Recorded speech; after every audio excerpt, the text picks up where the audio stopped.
Hello everyone, I am the Horror Storyteller. I know many of you use these videos to fall asleep. So before drifting off, don't forget to leave a like and subscribe. Also, drop a comment letting me know where you're watching from and what time it is when you're tuning in. Now let's get comfortable and relaxed, and I'll begin with story 1.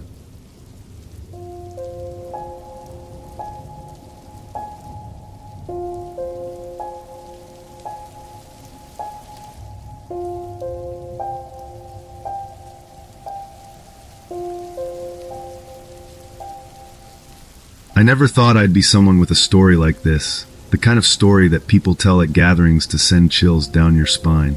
You hear about strange things happening on the road, scary encounters or near-death experiences, but it always feels like something distant, something that could never happen to you. That's how I felt too, until one night on a lonely highway through the desert changed everything. It happened a few years ago when I was driving back home to Santa Fe from a weekend trip to visit my sister Elena in Phoenix. I had spent a little too much time catching up with her and got a late start on the road. Elena had told me I should wait until morning to leave, but I didn't listen. I'd made this drive dozens of times before, and I was confident I'd be fine. Besides, the thought of waking up early and spending another 6 hours on the road wasn't appealing. I just wanted to get home and sleep in my own bed. The first few hours of the drive were uneventful. The sun dipped below the horizon as I crossed the Arizona state line, painting the sky with streaks of purple and orange before darkness settled in. The highway stretched endlessly ahead of me, cutting through barren desert landscapes with nothing but cacti and jagged rocks on either side. It was peaceful at first, the kind of serene solitude that I usually enjoyed. But as the hours dragged on and the night deepened, the emptiness of the road began to feel oppressive. There were no other cars, no streetlights, just my little sedan humming along in the dark. I had the radio on low, more for company than entertainment. I checked the clock on the dashboard. It was approaching midnight, and I still had a couple of hours to go. I yawned and took a sip of water, keeping my eyes on the road. That's when I noticed the headlights in my rearview mirror. At first, I didn't think much of it. It was a relief, actually, to see another vehicle after miles of empty road. The lights grew brighter as the vehicle approached. It was a large semi-truck, and it was closing in fast. I expected it to pass me, as most trucks do on these long stretches of highway. Instead, it slowed down and settled behind me, its headlights glaring in my mirror. I found it odd, but didn't pay it too much attention. Maybe the driver was just tired and being cautious. But then the high beams flashed. It startled me, and I squinted at the sudden brightness. The truck stayed right on my tail, and the high beams flashed again. I frowned, feeling a twinge of unease. Was he trying to tell me something? Was there something wrong with my car? I glanced at the dashboard, but everything seemed fine. I tapped my brakes lightly, hoping the truck would take the hint and back off. Instead, it stayed right behind me, the high beams flashing intermittently. The unease grew into anxiety. Why wasn't he passing? I checked my mirrors again, and there he was, looming behind me like a shadow I couldn't shake. The truck seemed to be getting closer, and I could almost feel its presence pressing down on me. I gripped the steering wheel tighter and tried to focus on the road. My mind started racing with possibilities. Maybe the driver was drunk or tired and didn't realize how close he was. Or maybe he was just an aggressive driver trying to intimidate me. Either way, I didn't like it. I pressed my foot harder on the gas, trying to put some distance between us, but the truck matched my speed, staying right on my bumper. I glanced at my phone in the cup holder. My sister had texted me earlier, but I hadn't replied. I thought about calling her, but what would I say? Hey, I think some guy in a truck is following me. It sounded ridiculous. Still, the knot in my stomach tightened with every flash of those high beams. Up ahead, a gas station appeared on the side of the road. It wasn't much, a small building with a flickering neon sign, but it was the first sign of civilization I'd seen in miles. I made a quick decision to pull in. Maybe the truck would keep going, and I could shake this weird feeling. I pulled into the lot, and to my dismay, the truck followed. It stopped right behind me, its brakes hissing as it came to a halt. I watched in my rearview mirror as the driver's door opened and a man climbed down from the cab. He was big, broad-shouldered, wearing a trucker's cap pulled low over his face. He started walking quickly toward my car, waving his arms. My heart raced. My first thought was that he was angry. Maybe I had unknowingly cut him off, or maybe he thought I was driving too slowly. But as he got closer, I saw the urgency in his movements. He wasn't just walking toward me, he was running. I panicked. Without thinking, I locked my doors and rolled up the windows. The man reached my window and started pounding on the glass, shouting something I couldn't make out. I shook my head, terrified. I wasn't getting out of this car. He kept pounding, and I finally made out what he was saying. Get out of the car. You need to get out now. I shook my head again, tears stinging my eyes. Leave me alone. I shouted back, though I knew he couldn't hear me through the closed window. Suddenly, he stopped pounding. He took a step back, holding his hands up as if to show he meant no harm. Then he leaned in closer, his voice urgent but calm. There's someone in your back seat. I froze. My blood turned to ice. Slowly, almost unwillingly, I turned my head toward the back seat. At first, all I saw was darkness. Then my eyes adjusted to the dim light from the gas station, and I saw him, a man crouched low behind the passenger seat. His face was partially hidden, but I could see the gleam of something metallic in his hand. A knife. A wave of nausea hit me as I realized he must have gotten in at the rest stop where I'd briefly stepped out to use the restroom. I hadn't locked my doors. It only took a few seconds, and he must have slipped in unnoticed. I couldn't breathe. My mind raced with questions. How long had he been there? What was he planning to do? I glanced back at the truck driver, who was still standing outside, gesturing for me to unlock the door. Suddenly, red and blue lights flashed in the distance, growing brighter as police cruisers roared into the lot. Officers spilled out of their vehicles, guns drawn, shouting orders. The man in my back seat tried to bolt, but he didn't stand a chance. The officers had him on the ground in seconds, pulling him out and pinning him down. The knife clattered to the pavement. I sat frozen in my seat, unable to move as everything unfolded around me. Eventually, an officer approached my car, gently knocking on the window. I rolled it down, my hands still trembling. "Are you okay?" he asked. I nodded, though I wasn't sure if I was. I glanced over at the truck driver, who was speaking with another officer. He saw me looking and gave me a small nod, his expression serious but kind. Later, I learned that the man in my back seat was wanted for a string of violent crimes. He had a record of armed robberies and assaults, and it was clear he had bad intentions when he slipped into my car.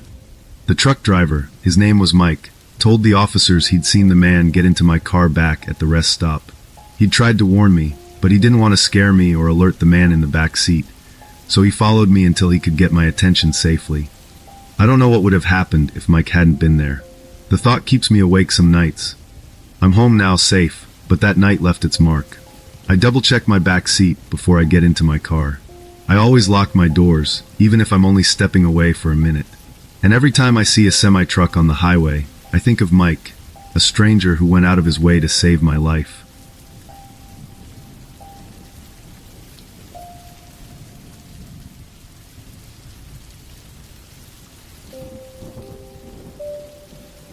My name is Haley Parker, and I grew up in Fairview, Texas, a small town that never saw much excitement.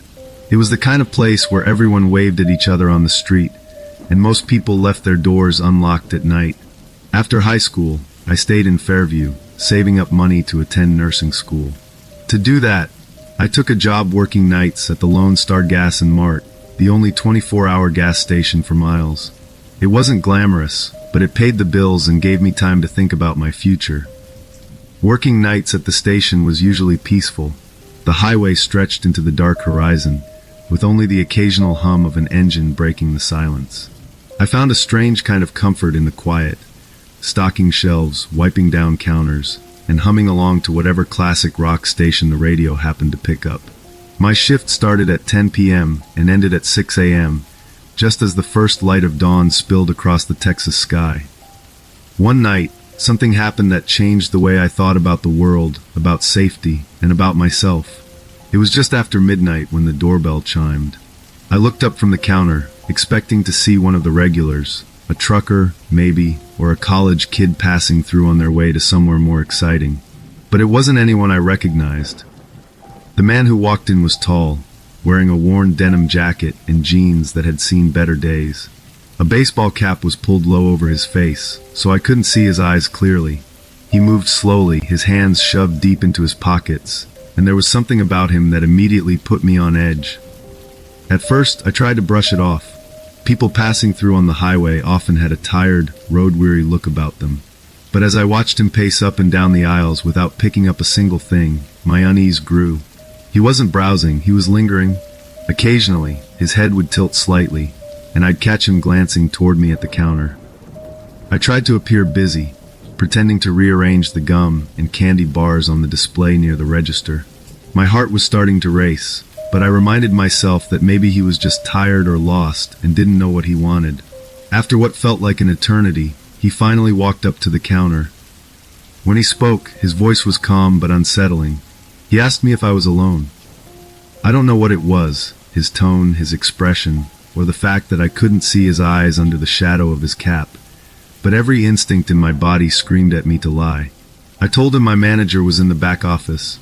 I even gestured toward the hallway behind me, where there were no cameras, just a storage closet and a break room. The man smirked when I said it, not a friendly smile, but a knowing one, like he didn't believe me. He didn't press further, though. Instead, he nodded, turned, and walked out of the gas station.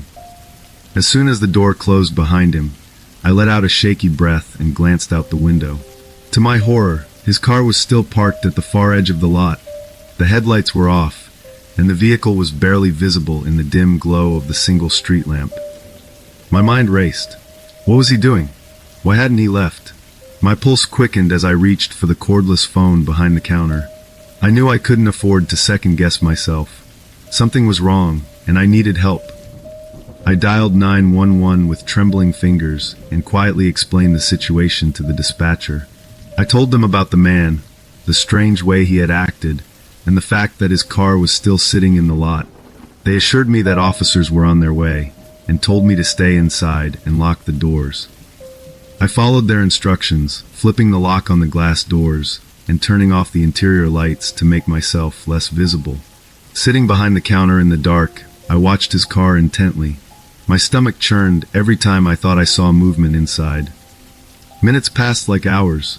My hands were clammy, and my breaths came shallow and quick. I couldn't stop thinking about the smirk he'd given me, the way it had made my skin crawl. What had he been planning? When the red and blue lights of a patrol car finally appeared in the distance, I felt a wave of relief, so strong it nearly brought me to tears.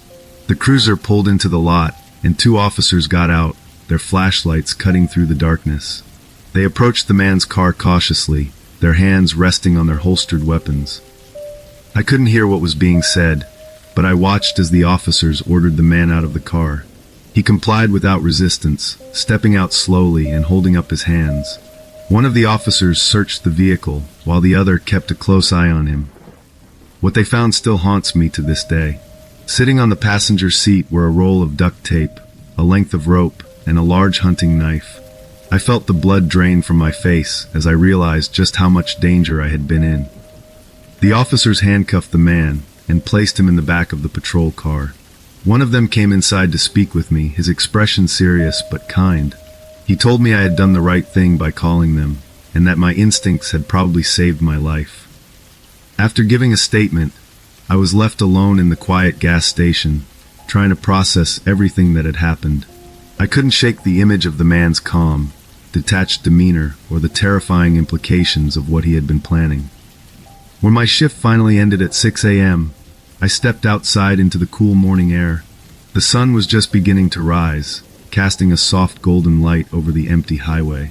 I sat in my car for a long moment before driving home, trying to steady my breathing and remind myself that it was over. That night changed me. Fairview had always felt so safe, so predictable, but I learned that danger doesn't always come with a warning, and it can find you even in the quietest corners of the world. I still work at the Lone Star Gas and Mart, though I've taken steps to protect myself since then. I keep pepper spray in my pocket, I've taken self-defense classes, and I never hesitate to trust my instincts. Life is unpredictable, and I know now how important it is to be prepared.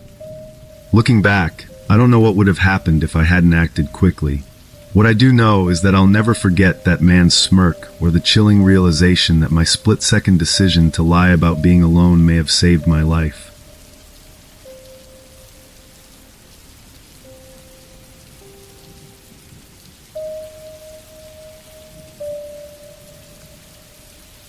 My name is Jason Thorne, and what I'm about to share happened a few years ago in late October, right before Halloween.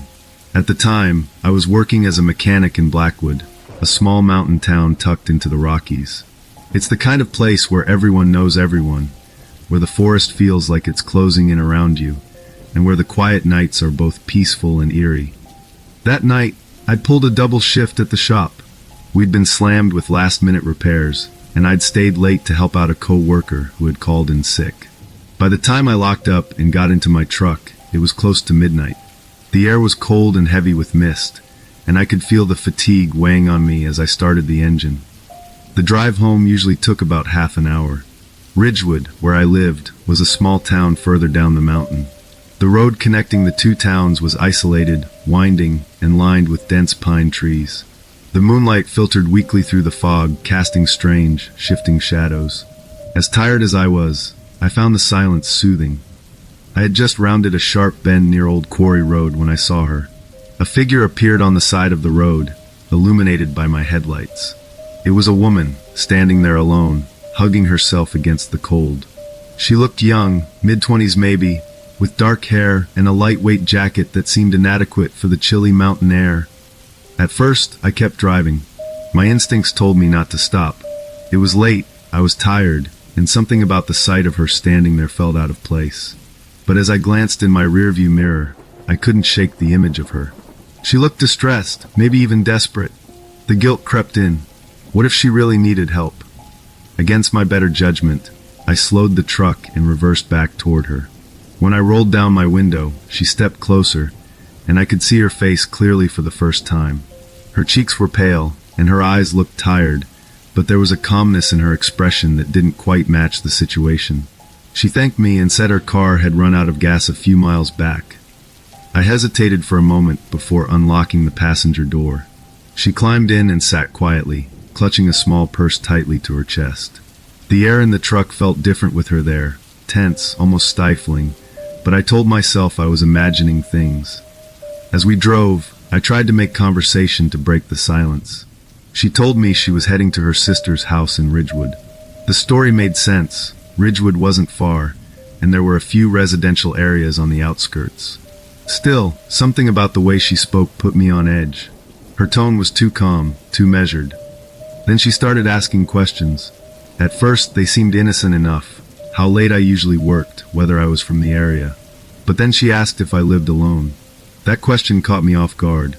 It felt personal, invasive even, and I couldn't help but wonder why she wanted to know. I told her I lived with a couple of roommates, though that wasn't true. I'd been living alone in a small rental house for over a year. As soon as I said it, I could see her reaction out of the corner of my eye. It was subtle, but her posture changed, like she was processing the information. My unease grew with every passing minute. The quiet hum of the engine and the rhythmic sound of the tires on the pavement did nothing to calm my nerves. I decided to test her story. I mentioned that we could loop back and grab her car on the way to the gas station. She quickly waved off the suggestion, saying it wasn't worth the trouble.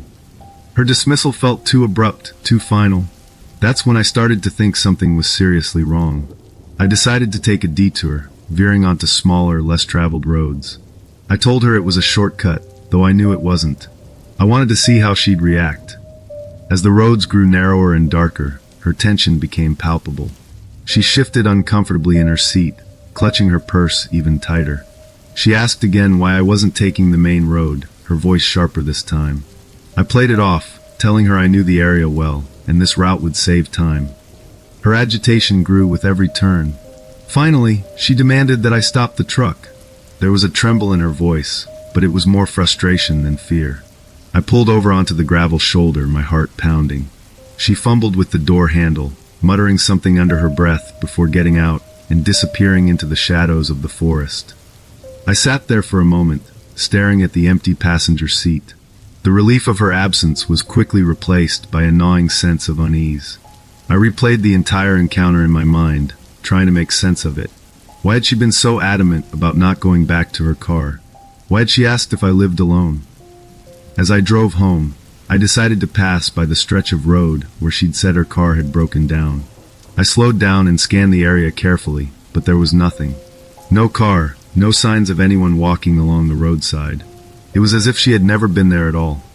The following week, I tried to put the experience behind me.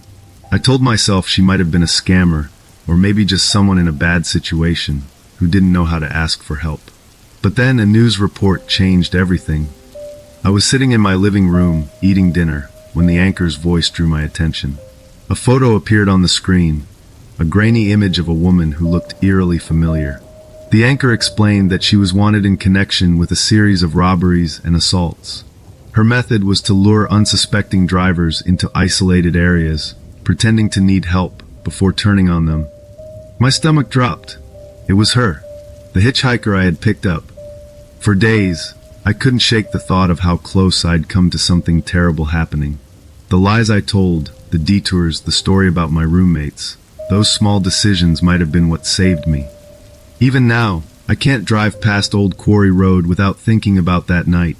I wonder if she ever got caught, if anyone else fell for her act, or if she's still out there, waiting by the roadside for her next victim. I don't stop for hitchhikers anymore. No matter how innocent or desperate they seem, I've learned that some risks just aren't worth taking.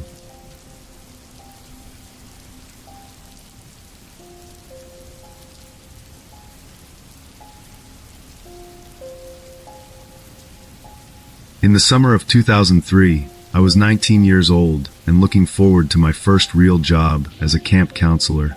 Whispering Pines was a summer camp nestled deep in the Adirondacks, miles away from the city noise and surrounded by endless forest. Growing up in Albany, New York, I'd always loved the outdoors, and I was excited about the opportunity to spend my summer hiking, swimming, and helping kids create memories they'd cherish forever. The camp itself was beautiful, with rustic wooden cabins, a serene lake, and trails that seemed to stretch on forever. When I arrived, the staff welcomed me warmly. Most of the other counselors were around my age, and we bonded quickly during the orientation week. My cabin housed 8 girls, all between the ages of 8 and 10, and they were a lively, energetic bunch. I shared my living space with 2 other counselors, Jess and Tara, who became fast friends. The first few weeks flew by. Days were filled with activities, canoeing, crafts, obstacle courses, and evening campfires. At night, the sounds of the woods, chirping crickets, rustling leaves, created a soothing lullaby that made it easy to fall asleep despite the long days. Life at Whispering Pines felt like a perfect escape from reality, a safe little world where nothing bad could happen. It was late July when things started to change. The weather had been hot and muggy for days, making everyone irritable. The campers were restless, the counselors exhausted. Nights, usually cool and pleasant, became sticky and uncomfortable. It was during one of those suffocatingly humid nights that the first strange event occurred. I was on night patrol, a routine task that involved walking the campgrounds, checking on the cabins, and ensuring all the kids were accounted for. It was a quiet night, and most of the campers had fallen asleep by the time I began my rounds. I remember feeling unusually alert, my senses heightened by the oppressive stillness in the air. As I walked past cabin 4, something caught my attention. It was a faint rustling sound, coming from the tree line just beyond the edge of the camp. I stopped in my tracks, shining my flashlight toward the woods. The beam of light cut through the darkness, illuminating nothing but trees and underbrush. At first, I dismissed the sound as an animal, a raccoon or maybe a deer. But something about it made me uneasy. The rustling wasn't random. It was deliberate, like someone or something was moving with purpose. My heart began to race as I took a cautious step toward the noise. That's when I saw him. A figure crouched low near the side of cabin 4, barely visible in the dim light. He was watching the cabin, peering into the window where the children inside were sound asleep. For a moment, I was frozen in place, my mind struggling to process what I was seeing. Instinct took over, and I screamed. The sound shattered the silence, and the man's head snapped toward me. His face was pale and gaunt, his eyes piercing and cold. For a brief second, we locked eyes, and I felt a chill run through me unlike anything I'd ever experienced. Then he bolted, disappearing into the woods with an almost inhuman swiftness. Shaking, I ran to the main office where the camp director, Mr. Callahan, was working late. I told him what I'd seen, my words tumbling out in a frantic rush. He immediately called the police, and within an hour, 2 deputies arrived to investigate. They searched the area thoroughly, even venturing into the woods with flashlights and dogs, but found no trace of the man. The deputies assured us it was probably a drifter passing through, someone who had no intention of harming anyone. But I wasn't convinced. The way he'd been watching the cabin, the way he'd looked at me, it didn't feel random. For the next several days, the camp was on high alert. Mr. Callahan installed motion-activated lights around the cabins, and the counselors doubled up on night patrols. Parents were informed of the incident, but reassured that the camp was taking every precaution. The kids, blissfully unaware of what had happened, continued their activities as usual. Then a week later, I woke up to find something pinned to the door of my cabin. It was a Polaroid photograph, and my hands trembled as I took it down to examine it. The photo was of me, taken from behind, flashlight in hand, walking toward the woods on the night of the sighting. My heart sank as I realized what this meant. Someone had been watching me that night, close enough to take a picture without me noticing. The thought made my stomach turn. I brought the photo to Mr. Callahan, who immediately contacted the police again. This time, their response was more urgent.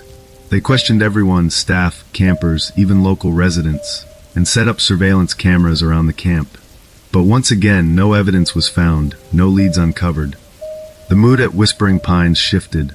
Parents began pulling their kids out of camp early, and attendance dwindled. The carefree, happy atmosphere was gone, replaced by a sense of unease that lingered in the air like a heavy fog. Eventually, Mr. Callahan made the difficult decision to close the camp 2 weeks ahead of schedule. I returned home to Albany, grateful to be away from the woods but haunted by what had happened. For weeks, I felt like I was being watched. Every time I walked to my car or passed a dark alley, I couldn't shake the feeling that someone was there, lurking just out of sight. Over time, the fear faded, but it never completely disappeared. I kept the Polaroid, tucking it away in a box along with other mementos from that summer. I told myself it was just one of those inexplicable things that happen in life, something strange and unsettling but ultimately harmless.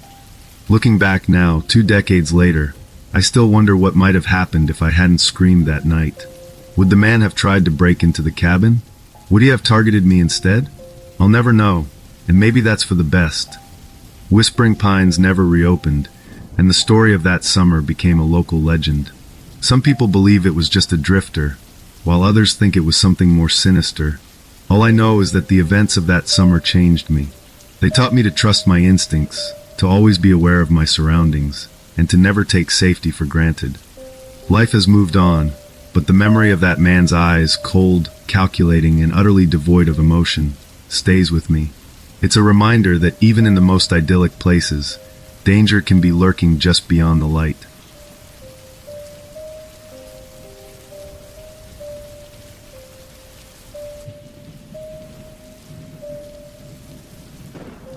I grew up in Willow Creek, Indiana, a small town where nothing ever seemed to happen, except in the stories people told. It was the kind of place where legends thrived because there wasn't much else to talk about. Chief among those tales was the story of the Miller barn. For as long as I could remember, people whispered about it. Decades ago, the Miller family had lived there, a hard-working farmer, his wife, and their 2 kids. Then one night, they just disappeared. The barn was left behind, abandoned and decaying, but it didn't take long for the rumors to start. People said they saw strange lights flickering inside late at night or heard eerie whispers when they walked too close. No one ever had a solid explanation, and no one really wanted one. The mystery was part of what kept the story alive. I was 16 the first time I got close to the barn. It was a chilly Friday night in October, and my friends and I were bored.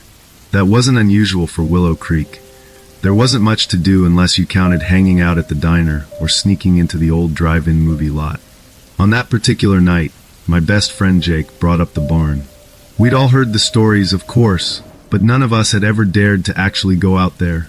Jake thought it was a good time to change that.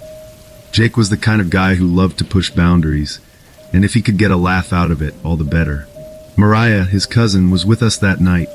She was the skeptical one, the kind of person who rolled her eyes at ghost stories and challenged everyone to prove her wrong. Then there was Ellie. She was my neighbor and someone I'd known for years. She had this spark in her eyes whenever something piqued her curiosity, and that night, she seemed just as eager as Jake to check out the barn. I don't remember who made the final call, but before I knew it, we were all piled into Jake's beat-up Ford Ranger, bouncing along the dirt road that led to the Miller property. It was further out than I expected, tucked away down an overgrown path that most people avoided. The barn was impossible to miss when we arrived. It loomed against the dark sky, its silhouette jagged and weathered. The roof sagged in places, and one of the large double doors hung crooked on its hinges. The air felt different out there, cold and still, like the world had paused to watch what we were about to do. As we got closer, the only sound was the crunch of dry leaves underfoot. Then Jake stopped suddenly and pointed toward the barn. There, through the gaps in the wood, we saw faint lights flickering. It was hard to tell what they were at first. They weren't steady like flashlights or lanterns. They danced and wavered, almost like flames. None of us said anything right away. We just stood there, staring. I felt my stomach twist. I wasn't sure if it was fear or excitement. Probably both. Jake muttered something about it being a trick of the light, but his voice sounded less confident than usual. Mariah snorted, calling it a cheap thrill. Ellie, though, she was fascinated. We crept closer, our footsteps hesitant but quiet. The barn door creaked loudly when Jake pushed it open, the sound echoing in the empty space. The inside of the barn smelled strange, a mix of damp wood and something chemical that burned faintly in my nose. Hay was scattered across the dirt floor, and rusted farm tools leaned against the walls. The lights we'd seen were gone, but the barn didn't feel empty. It was hard to explain, but there was a tension in the air, like something or someone was just out of sight. That's when we heard the whispers. They were faint at first, so quiet I thought I might have imagined them, but then they grew louder, overlapping like a dozen conversations happening at once.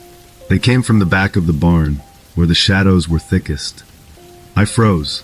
My heart pounded so loudly it drowned out the whispers for a moment. Jake whispered a curse under his breath, and Mariah muttered something about this not being funny anymore. Ellie grabbed my arm, her grip tight. Then they stepped out. Two men emerged from the shadows, their faces partially hidden by hooded jackets. They were dirty and jittery, their eyes darting between us like we were a threat. What I noticed most, though, were the guns they held. One had a shotgun, the other a pistol. I couldn't move. I couldn't even breathe. "Who are you, and what the hell are you doing here?" one of them barked. His voice was sharp and angry, but there was fear in it too. "We didn't mean to trespass," Jake managed to say. "We didn't know anyone was here." The second man waved his gun toward the door. "Get out, now." That was all the encouragement we needed. We turned and ran, not bothering to look back. My legs felt like lead, but adrenaline pushed me forward. Behind us, a gunshot cracked through the air, the sound echoing in my ears. I don't know if it was a warning shot or a missed aim, but it was enough to send my heart racing even faster. We reached the truck in record time. Jake fumbled with the keys, his hands shaking, but he got the engine started, and we tore out of there, gravel spraying behind us. No one spoke during the drive back to town. We were too shaken to say anything. When we got back to Willow Creek, we went straight to the police station. I don't think we even discussed it. It just felt like the only thing to do. At first, the officers didn't seem to take us seriously. For teenagers claiming they'd seen men with guns in a haunted barn, it sounded like the beginning of a bad movie. But when we described the men and the strange smell in the barn, their expressions changed. They promised to look into it, though they didn't tell us much beyond that. The next day, we found out what they'd discovered. The barn wasn't haunted. It was a front for a meth lab. The men we'd encountered were part of the operation, and they'd been using the old barn as a cover. The police had raided the place early that morning, arresting the men and confiscating the drugs and equipment. The whole town buzzed with the news for weeks. People called us lucky, but I didn't feel lucky. I felt rattled. It was one thing to chase ghost stories and get scared by your own imagination. It was another thing entirely to stumble into real danger. Even now, years later, I can't drive past the Miller property without feeling a chill. The barn's still there, though it's boarded up and surrounded by no trespassing signs. Every time I see it, I think about that night, the lights, the whispers, and the men who could have ended our lives without a second thought.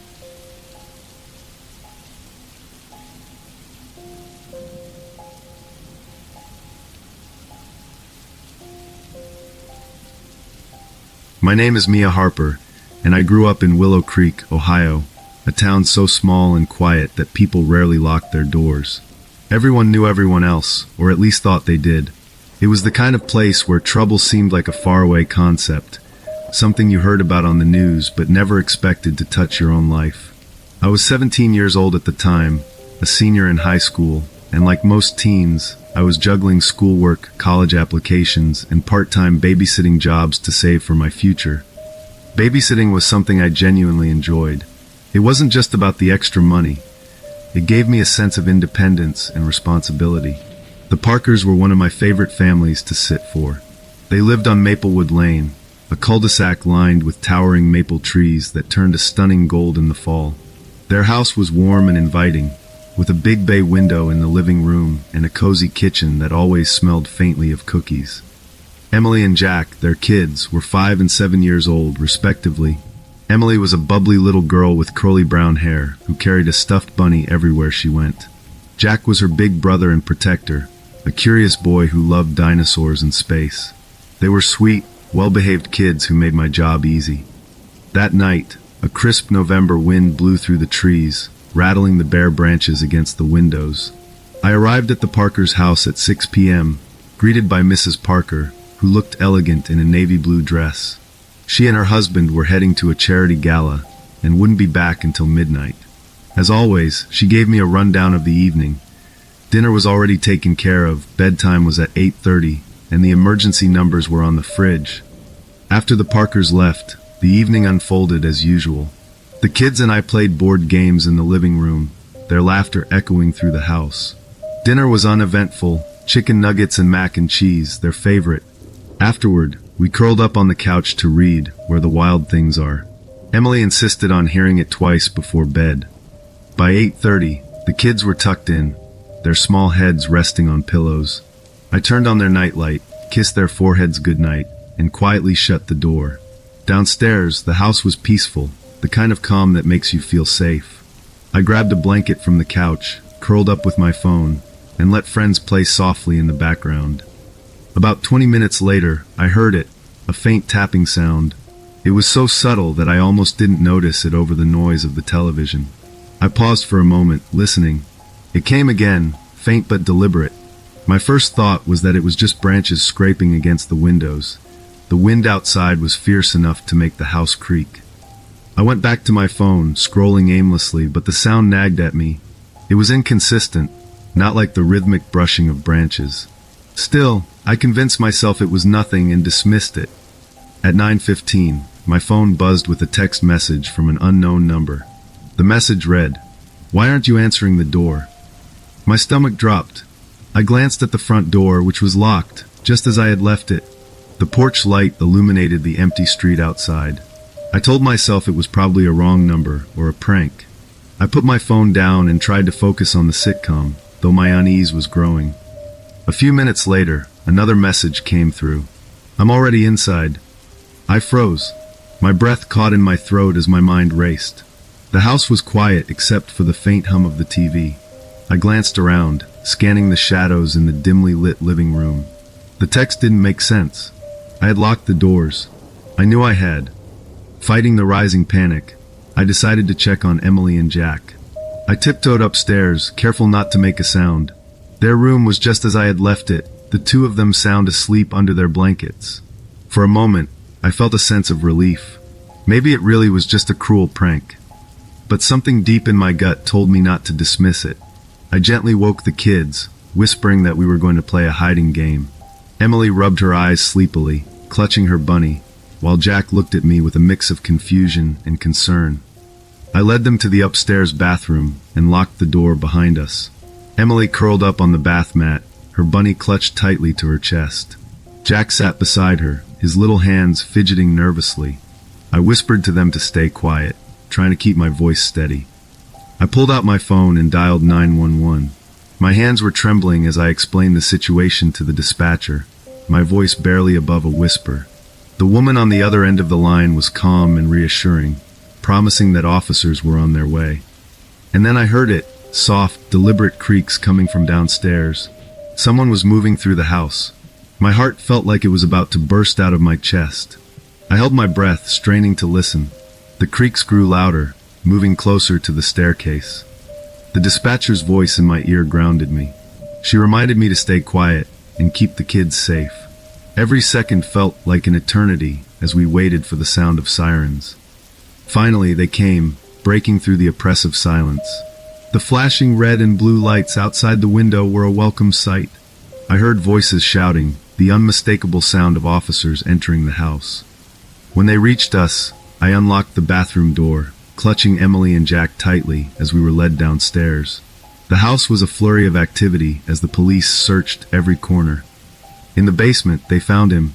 He was hiding in the crawl space, a man in his 30s with a scruffy beard and wild eyes.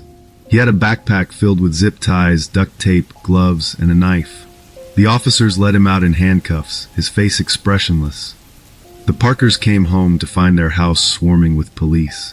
Mrs. Parker hugged me tightly, tears streaming down her face as she thanked me for protecting her children. In the days that followed, I learned that the man was a drifter with a history of petty crimes. He had likely been watching the house for some time, waiting for the right moment to strike. The thought chilled me to the core. For weeks, I couldn't sleep. Every creak of the floorboards, every shadow outside my window sent my heart racing. I stopped babysitting for a while, unsure if I'd ever feel safe again. But over time, the fear began to fade, replaced by a quiet confidence. That night taught me a lot about myself.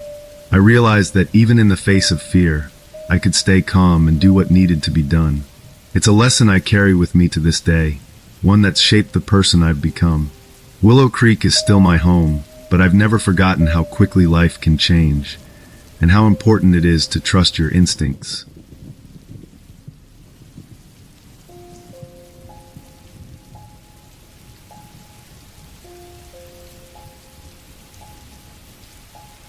The lake house near Silverpine Lake had seemed like the perfect getaway. Nestled deep in the woods of the Pacific Northwest, it was the kind of place you'd see on a postcard. Wooden beams weathered by years of wind and rain, a wide porch overlooking the still water, and the dense forest wrapping around it like a protective shield. For me, Ryan, Maya, and Daniel, it promised a much-needed break from the city. It was Ryan's idea. He'd found the place online and pitched it as the perfect spot to escape our busy lives and reconnect. We hadn't all been together since college, and as much as I loved my life in Seattle, I missed the simplicity of those days. The plan was to spend the weekend relaxing, reminiscing, and forgetting about the world outside. The drive to the lake house was long, the kind of journey that takes you deeper and deeper into isolation. The paved roads turned to gravel, and cell service became patchy. By the time we arrived, it was late afternoon, and the fading sunlight painted the lake and surrounding trees in shades of gold and green. The lake house was even more charming in person, its rustic charm enhanced by the sound of the lake gently lapping at the shore. The first night started peacefully. We settled in quickly, dividing up the rooms and unpacking groceries. Dinner was tacos, something simple we could all agree on, and after that, we played board games by the fireplace. I remember sitting on the couch, watching the flames dance, and feeling a sense of contentment. The cabin's remoteness didn't feel unsettling yet. It felt like a cocoon. Around midnight, I stepped out onto the porch for some air. The night was cold, and the moon hung low, its reflection shimmering on the water. The forest seemed alive, every rustle and creak amplified in the stillness. I couldn't shake the feeling that I was being watched. It wasn't overwhelming, just a vague unease, like the trees themselves were paying attention. I laughed at myself and went back inside, locking the door behind me. Later that night, we all heard it, a faint knock on the living room window. At first, we thought it was just the wind or a tree branch brushing against the glass. It was so soft and sporadic that it was easy to dismiss. Ryan joked about how the cabin was probably haunted, and we laughed, the tension breaking for a moment. Still, when we finally went to bed, I made sure the front door was locked, double-checking it before turning in. The next morning was when things started to feel off. I was the first one up and went outside with my coffee to sit on the porch. The air was crisp, the kind of cold that wakes you up instantly. I was about to settle into one of the chairs when I noticed the footprints. They were all over the porch, muddy and unmistakably human. They weren't just around the front door. They circled the cabin, leading to every window and door. I stared at them for a long time, my brain trying to make sense of what I was seeing.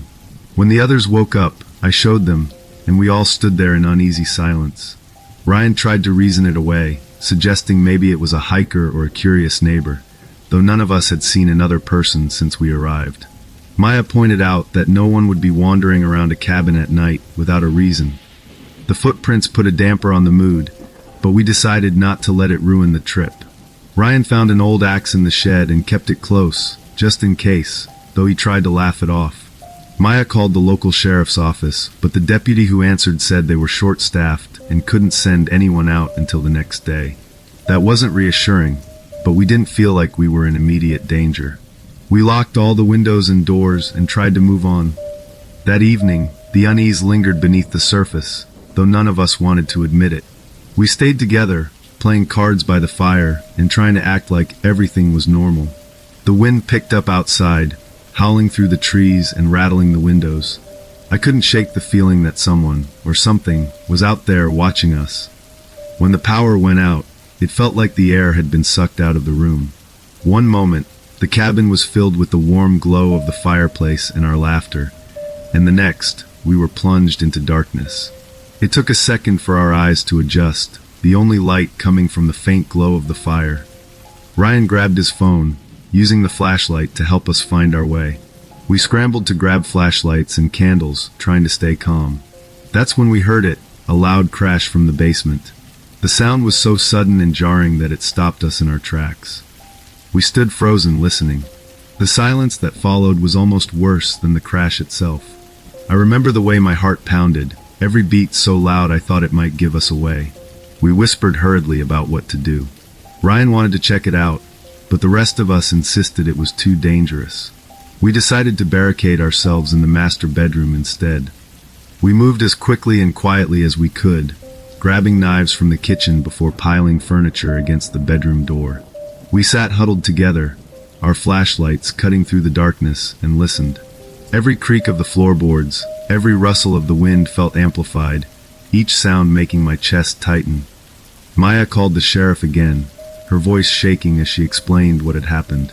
The dispatcher promised to send someone immediately. The minutes that followed felt like hours.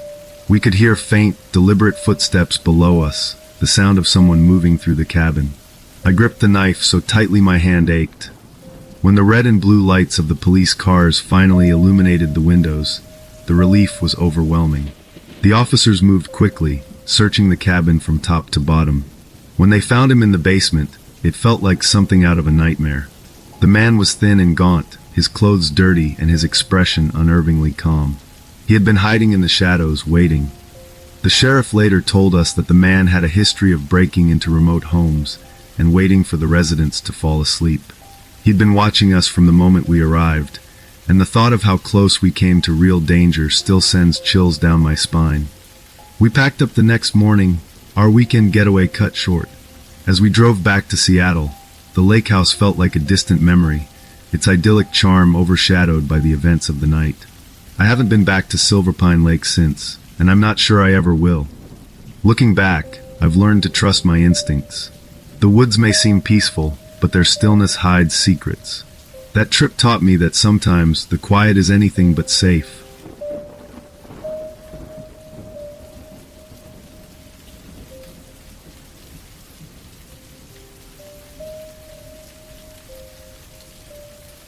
My name is Ellie Jensen, and I grew up in Silverwood, a quiet little town in the Pacific Northwest surrounded by dense forests and misty hills. It was the kind of place where neighbors waved at each other, streets emptied by sundown, and everyone felt safe enough to leave their doors unlocked. Growing up there, I always thought nothing bad could happen in our sleepy corner of the world. That belief changed on a chilly October night during my senior year of high school. It was a week before Halloween, and my best friend Mia had hosted a small gathering at her house. We weren't the partying type, so the night had been filled with pumpkin carving, snacks, and laughing about all the ridiculous drama that came with being teenagers. By the time the laughter had died down and the candles and the carved pumpkins flickered their last light, I realized it was already well past 1 in the morning. Mia offered to let me crash on her couch, but I knew my parents would be worried if I didn't come home. They weren't overly strict, but they were old-fashioned, the kind who expected a call if I was going to be late. It wasn't far to my house, just a 15-minute walk, and I'd taken the route dozens of times before. It was Silverwood, after all. Nothing ever happened in Silverwood. The night was crisp and cold, the stars faintly visible through a canopy of clouds. The streets were quiet, lit only by the soft orange glow of the streetlights. As I walked, I tugged my jacket closer around me, listening to the rhythmic crunch of my sneakers against the gravel shoulder. The town was silent except for the occasional rustle of wind through the trees. I was halfway home when I noticed it, a white van parked at the curb a few houses down. Its engine was idling, the faint hum barely audible over the stillness of the night. At first, I didn't think much of it. Maybe someone was lost, or waiting to pick up a friend. But as I passed it, I felt an uneasy sensation creep up my spine. The van began to move.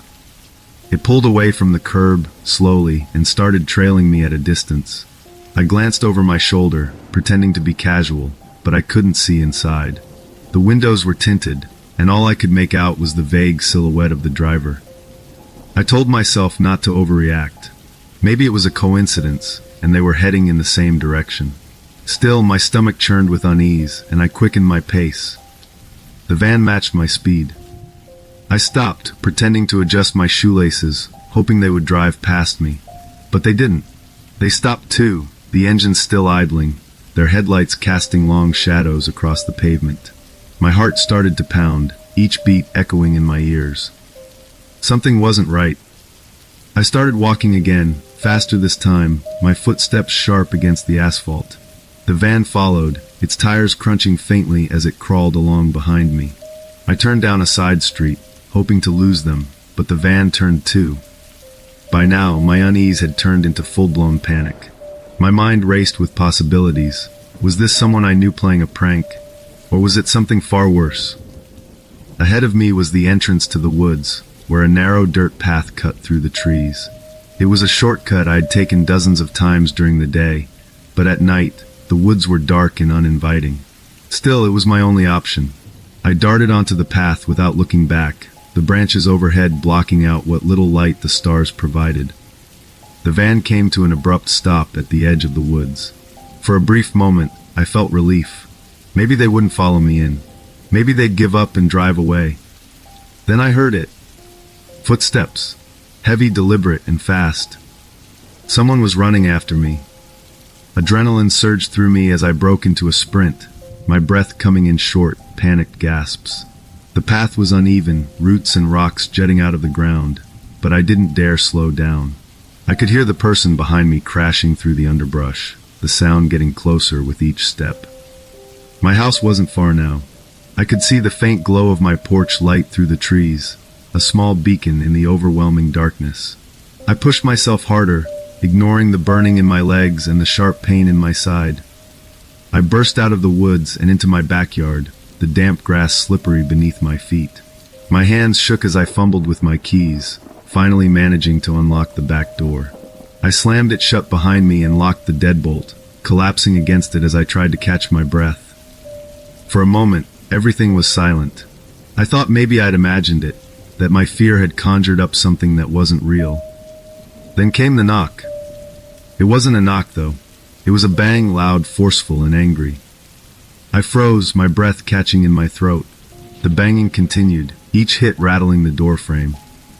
"Come outside," a man's voice shouted, low and guttural. My heart felt like it might burst out of my chest. I crouched low, peering out the window without turning on any lights. I couldn't see his face, just the shadowy outline of a man standing on my porch, his shoulders heaving with exertion. The banging stopped for a moment, and I heard him mutter something under his breath. Then he tried the doorknob, jiggling it violently. I stayed frozen, crouched by the couch, every muscle in my body tense. My mind raced with what to do. My parents weren't home. They'd gone out of town for the weekend, leaving me alone for the first time. Minutes passed, though it felt like hours, before the sound of footsteps receded. Slowly, I crept to the window and peeked outside. The man was gone. The rest of the night, I didn't sleep. I sat on the floor with my back against the wall, clutching a kitchen knife in one hand and my phone in the other. I didn't call anyone. I didn't know what I would say. The next morning, I finally ventured outside. My porch was empty, but when I walked down the street, I saw the white van parked a block away. I called the police. They arrived within minutes, and when they opened the van, they found duct tape, a coil of rope, and a knife inside. The sight of it made my stomach turn. The driver was gone. They told me the van was registered under a fake name, and no fingerprints or evidence could link it to anyone. The man had vanished, leaving behind nothing but questions. For weeks, I couldn't stop thinking about what could have happened if I hadn't made it home in time. What if I'd tripped on the path? What if I hadn't locked the door fast enough? The thought haunted me. I never walked alone at night again. Even now, years later, the sound of heavy footsteps or the sight of a white van makes my heart race. I try to tell myself it's over, that he's gone, but deep down, I know I'll never forget that night.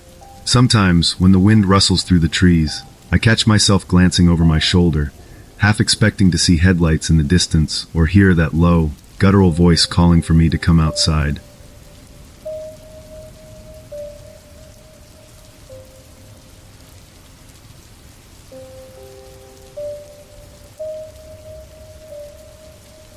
My name is Trevor Mitchell. I grew up in New Hope, Indiana, a town so small and unremarkable that you could drive through it and not even realize you'd been there. Growing up in a place like that, you learn to make your own fun. Some nights, it was beers by the lake. Other nights, we'd explore the abandoned buildings and whisper about local legends. It was harmless, stupid fun. At least, it was until that night at the Peterson farm. It was late September, the kind of evening where the summer heat lingered stubbornly, making the air heavy and sticky. My friends and I, Mia, Kyle, and Rachel, were restless. College classes hadn't started for me yet. Kyle had just quit his part-time job at the gas station, and the girls were back in town after taking internships in Indianapolis. We were a mix of boredom and energy, ready to find something to break the monotony. Kyle was the one who brought it up. "You guys ever been out to the Peterson place?" he asked as we sat on the porch of Mia's house. "People say it's haunted, you know, or cursed. Something like that." I'd heard about the farm plenty of times growing up. Everyone in New Hope knew the stories. The Peterson family owned the place for decades, until one day they didn't. Old Man Peterson was said to have walked out into the cornfields and never came back. His wife left town soon after, and the place had been abandoned ever since. Over the years, rumors started circulating, stories about hikers disappearing, strange lights, and the occasional claim that it was a hideout for drug dealers or worse. Rachel shook her head. "I don't know, guys. It's one thing to talk about it, but do we really want to go out there?" Mia, ever the daredevil, smirked. "Come on, Rachel. What's the worst that could happen? We'll check it out, take some pictures, and leave. It's not like the boogeyman is real." I wasn't thrilled about the idea, but I didn't want to look like a coward. "Fine," I said, shrugging. "But if this turns into some Blair Witch situation, I'm blaming you, Mia." We piled into Kyle's Bronco and drove out to the farm.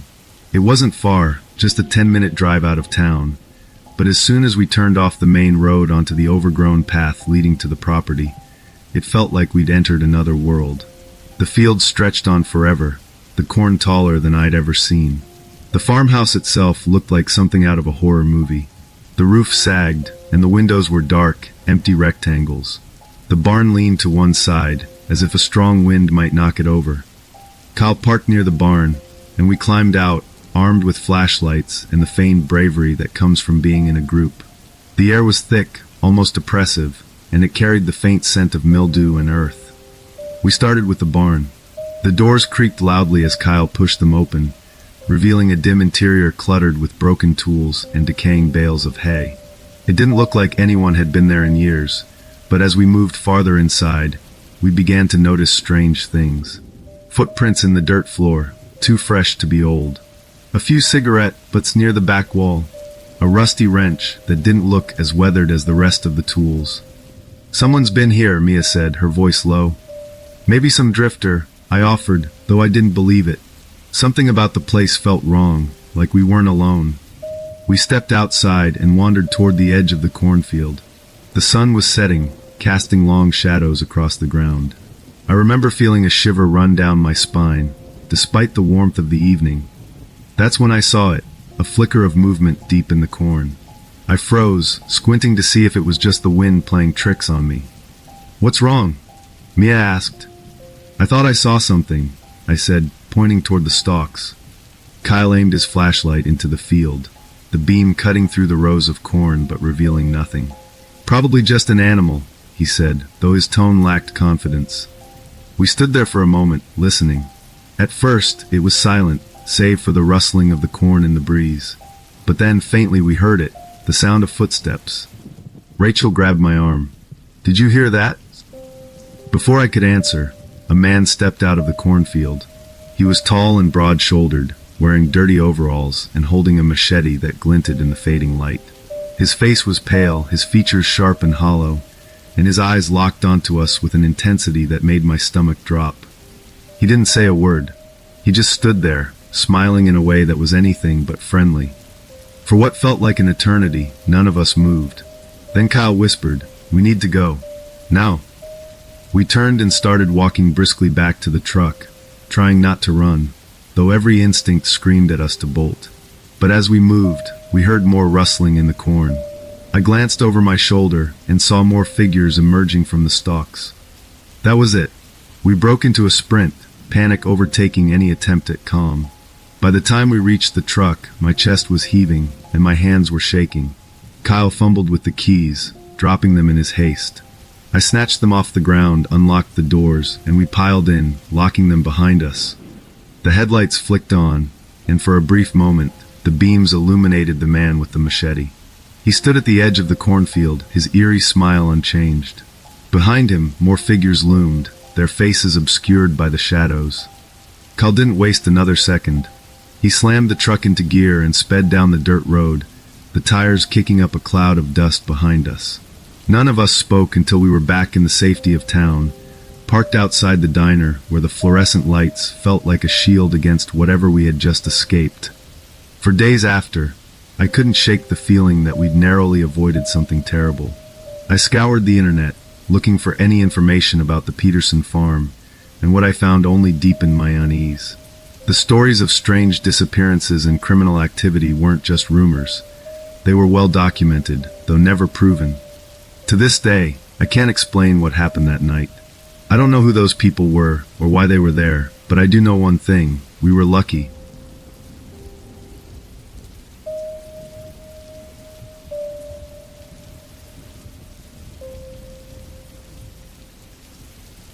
My name is Emma Caldwell, and I'll never forget the night I stopped at the Desert Haven Motel. It happened a couple of summers ago when I was on a road trip from my hometown of Mariposa, California, to visit a friend in Austin, Texas. I'd always enjoyed the idea of traveling alone, the freedom to set my own pace and make my own decisions without anyone else's input. But after what happened that night, I think twice before booking a solo trip. It was late, well past 11, and I was somewhere in the middle of Arizona. The desert stretched endlessly in every direction, a dark, lifeless expanse under a starless sky. My initial plan was to drive through the night and stop in a larger city the next morning, but fatigue had gotten the better of me. My eyes were heavy, my neck stiff from hours behind the wheel, and the humming monotony of the road had started to feel dangerous. I knew I needed to find a place to rest, even if just for a few hours. When I saw the flickering neon sign for the Desert Haven Motel, I felt an odd combination of relief and apprehension. The motel looked as though it had been plucked from another era, a forgotten relic of the 1960s with its single-story layout and weathered facade. The paint was peeling, and most of the letters on the sign were either missing or dimmed, but it was a place to sleep, and that was all I needed. Pulling into the gravel lot, I couldn't help but notice how eerily quiet everything was. Even the wind seemed to hold its breath. I parked my car near the office and hesitated for a moment, gripping the steering wheel. Something about the place unsettled me, but I brushed it off as exhaustion. After all, I'd been driving all day, and my mind was probably playing tricks on me. The motel office smelled of stale cigarette smoke and faint mildew. Behind the counter sat an older man, his face gaunt and his eyes sunken, as if the desert sun had drained the life out of him. He barely looked up as I entered. I told him I needed a room for the night, and slid my credit card across the counter. He handed me a brass key without a word, muttering something under his breath that I didn't catch. The interaction felt strange, but I was too tired to dwell on it. Room 7 was at the far end of the building. The exterior light above the door buzzed faintly, casting a sickly yellow glow. I unlocked the door and stepped inside, immediately hit by the smell of damp air and old furniture. The room was sparse, a single bed with a thin blanket, a small table with a wobbly lamp, and a TV that looked like it hadn't worked in decades. The walls were covered in faded wallpaper that was peeling at the edges, revealing patches of discolored drywall beneath. After setting my bag down on the bed, I decided to unpack a few essentials. As I moved about the room, I became aware of a faint, rhythmic clicking sound. It was so quiet that at first I thought I was imagining it, but as I stopped to listen, I realized it was coming from the wall vent near the floor. Curious, I crouched down and peered into the vent's dark, dusty interior. Nothing was visible, and the sound stopped the moment I got close. I figured it was just the old air system struggling to function, or perhaps a desert critter scuttling about. Still, it left me with an odd feeling I couldn't quite shake. I decided not to overthink it. After a quick shower, I climbed into bed, grateful for the chance to finally rest. The mattress was lumpy, and the blanket barely covered me, but I was too tired to care. Sleep came quickly, though it didn't last. Somewhere in the depths of the night, I woke up with a start. My eyes darted around the room, and I strained to understand what had pulled me from sleep. Then I heard it, a soft creaking sound, unmistakable and deliberate. It was the sound of my door opening. My heart pounded as I lay completely still, every muscle in my body tense. I forced my breathing to remain steady, pretending to still be asleep. Through my barely cracked eyelids, I could see the faint outline of the door ajar and a shadow moving within the dim light. Footsteps, slow and measured, approached my bed. The weight of the silence in the room was suffocating, broken only by the sound of those steps on the threadbare carpet. I could feel the presence of someone standing over me, their gaze heavy on my motionless body. Then, in a voice barely above a whisper, I heard the words that still haunt me. "She's still here." The voice was low and raspy, unfamiliar and chilling. My mind raced with questions. Who was this? What did they want? Why were they in my room? I kept my breathing steady, my body frozen, terrified that any movement would reveal I was awake. After what felt like an eternity, the footsteps retreated. The door clicked shut softly, and silence returned to the room. But I didn't move. I couldn't. I stayed under the covers, eyes wide open, my heart pounding in my chest. Sleep was out of the question. When the first rays of sunlight finally crept through the curtains, I bolted upright and began gathering my belongings. I threw everything into my bag, not bothering to fold or organize anything. My only thought was to get out of that place as quickly as possible. As I loaded my bag into the car, I noticed something that made my stomach drop. There were scratches on the trunk, deep and deliberate, as though someone had tried to pry it open. My hands trembled as I ran my fingers over the marks. I felt violated, exposed, as though I had been a target in someone's twisted game. Driving away from the motel, I couldn't shake the feeling of being watched. My eyes flicked to the rearview mirror every few seconds, half expecting to see a car tailing me. The miles passed in a blur, but the unease lingered long after I left Arizona. I never told anyone the full story, not even my friend in Austin. When people ask, I brush it off as a weird night at a sketchy motel.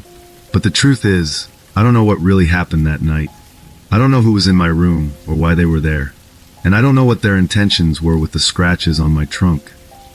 What I do know is that I'll never stay in a roadside motel again, no matter how desperate I am for rest. The risk isn't worth it. That night at the Desert Haven Motel taught me that sometimes the most unassuming places can hold the darkest secrets.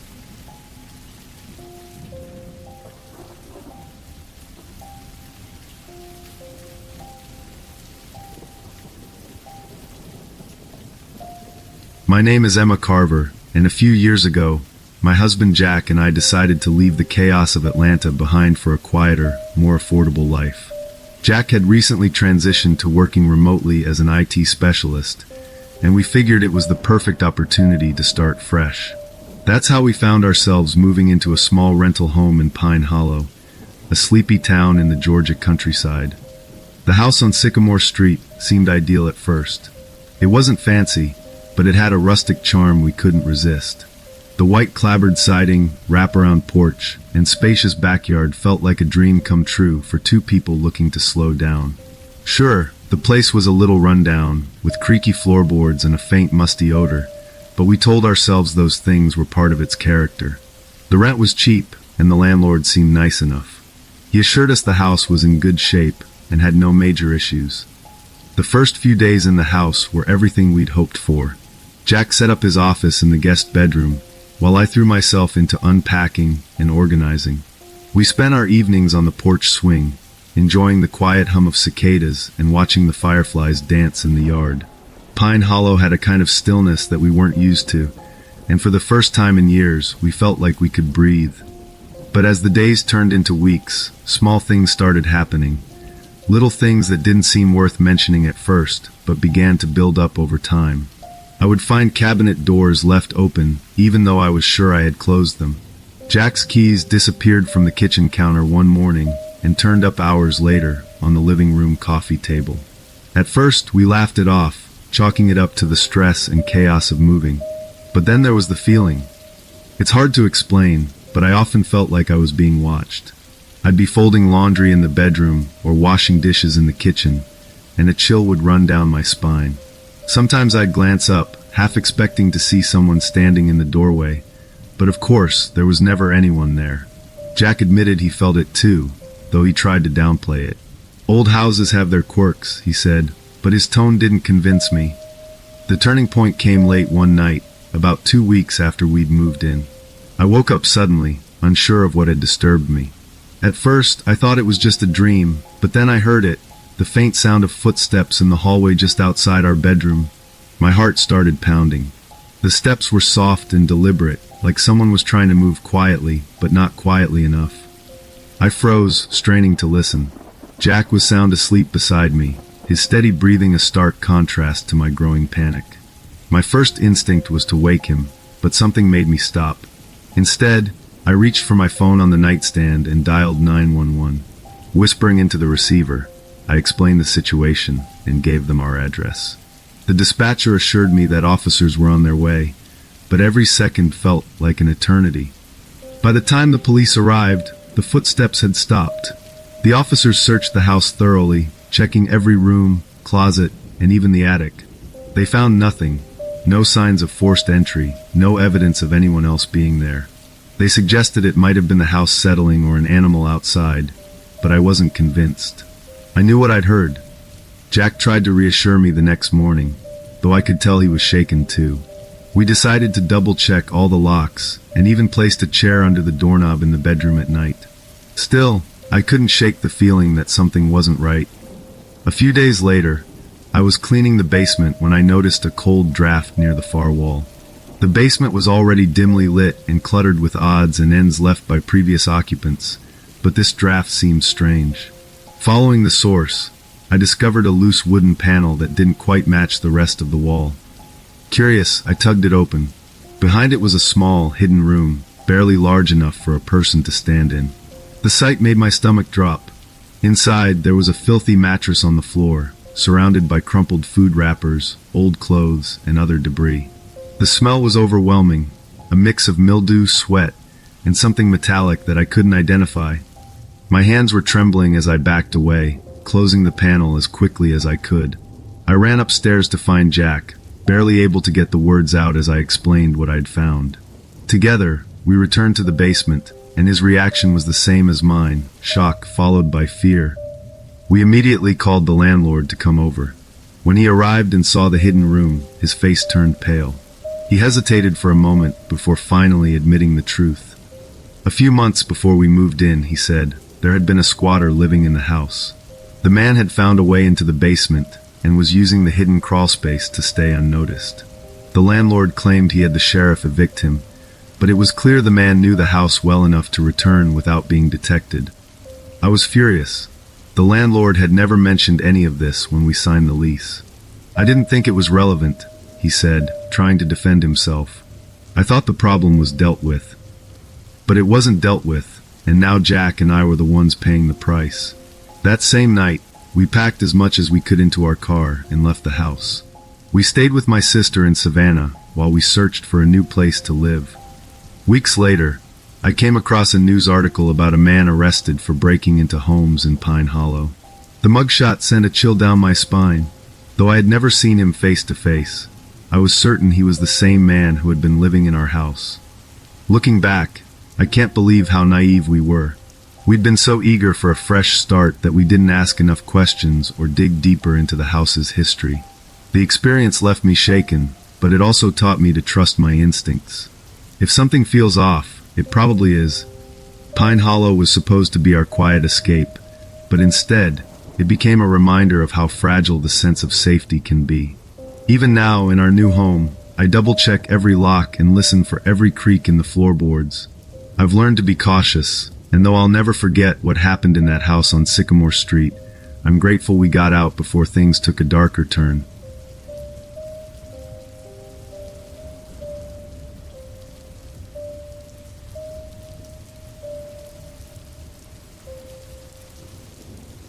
My name is Lily Harper, and I grew up in Ridgeport, New Hampshire, a small coastal town that looked like something out of a storybook. The streets were lined with old-fashioned lamp posts, the houses had colorful shutters, and the smell of the ocean mingled with the aroma of baked goods from the local bakery. Ridgeport always felt safe, like the kind of place where nothing bad could ever happen. During my junior year at Ridgeport College, I worked part-time at Millie's Diner, a cozy little spot that felt like the heart of the town.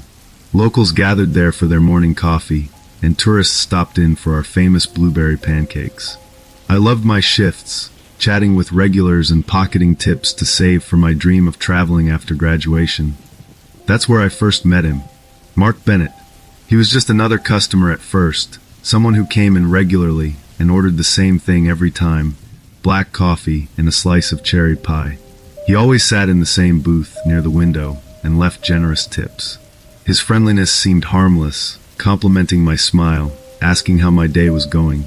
He was probably in his late 30s, with short, neatly combed brown hair and a leather jacket that looked like it had seen better days. At first, I didn't think much of him. I'd grown used to regulars who liked to make small talk, and his questions seemed ordinary. "Busy day today?" he'd ask, or "How's college going?" But over time, his curiosity became more personal. He started asking about my schedule. "When do you usually work?" Or, "Do you get weekends off?" His tone was always casual, almost rehearsed, and I didn't want to seem rude by brushing him off. It wasn't until I started noticing him outside of the diner that my unease grew. One evening, I decided to study at the town library after my shift. I found a quiet corner near the back, plugged in my headphones, and lost myself in my notes. When I glanced up, I saw him sitting a few tables away, pretending to read a newspaper. My stomach sank. I hadn't told anyone I'd be there, and it felt like too much of a coincidence. The second time I saw him outside of work, I was at the grocery store picking up a few things. I turned a corner and nearly bumped into him in the produce aisle. He grinned and said, "Hey Lily, what are the odds?" I gave him a polite smile, made some excuse about being in a hurry, and quickly checked out.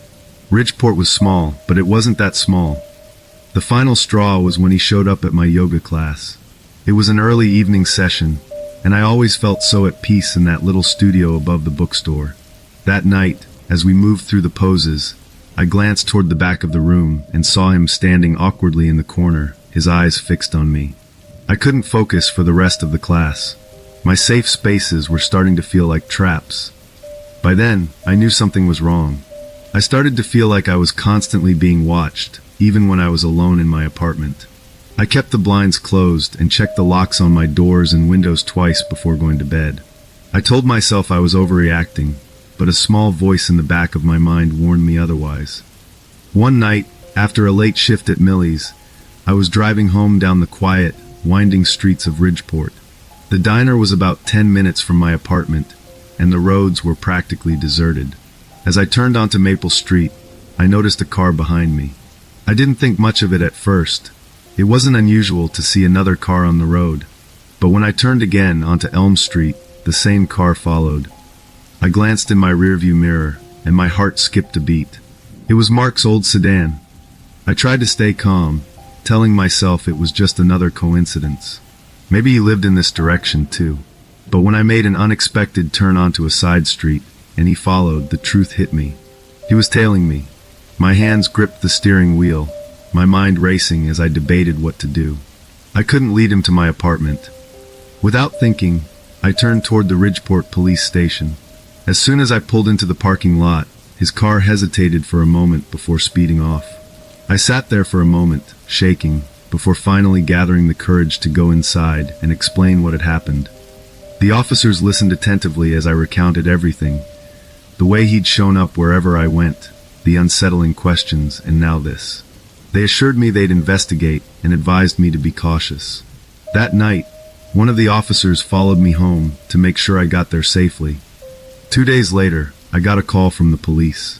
They'd found Mark sitting outside my apartment in his car.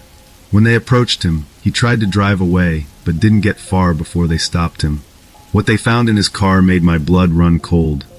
A knife, duct tape, rope, and a notebook filled with pages of detailed notes about me, my work schedule, the places I frequented, and even descriptions of what I wore on certain days. Mark was arrested and charged with stalking and attempted kidnapping. In the days that followed, I tried to process what had happened. I felt a mix of relief and lingering fear. Ridgeport was my home, and I didn't want to feel unsafe in the one place that had always felt like a haven. I moved back in with my parents for a while, needing the comfort of their presence. I changed my phone number, switched up my routine, and even stopped working at Millie's. It took months before I felt comfortable walking around town alone again. People often ask me how I coped, how I moved forward after something so terrifying. The truth is, it wasn't easy, but I found strength in sharing my story. I wanted others to know the signs of stalking and to trust their instincts. Ridgeport eventually returned to its peaceful rhythm, but for me, some things had changed forever. I learned to be more cautious, to listen to that little voice of intuition, and to never ignore my own sense of safety. Life in Ridgeport is quiet again, but I'm no longer the same girl who thought nothing bad could ever happen here. I've grown, I've learned, and most importantly, I've survived.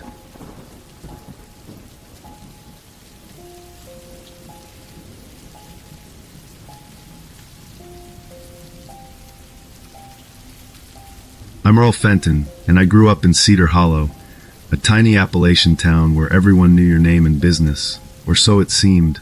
I made my living as a handyman, fixing whatever needed fixing for the folks around town. From leaky faucets to sagging porches, I'd seen it all, or at least I thought I had. Looking back, I wish I hadn't brushed off what I saw at Miss Mabel Crocker's place. Maybe things could have turned out differently if I had trusted my gut. It was about 15 years ago when I got a call from Miss Mabel. She lived alone on the outskirts of town in an old cabin that seemed as weathered as she was. Everyone in Cedar Hollow knew Mabel. She was a widow. Her husband Harold had supposedly run off decades earlier, leaving her to fend for herself.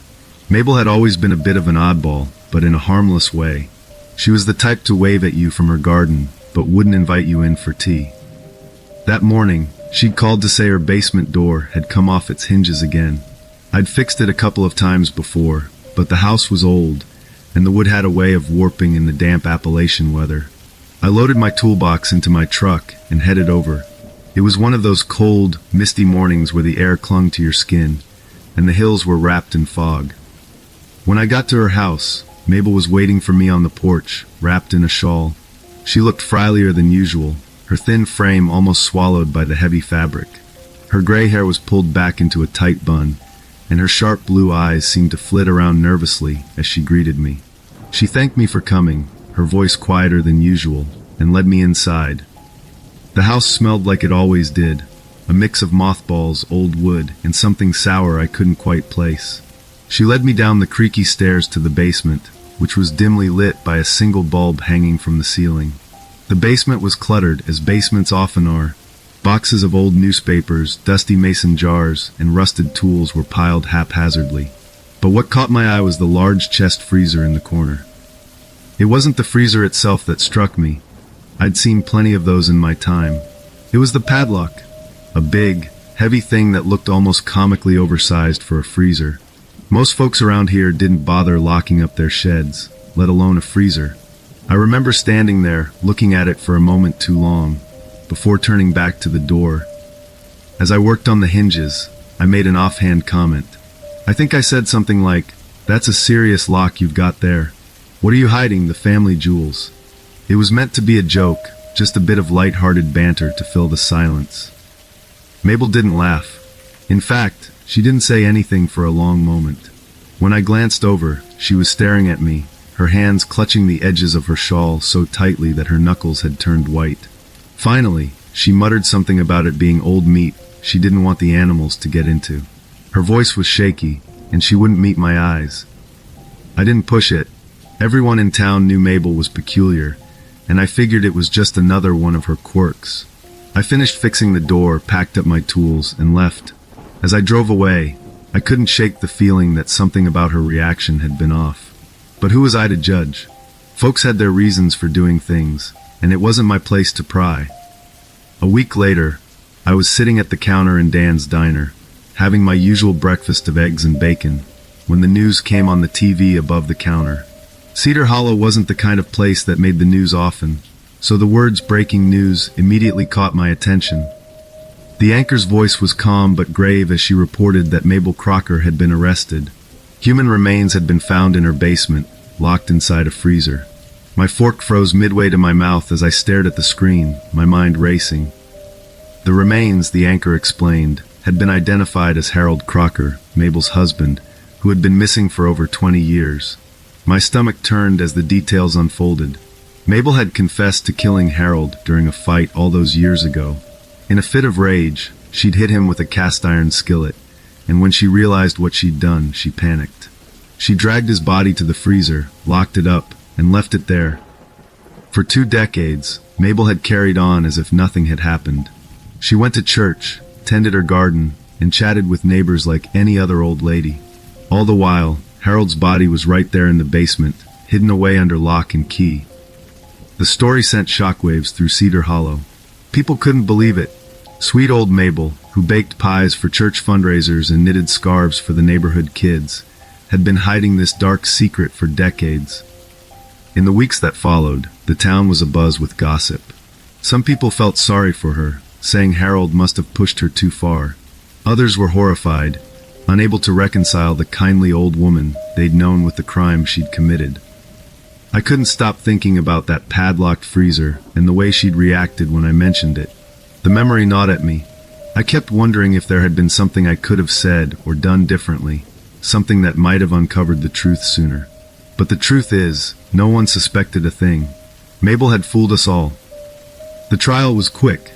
Mabel, frail and in her late 70s by then, admitted to everything. Given her age and health, the judge handed down a relatively light sentence. She was sent to a minimum security prison, but she didn't last long. She passed away within a year of being incarcerated. After her death, the house was sold to a family from out of town. They gutted the place, including the basement. The freezer, now infamous, was removed as evidence and later destroyed. Looking back, the whole ordeal taught me something about people. In a town as small as Cedar Hollow, where everyone knows your name, it's easy to think you know everything about your neighbors. But the truth is, people can carry secrets so dark and so heavy that you'd never imagine them in a million years. To this day, I can't walk into someone's basement without thinking about that freezer. It's a reminder that sometimes, the things we brush off as quirks or oddities might be worth a second look.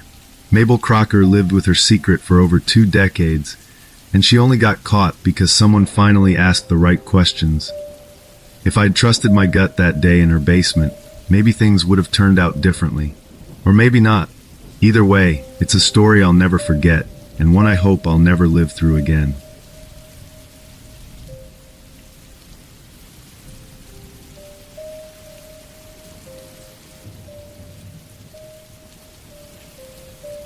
When I graduated from university in Denver, I was full of hope and excitement.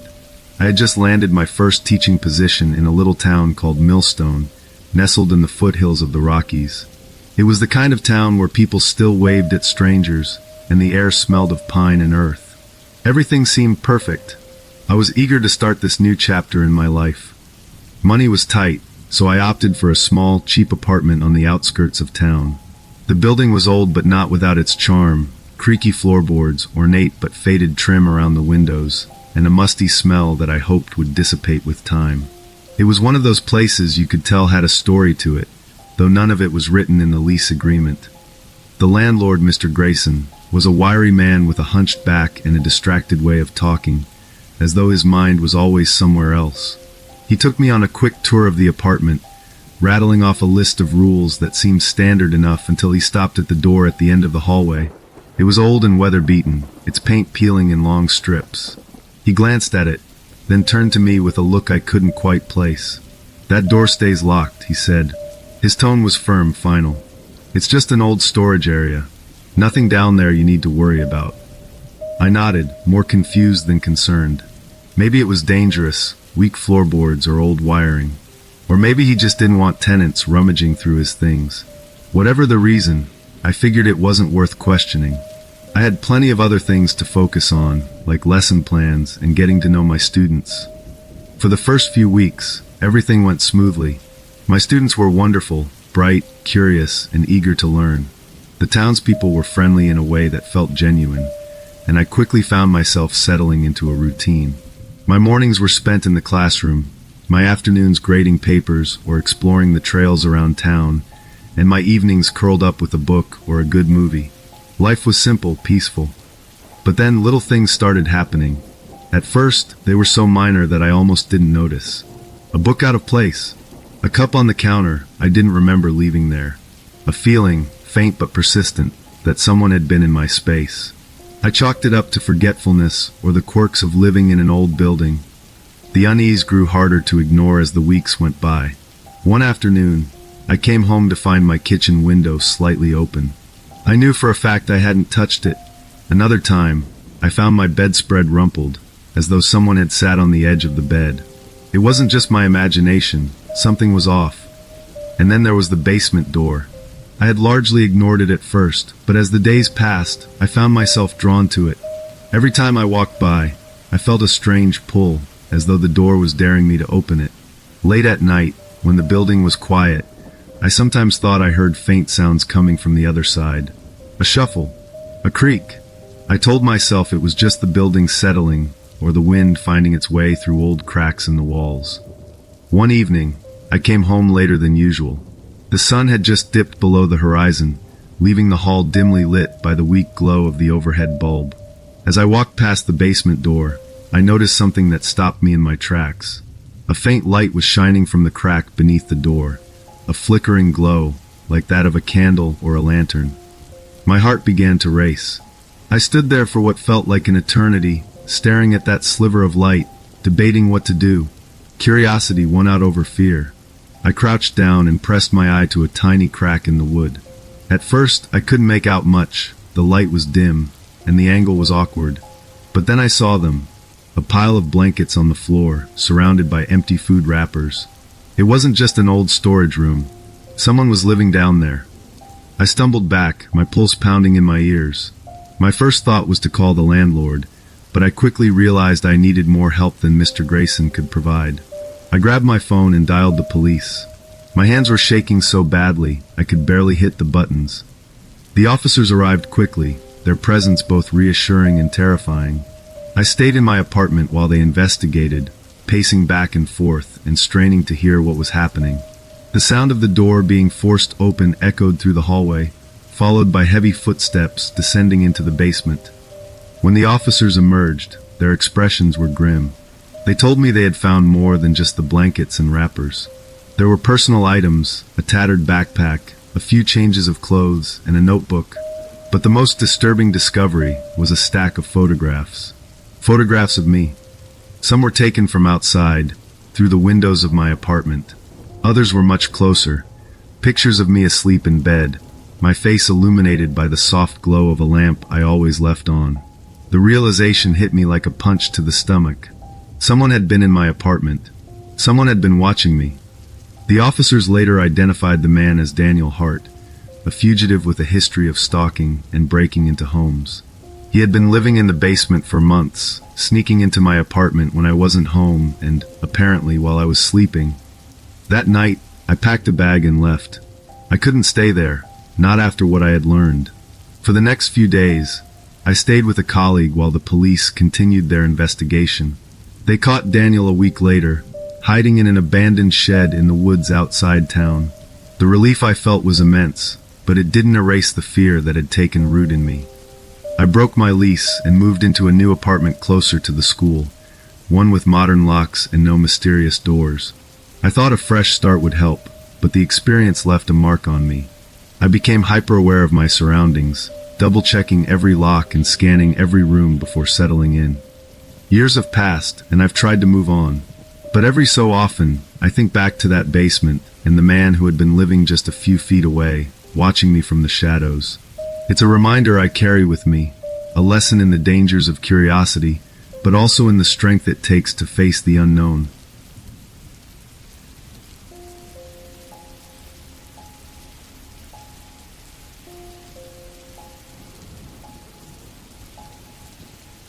My name is Emily Harper. A few years ago, I was in my second year of college when something happened to me that I will never forget. It was during fall break, and like most students, I was eager to leave the bustling city campus behind and head home to Oak Ridge, a quiet little town nestled in the hills of North Carolina. Oak Ridge wasn't exactly exciting, but to me it was home. My parents lived in a small 2-story house on the edge of town, right where the woods began. The house had character, creaky floors, drafty windows, and an attic that always gave me a strange feeling as a kid.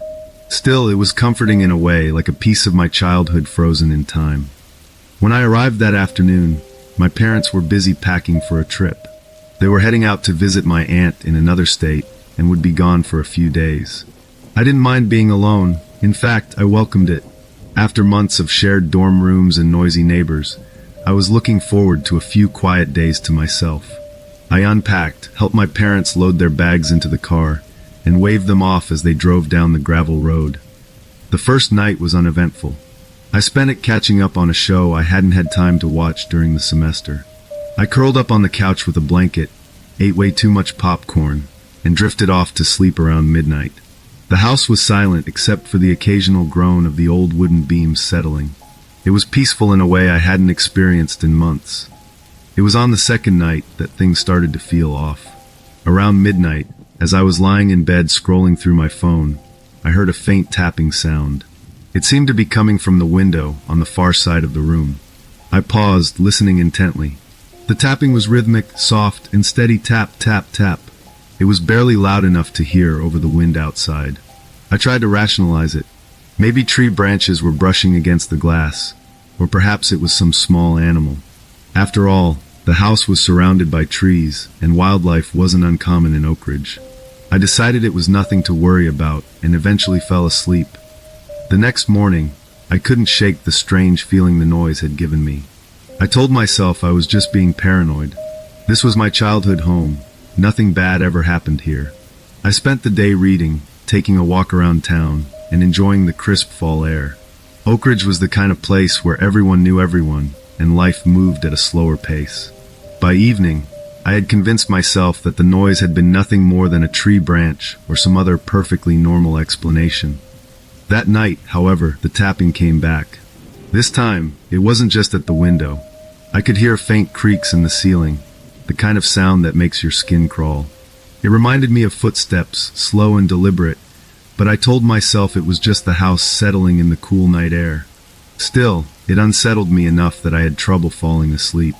I put on some soft music to drown out the sounds and eventually drifted off. By the third night, I was feeling more anxious than I wanted to admit.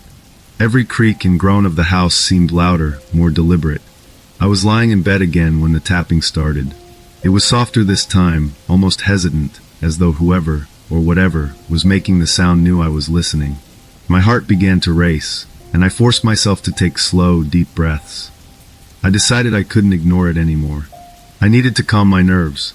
A long bath seemed like a good idea, something to relax my body and mind. The warm water did help, and for a little while, I felt normal again. After the bath, I changed into my pajamas, brushed my teeth, and headed back to my room. When I reached the door, I froze. The knob wouldn't turn. The door was locked. From the inside, I stared at it, confused. I never locked my door, not at night, not during the day, not ever. Why would I? I was the only person in the house. My mind raced, trying to come up with an explanation. Maybe I had accidentally locked it earlier and forgotten. That didn't make sense, but it was the only thing I could think of. I twisted the knob again, harder this time, but it wouldn't budge. The panic that had been simmering below the surface began to rise. Something was wrong. I could feel it in my gut. With a burst of adrenaline, I threw my shoulder against the door. It took a few tries, but finally, the flimsy lock gave way, and the door swung open. I stood in the doorway, breathing hard, staring into the darkness of my room. Everything looked normal at first glance. My bed, my desk, the window. Nothing seemed out of place. But then out of the corner of my eye, I noticed the closet door. It was slightly ajar. A cold knot formed in my stomach. I took a step forward, then another. Every instinct I had was screaming at me to run, but I couldn't. I had to know. I reached out, grabbed the edge of the closet door, and yanked it open. There, crouched among my clothes, was a man. He was thin, his clothes dirty and torn, his face pale and gaunt.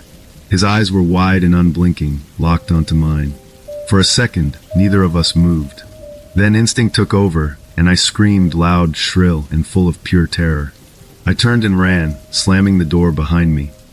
I grabbed my phone and dialed 911, my hands trembling so badly I almost dropped it. The operator's voice was calm, reassuring, but I barely heard her over the pounding of my heart. I locked myself in the bathroom and waited, knife in hand, until I heard the sound of sirens outside. When the police arrived, they found the man still in the closet. He didn't resist. He didn't say a word. He just stared blankly as they handcuffed him and led him out of the house. I learned later that he was a transient, a drifter with a history of breaking into homes. He had apparently been living in our attic for days, entering through an unlocked window while my parents were away. The tapping I had heard at night, that was him moving around, possibly watching me through the vent above my bed. The police assured me that he hadn't seemed violent, but that didn't make me feel any better. The idea that someone had been in my house, watching me, waiting for who knows what, was enough to keep me awake for many nights afterward. When my parents returned the next day, they were horrified. We changed the locks, reinforced the windows, and sealed the attic shut. It took me a long time to feel safe again, and even now, I find myself checking the locks more often than I used to. Looking back, I realize how lucky I was. If I hadn't forced the door open that night, if I hadn't discovered him when I did, I don't like to think about what might have happened. I used to believe that Oak Ridge was the kind of place where nothing ever happened, where life was simple and safe. But that experience changed how I see things. It taught me that no place is ever truly safe, and sometimes the scariest things aren't what you imagine. They're what's hiding right behind a locked door.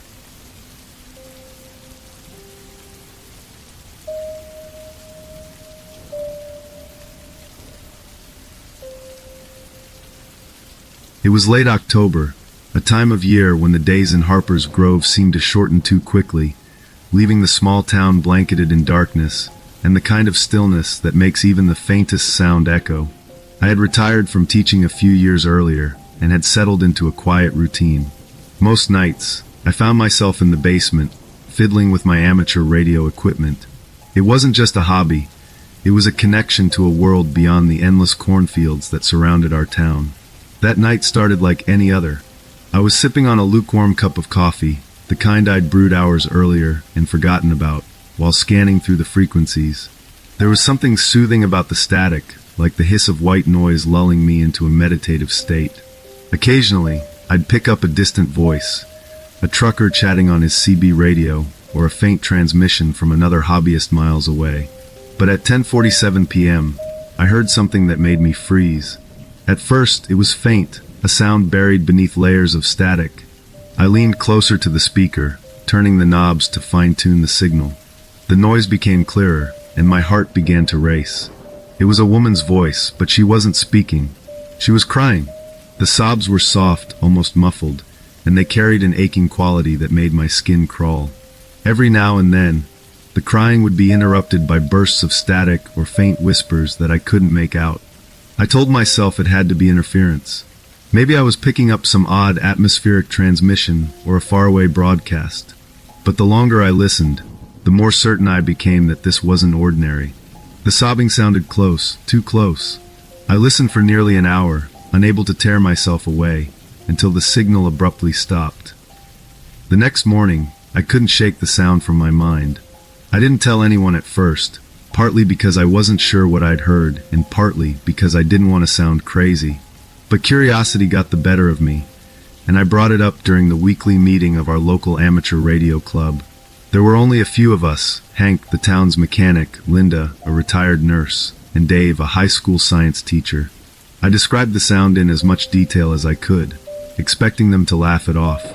To my surprise, they didn't. Hank was the first to speak up, suggesting it could be a stray transmission from a nearby town. Dave, ever the skeptic, said it was probably a natural phenomenon, radio waves bouncing off the atmosphere in an unusual way. Linda, though, looked troubled. "That doesn't sound like interference," she said quietly. "That sounds like something else." Over the next few days, we all tuned in to the same frequency. To my relief and dread, they heard it too. The sobbing was unmistakable, though it seemed to vary in intensity, growing louder one night and barely audible the next.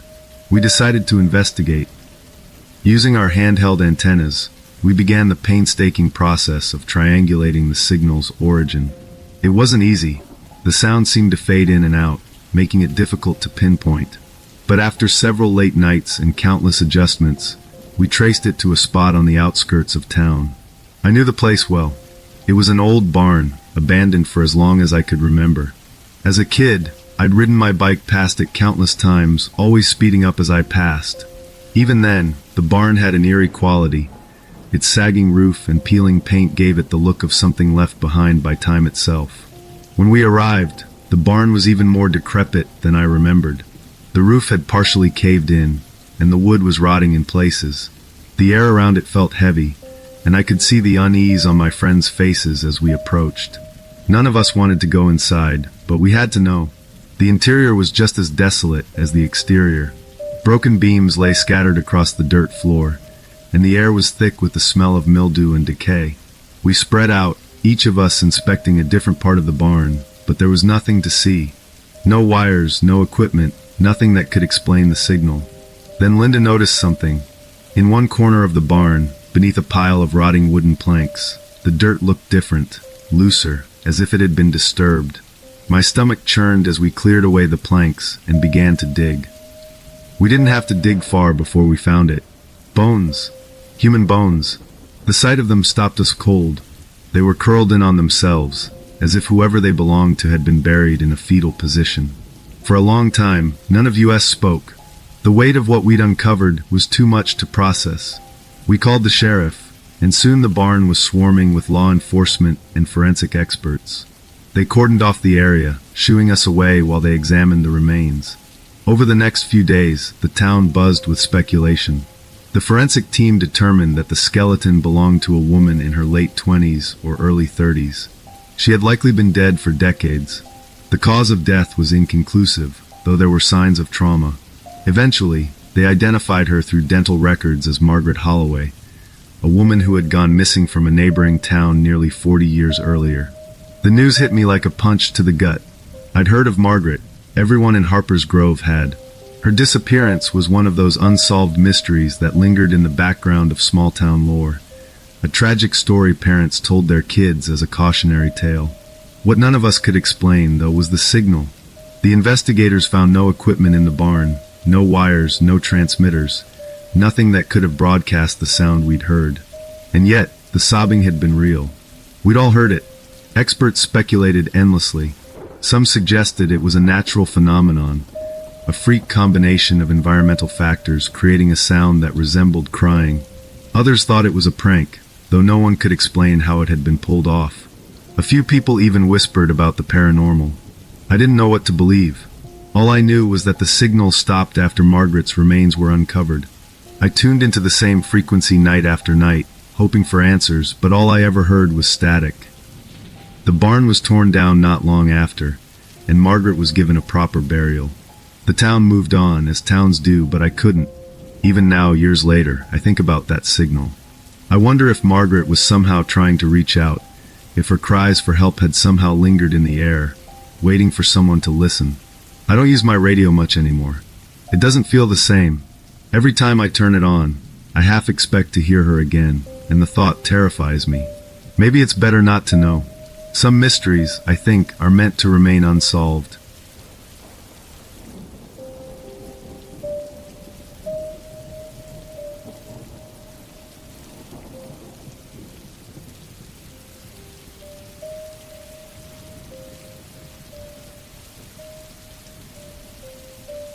My name is Sarah Bennett, and I grew up in Elmwood, a small Midwestern town with wide streets, friendly neighbors, and a sense of security so ingrained that it never occurred to me to question it.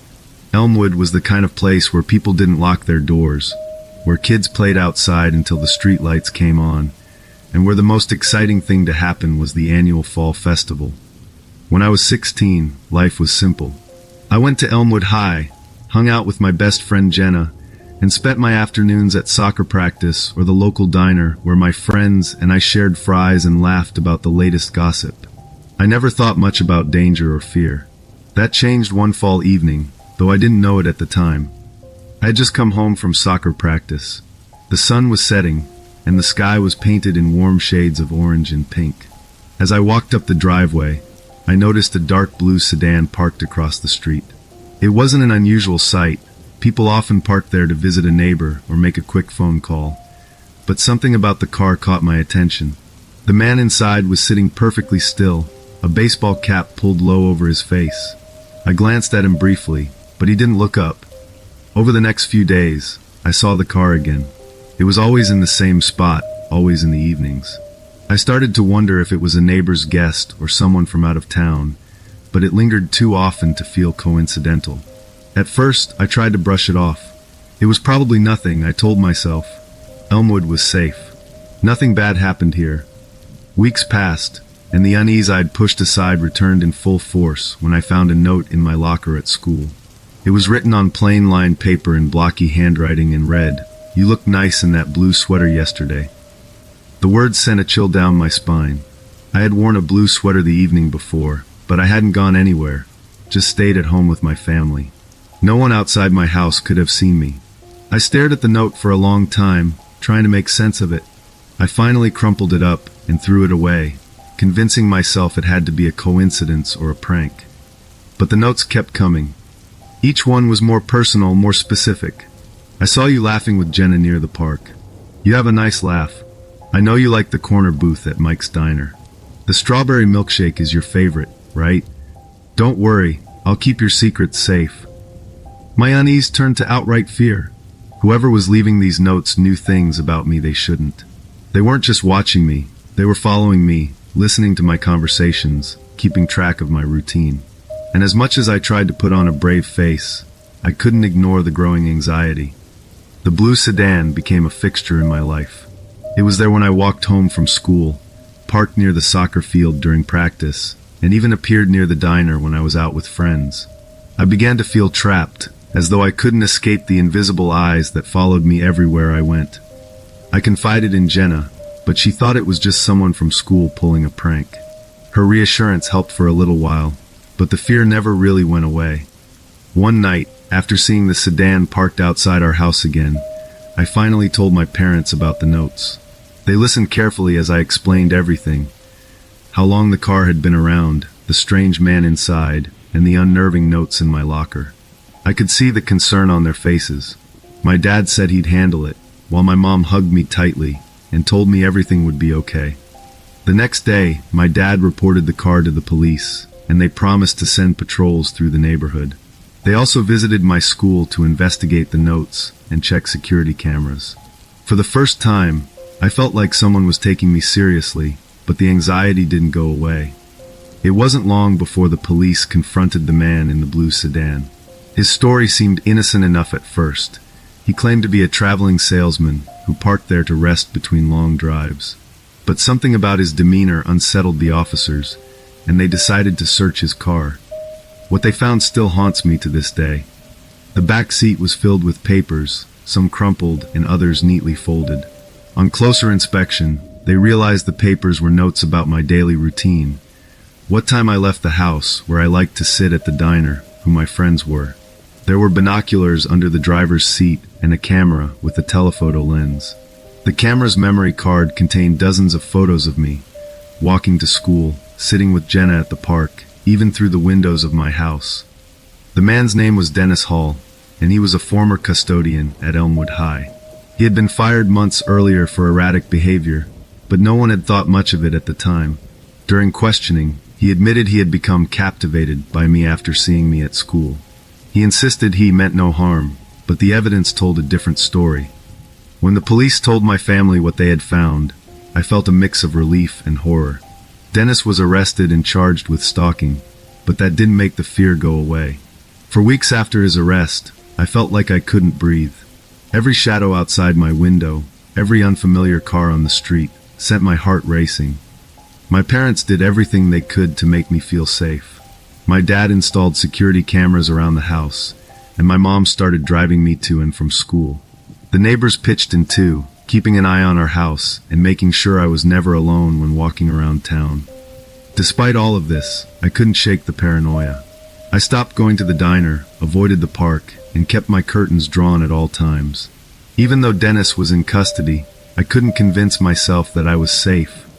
The legal process dragged on for months, and in the end, Dennis pleaded guilty. He was sentenced to probation and mandatory counseling, along with a restraining order that forbade him from coming near me or my family. While it was a relief to know he was being monitored, it didn't feel like justice. He had taken something from me that I could never get back. My sense of safety, my ability to trust. Over time, I started to heal. Therapy helped me work through the lingering fear and anxiety, and I found strength in my friends and family. I learned to be more aware of my surroundings, to trust my instincts, and to take precautions to protect myself. Looking back, the whole experience feels surreal, like something out of a thriller movie. But it was real, and it happened to me. Elmwood, for all its charm and friendliness, had shown me that danger can exist anywhere, even in the quietest of towns. I've since moved away from Elmwood, but the memories stay with me. I still check the locks on my doors and windows every night. I still glance over my shoulder when I'm out alone. But I've also learned that fear doesn't have to control me. What happened changed me, but it didn't break me. And that's something I hold on to every day.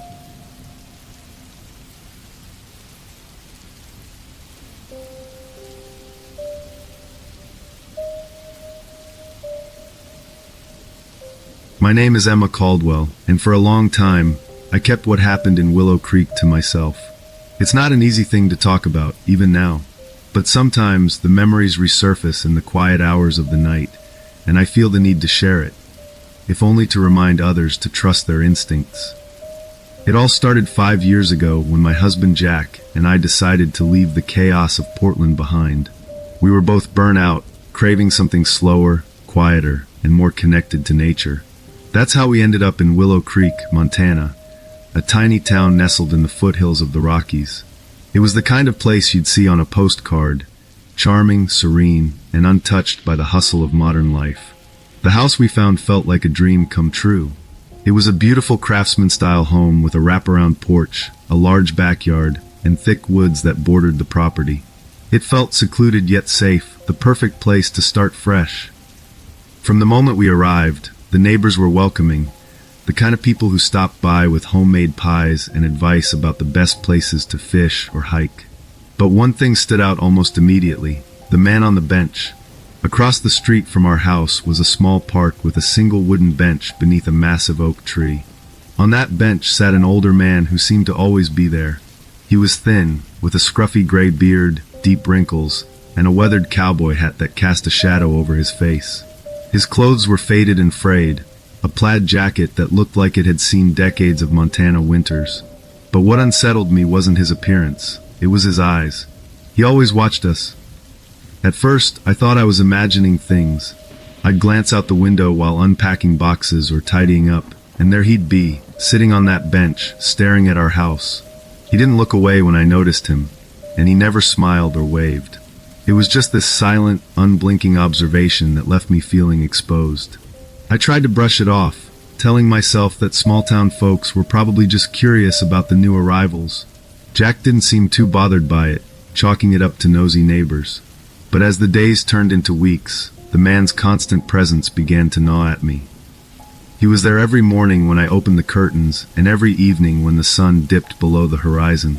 Sometimes, late at night, I'd catch a glimpse of him under the dim glow of the street lamp, sitting in the same spot, as if he had nowhere else to be. I started avoiding the windows altogether, not wanting to see him anymore. It felt irrational to let an old man unsettle me so much, but I couldn't help it. One evening, Jack decided to address the situation head-on. I remember sitting on the couch, trying to focus on a movie, but my eyes kept drifting toward the window. The man was there again, his silhouette stark against the orange glow of the streetlight. Jack noticed my unease and told me he'd go talk to him, reassure me that everything was fine. He grabbed a flashlight and stepped out into the cool night air. I stayed inside, watching anxiously from the window. But when Jack reached the bench, it was empty. The man had vanished. Jack came back inside, looking puzzled but not alarmed. He shrugged it off, saying the man probably left while we weren't paying attention. The next morning, I found the note. It was a single piece of paper, yellowed and crinkled, slipped under our front door. The handwriting was shaky, almost childlike, and the message was chilling in its simplicity. You should lock your windows. My heart raced as I stared at it, the words sinking in like cold water. Jack tried to calm me down, saying it was probably just a prank, but I couldn't shake the feeling that it was a warning, one we needed to take seriously. We decided to call the local police. The deputy who came to our house was a middle-aged man named Carter. He had an easygoing demeanor, the kind of guy who probably knew everyone in town by name. He listened to our story, nodding thoughtfully, and when we described the man on the bench, he said it sounded like old Henry. According to Carter, Henry had lived in Willow Creek for decades. He was a bit of a loner, odd but harmless. Carter promised to have a word with him and patrol the area, but I wasn't convinced. Something about the note felt too deliberate, too specific to dismiss. Later that day, I was closing the curtains in the living room when I noticed something that sent a shiver down my spine. In the fresh mud beneath the window were footprints, large boot prints, leading from the sidewalk around the side of the house and into the backyard. I called Jack, and we followed the trail together. The footprints stopped beneath the second-story window that led to our bedroom. There, on the wooden windowsill, were deep scratch marks, as if someone had tried to pry it open. We stood there in stunned silence, the weight of the situation finally hitting us. This wasn't just some harmless old man. Someone had been trying to get into our home. We called Deputy Carter again, and he came out with another officer to investigate. They examined the footprints and the scratches, but didn't find much else. Carter tried to reassure us, saying it was probably kids messing around, but I could tell he wasn't entirely convinced. That night, Jack installed locks on all the windows and set up motion sensor lights around the house. We also ordered security cameras, which were installed the following day. For a while, things seemed to settle down. The man on the bench didn't return, and the cameras didn't pick up anything unusual. But the sense of safety we had felt when we first moved in was gone. Then one night, the motion lights snapped on. It was around 2 a.m., and the sudden brightness jolted us awake. Jack grabbed the baseball bat he'd started keeping by the bed, while I checked the camera feed on my phone. My hands trembled as the screen loaded, and when the image finally appeared, my blood ran cold. There, at the edge of the backyard, just beyond the tree line, was a figure. It wasn't old Henry. This person was taller, wearing a dark hooded jacket. They stood perfectly still, facing the camera, as if they knew they were being watched. My breath caught in my throat as the figure turned and disappeared into the woods. We called the police again, but by the time they arrived, the figure was long gone. They searched the area but found no footprints, no signs of forced entry, nothing. It was as if the intruder had vanished into thin air. After that, Jack and I barely slept. Every creak of the floorboards, every rustle of leaves outside, felt like a threat. We started talking about leaving Willow Creek, but part of me hated the idea of giving up our dream. A few weeks later, we packed up and left. Moving back to Portland felt like admitting defeat, but we couldn't live with the constant fear anymore. To this day, I don't know who the man on the bench really was or what his intentions were. I don't know if the hooded figure was connected to him, or if it was something else entirely. All I know is that we made the right decision to leave. Some mysteries are better left unsolved.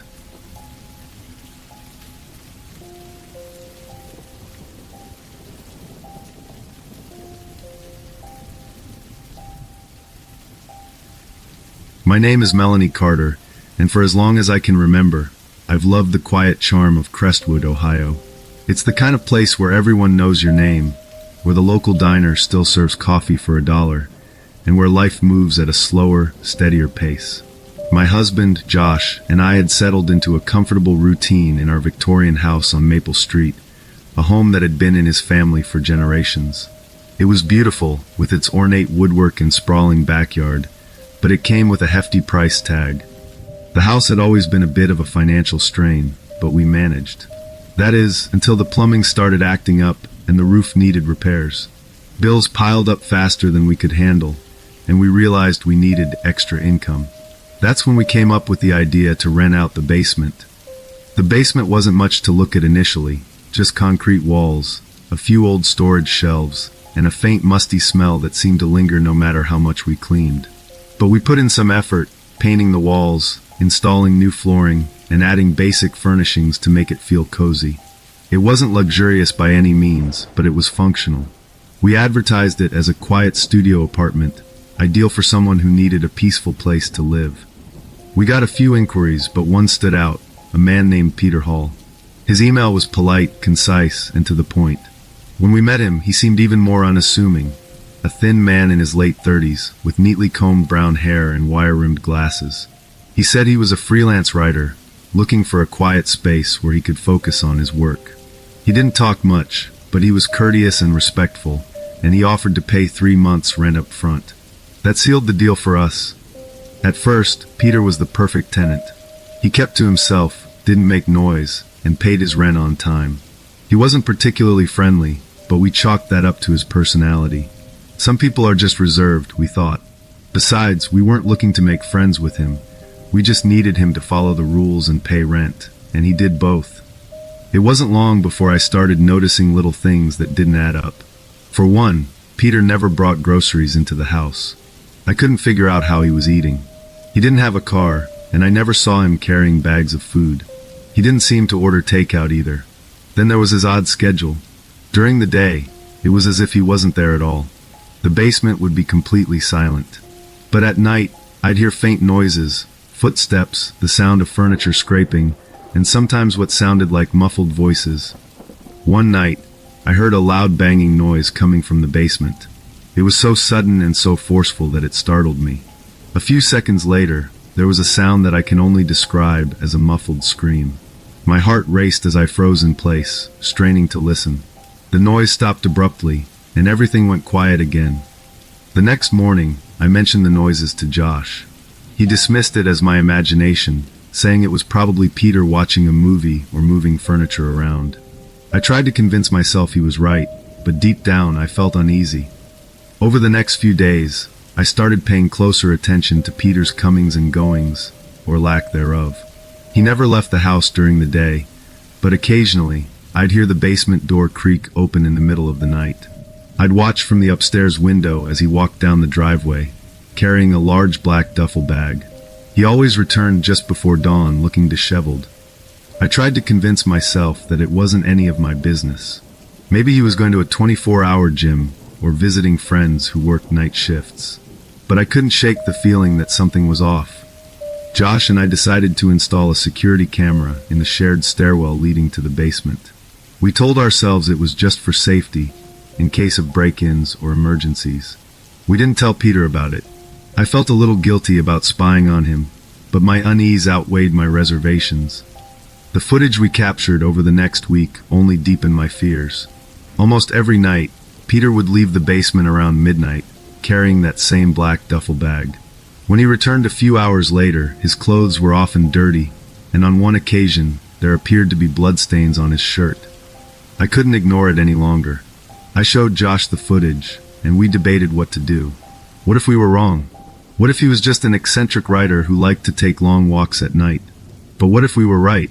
The thought of Peter living just a few feet below us, potentially involved in something sinister, made my skin crawl. Finally, we decided to call the police. We handed over the footage and explained our concerns. The officers took our report seriously and assured us they would investigate. They asked us to stay upstairs while they went down to the basement. What happened next is something I'll never forget. The police knocked on Peter's door, and there was a long pause before it opened.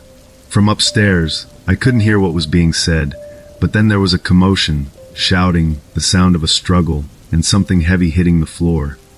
When the officers emerged, they were carrying Peter in handcuffs and that black duffel bag. They told us it contained knives, duct tape, gloves, and other items that suggested he was involved in criminal activity. Later, we learned that Peter wasn't a writer at all. He was a fugitive wanted in multiple states for a string of gruesome murders. He had been using our basement as a hideout and a staging ground for his crimes. The days that followed were surreal. The media swarmed our house, and reporters wanted to interview us. We became minor celebrities in Crestwood, but I didn't feel like a hero. I felt violated, horrified, and most of all guilty. How could I not have seen the warning signs sooner? Josh and I decided we couldn't stay in that house. It was too big, too expensive, and now too full of memories we wanted to forget. We sold it and moved to a smaller place on the other side of town. Even now, I sometimes wake up in the middle of the night, convinced I hear footsteps or banging noises coming from the basement. It takes me a few moments to remind myself that we don't live there anymore, that Peter is behind bars, and that we're safe. But the fear lingers, a reminder that even in a quiet town like Crestwood, darkness can hide in the most unexpected places.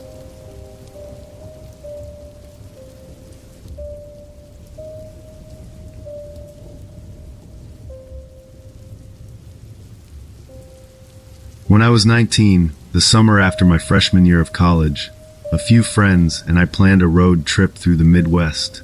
I grew up in Fremont, Nebraska, a small town where nothing much ever happened, so the idea of hitting the open road with my closest friends felt like the perfect escape. There were 4 of us, me, Julie, my best friend since elementary school, Alex, my boyfriend at the time, and Tyler, Alex's roommate. We were young, restless, and eager to explore the wide-open plains and dusty highways.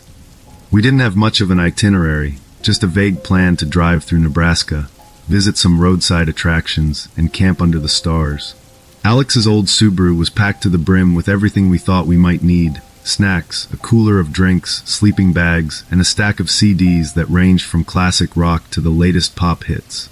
That particular evening, we were somewhere along Highway 81, miles from the nearest town. The road stretched endlessly ahead of us, cutting through fields that seemed to go on forever. The sun was sinking low in the sky, casting long shadows across the landscape. The air inside the car was filled with the kind of easy banter that comes naturally when you're with close friends. Julie was riding shotgun, her feet propped up on the dashboard, flipping through a map that we didn't really need but brought for the aesthetic. I remember the moment we saw him clearly. A figure standing on the side of the road, his thumb extended. He was tall and thin, wearing a tattered jacket and a baseball cap pulled low over his face.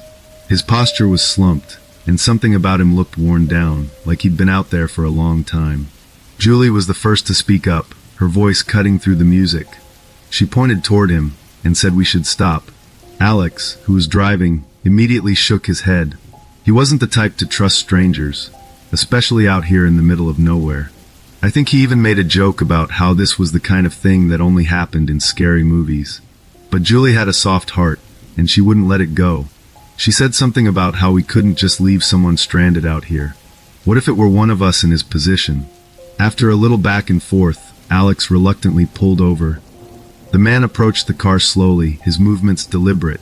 As he got closer, I could see his face more clearly, rough, weathered, with sunken eyes that made him look older than he probably was. He muttered a quiet thanks as he climbed into the back seat next to me.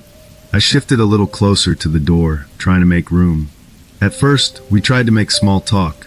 Julie asked him where he was headed, but his answers were vague. He said something about needing to get to the next town, but didn't offer any details. Alex asked him where he was from, but the man just shrugged and muttered something I couldn't make out. His voice was low and gravelly, and he kept his hands stuffed deep into the pockets of his jacket. There was something about him that put me on edge. He wasn't overtly threatening, but there was an air of unease that I couldn't shake. I glanced at Julie, and I could tell she was starting to feel it too. As we drove, I noticed the man shifting slightly in his seat. For just a moment, the fabric of his jacket parted, and I saw it, a knife tucked into an inside pocket. It wasn't small either, the kind of blade you'd use for hunting or something worse. I froze. My stomach dropped, and my mind raced. I didn't know what to do. I couldn't just shout, "He's got a knife." That might set him off. Instead, I leaned forward, trying to keep my voice steady, and said something about how the car felt like it was overheating. Alex caught on immediately, glancing at me in the rearview mirror, his expression tense. He nodded and pulled over to the side of the road. The man didn't say anything, just sat there, staring straight ahead. When we got out of the car, Julie looked at me, confused. I pulled her and Tyler aside, whispering as quietly as I could. I told them what I'd seen, and their faces went pale. We all looked back at the car, where the man was still sitting, his hands now resting on his knees. There was no question in my mind. We needed to get away from him, and fast. Alex walked back to the car, pretending to inspect something near the driver's side door. Then in one quick motion, he unlocked the door, climbed in, and hit the lock button. The sound of the locks clicking echoed in the still evening air. The man reacted immediately, his head snapping up. He lunged for the door handle, just as Alex started the car, and hit the gas. I can still hear the sound of his fist pounding on the window as we sped off, leaving him standing on the side of the road. None of us spoke for what felt like an eternity. The only sound was the hum of the tires on the asphalt. I kept looking out the back window, half expecting to see him running after us. When we finally reached a small gas station, we pulled in and stumbled out of the car, still shaken. The attendant, an older man with a weathered face, asked if we were okay. We told him what had happened, describing the hitchhiker in as much detail as we could manage. The attendant's expression changed as we talked. He went from curious to concerned, then to something that looked almost like fear. When we finished, he leaned across the counter and told us we were lucky. He explained that there had been reports of a man matching that description along this highway.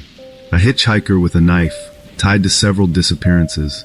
People would pick him up, and they'd never be seen again. Hearing that sent a chill down my spine. We stood there in stunned silence, the weight of what could have happened sinking in.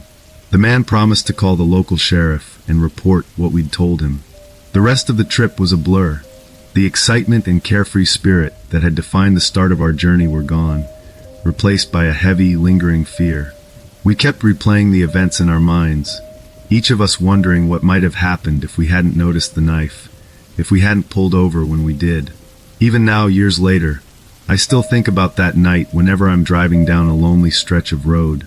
I try not to dwell on it too much, but sometimes, late at night, I catch myself glancing at the side of the road, half expecting to see him again, standing there with his thumb out, waiting for his next ride.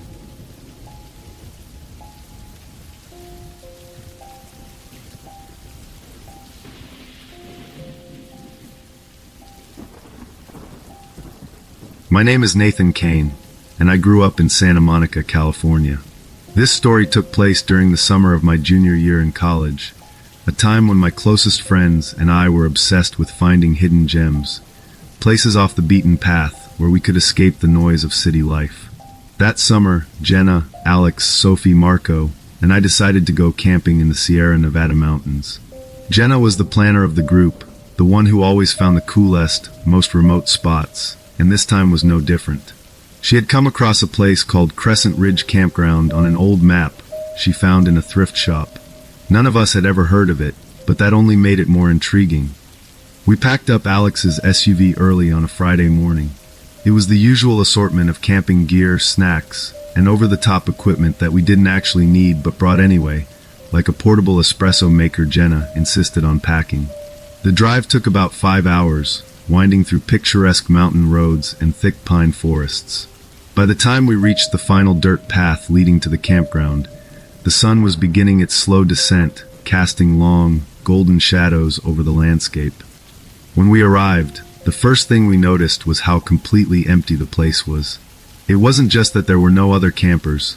There were no signs of life at all. No tire tracks, no distant voices, no smoke from nearby campfires. It was as if the entire area had been forgotten. Crescent Ridge was little more than a clearing surrounded by towering pines, with a few scattered picnic tables and what looked like the remnants of an old fire pit. At first, we chalked up the emptiness to luck. After all, wasn't that what we'd wanted? A quiet, secluded spot to unwind for the weekend. Alex joked that we'd hit the jackpot, and Jenna was thrilled to have found such a hidden treasure. But as we set up camp, I couldn't shake the feeling that something about the place felt wrong. The air was still, heavier than it should have been, and the silence wasn't peaceful, it was oppressive. Every so often, I'd catch myself glancing over my shoulder, half expecting to see someone watching us from the trees. By the time we had everything set up, tents pitched, firewood collected, marshmallows ready, the sun had disappeared behind the mountains, and the clearing was bathed in soft, flickering firelight. The unease I'd felt earlier began to fade as the night went on. We laughed, told stories, and roasted esmores, the quiet of the forest broken only by our voices. It must have been close to midnight when I woke up in my tent. At first, I wasn't sure what had stirred me, but then I heard it, a faint, melodic chanting drifting through the trees. It was distant and barely audible, like it was carried on the wind, but it was unmistakable. I sat up, my heart thudding in my chest, and strained to listen. The sound was rhythmic and haunting, unlike anything I'd ever heard before. It didn't sound like singing. It was more like a chorus of voices repeating the same eerie melody over and over. My first thought was that it must have been another group of campers, but when I peeked outside, the clearing was as empty and silent as before, save for the chanting that seemed to echo from the trees. By then, I wasn't the only one awake. Jenna and Sophie were standing near the fire, their faces pale in the dim light. Alex and Marco emerged from their tents moments later, groggy and confused. We huddled together, trying to make sense of what we were hearing. The chanting seemed to come from everywhere at once, surrounding us. It wasn't loud, but it was persistent, burrowing into our heads like a needle. Marco suggested it was a prank, some locals messing with us for camping in the wrong spot. That explanation made sense at first, but the longer we listened, the less likely it seemed. The voices were too coordinated, too otherworldly. And if it was a prank, why couldn't we see anyone? The forest was empty as far as our flashlights could reach. As the night dragged on, the chanting grew louder. It began to echo through the clearing, weaving through the trees like a ghostly song. By 2 a.m., we'd had enough. We decided to pack up and leave, even if it meant driving down the dirt path in the dark. When we reached the car, the situation went from unsettling to terrifying. All 4 tires were slashed. The rubber was shredded as if someone, or something, had used a blade. Panic set in. If this was a prank, it wasn't funny anymore. That's when we saw them. Hooded figures, barely visible in the shadows, standing just beyond the tree line. There must have been at least a dozen of them, their faces obscured, their bodies cloaked in black. They didn't move, didn't make a sound. They just stood there watching. We froze, too scared to move or speak. For what felt like hours, we stayed huddled near the fire, our backs to each other as we tried to keep an eye on the figures. They never came closer, but their presence was suffocating, like the air itself was pressing down on us. At some point, the chanting stopped. The silence that followed was even worse. By the time the first light of dawn crept into the clearing, the figures were gone. We didn't bother packing our gear. We left everything behind and started walking down the dirt road. None of us spoke. We were too tired, too scared, and too shaken to process what had happened. After hours of walking, we finally reached a paved road and flagged down a passing truck. The driver, a middle-aged man named Hank, listened to our story with a skeptical look. When we told him we'd been at Crescent Ridge, he shook his head. "That place has been closed for years," he said. "There's nothing up there anymore." We insisted we'd been there, that we'd camped there, but he didn't believe us. Still, he agreed to take us to the nearest town, where we reported the incident to the local authorities. When we returned to the site with the police, Crescent Ridge was gone. The clearing was overgrown with grass and wildflowers, as if no one had set foot there in years. Our tents, our fire pit, even the ruts our car had left in the dirt road, everything was gone. To this day, I can't explain what happened that night. I've spent countless hours researching Crescent Ridge, but all I've found are vague rumors and local legends about settlers who vanished there in the 1800s. Some say the land was cursed, others talk about strange rituals, but there's no concrete evidence. The five of us don't talk about it much anymore. We've all moved on with our lives, but that night still haunts me. I still love camping, but I'm more cautious now. I make sure to stick to well-traveled areas, and I never go without telling someone exactly where I'm going. Whatever we experienced at Crescent Ridge, I hope I never have to face anything like it again. Some places, I've come to believe, are better left undiscovered.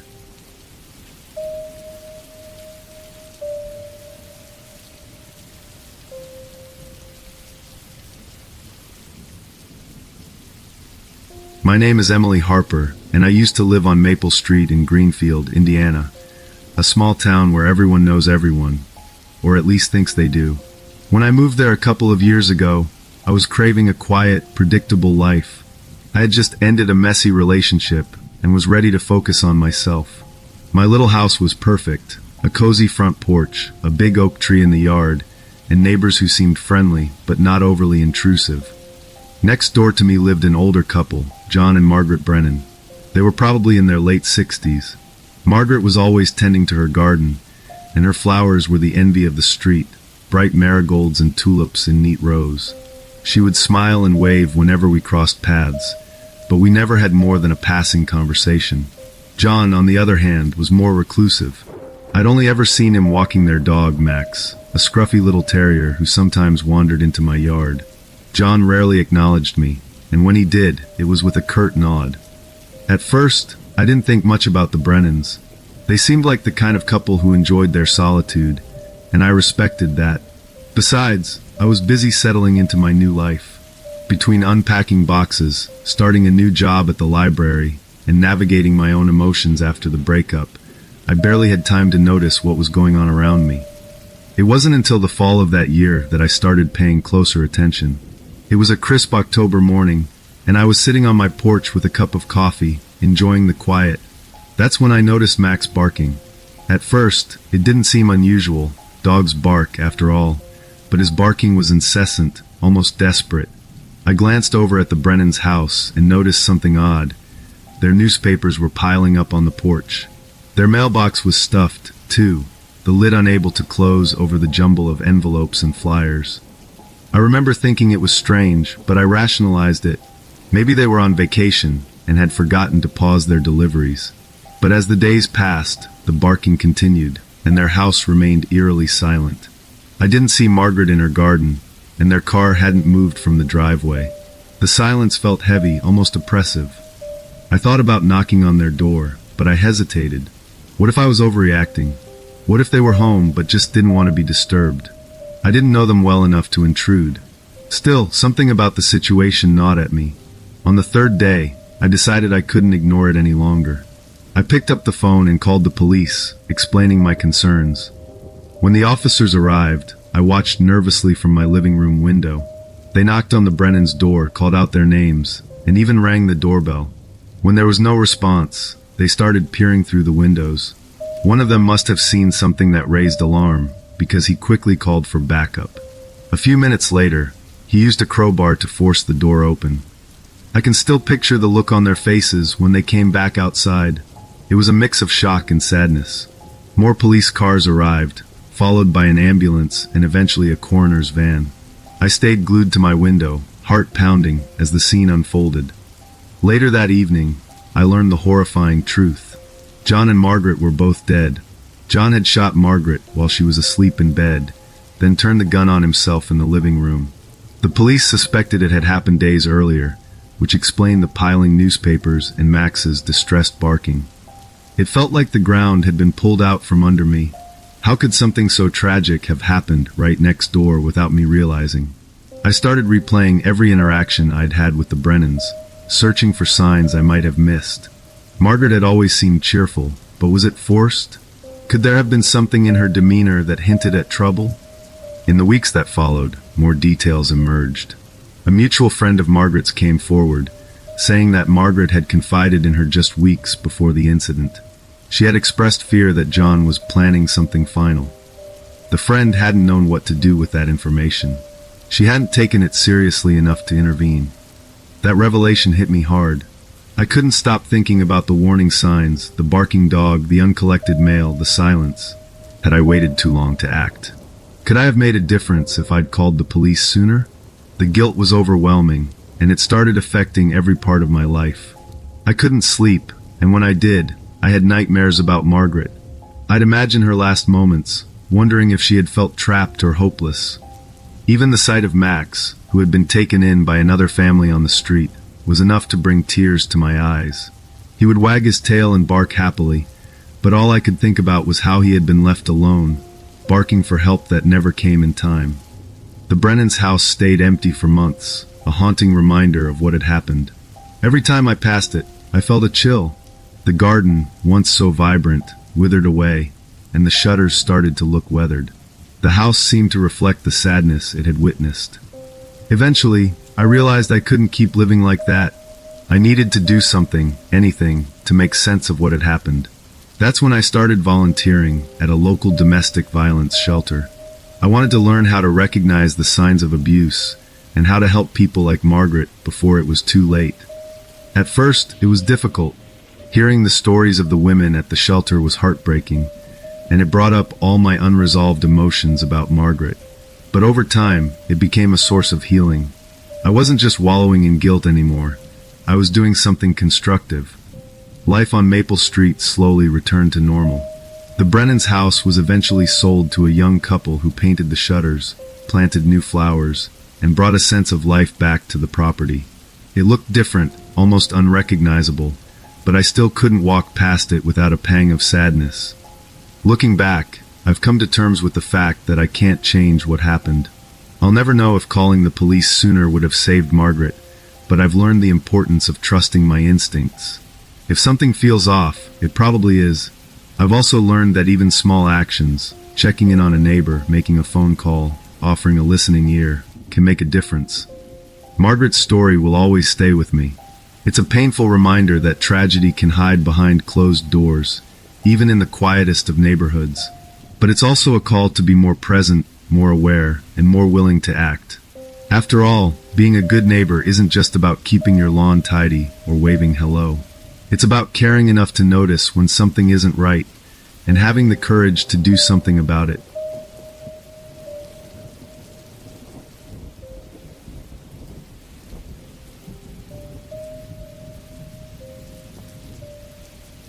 My name is Eric Morrison. I'm from Chicago, where I live with my wife Amanda and our 2 kids, Tyler and Sophie. Last summer, we decided we needed a break from city life. Amanda found a listing online for a lake house rental in rural Michigan, not far from a small town called Pine Hollow. The photos of the place looked incredible, tall pines surrounding a serene lake, with a cozy, rustic cabin right on the water. It seemed like the perfect escape.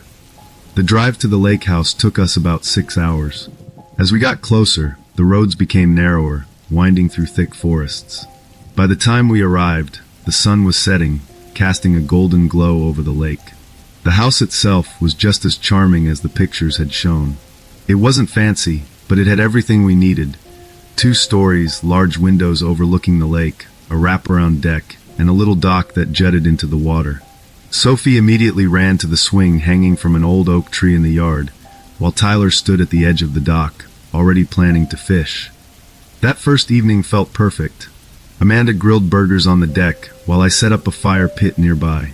We ate dinner together as the sun dipped below the horizon, painting the sky in shades of pink and orange. Later, we played cards in the living room, laughing and teasing each other. I remember thinking how nice it was to see Tyler and Sophie get along for once. They were usually bickering over something. When we went to bed that night, the house felt peaceful. The only sounds were the gentle lapping of the water against the dock and the occasional call of a loon echoing across the lake. On the second night, things started to feel off. Amanda and the kids had gone to bed early, exhausted from a day of fishing and swimming. I stayed up in the living room, reading a paperback I'd brought along. It was quiet, almost too quiet, and I started to notice every little noise, the creak of the wooden floors, the faint hum of the refrigerator, the the rustle of leaves outside. At some point, I heard a soft thump coming from the deck. My first thought was that it must be a raccoon or maybe a deer. I paused, listening closely, but the sound didn't repeat. After a minute, I convinced myself it was nothing and went back to my book. The next morning, I stepped outside to enjoy the fresh air. That's when I noticed them, muddy footprints, barefoot, leading from the dock to the deck and right up to the sliding glass door. The sight sent a chill through me. I stood there for a moment, trying to make sense of it. The prints were clear, the mud still damp. Whoever, or whatever, had left them had been there recently. I called Amanda outside and showed her. She frowned, crossing her arms. We both knew it wasn't one of the kids. Tyler and Sophie had been with us the whole time.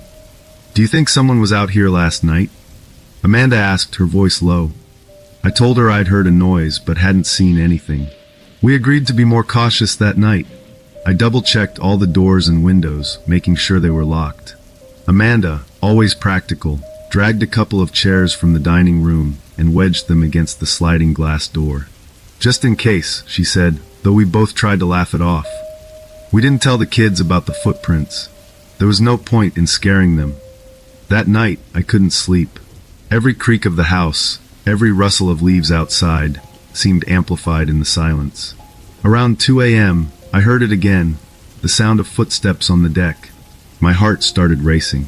This time, I didn't dismiss it as wildlife. I got out of bed as quietly as I could, grabbed the largest kitchen knife we had, and crept into the living room. My pulse was pounding in my ears. The sliding glass door rattled slightly, the handle wiggling as if someone was trying to open it. Then I saw him.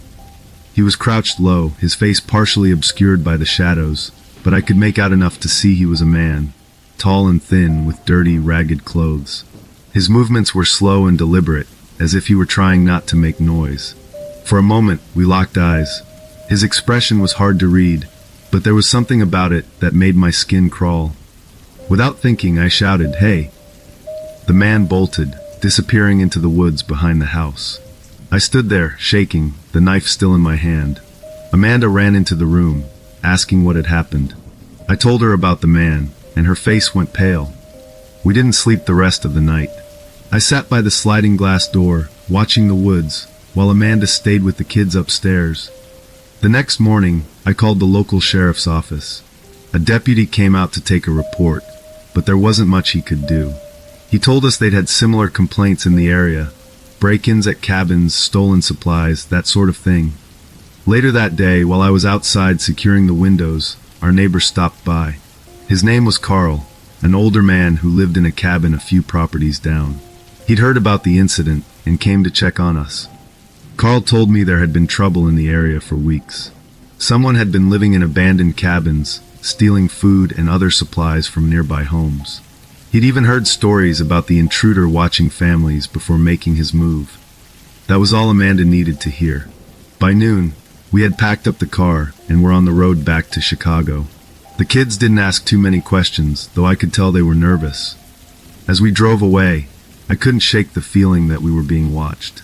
I kept glancing in the rearview mirror, half expecting to see the man standing at the edge of the woods. Months later, I still think about that week. About the footprints, about the man at the door. I wonder how long he'd been watching us, what he might have done if he'd gotten inside. It's a feeling I can't quite shake, the realization that even in the most peaceful places, danger can find you. We haven't been back to Pine Hollow, and I doubt we ever will. The lake house was beautiful, but now it feels tainted by that experience. Sometimes, when I lie awake at night, I picture the man's face, the way he looked at me through the glass, and I wonder, what would have happened if I hadn't been awake? What if he'd tried again and succeeded? It's a question I'll never have an answer to, and maybe that's for the best.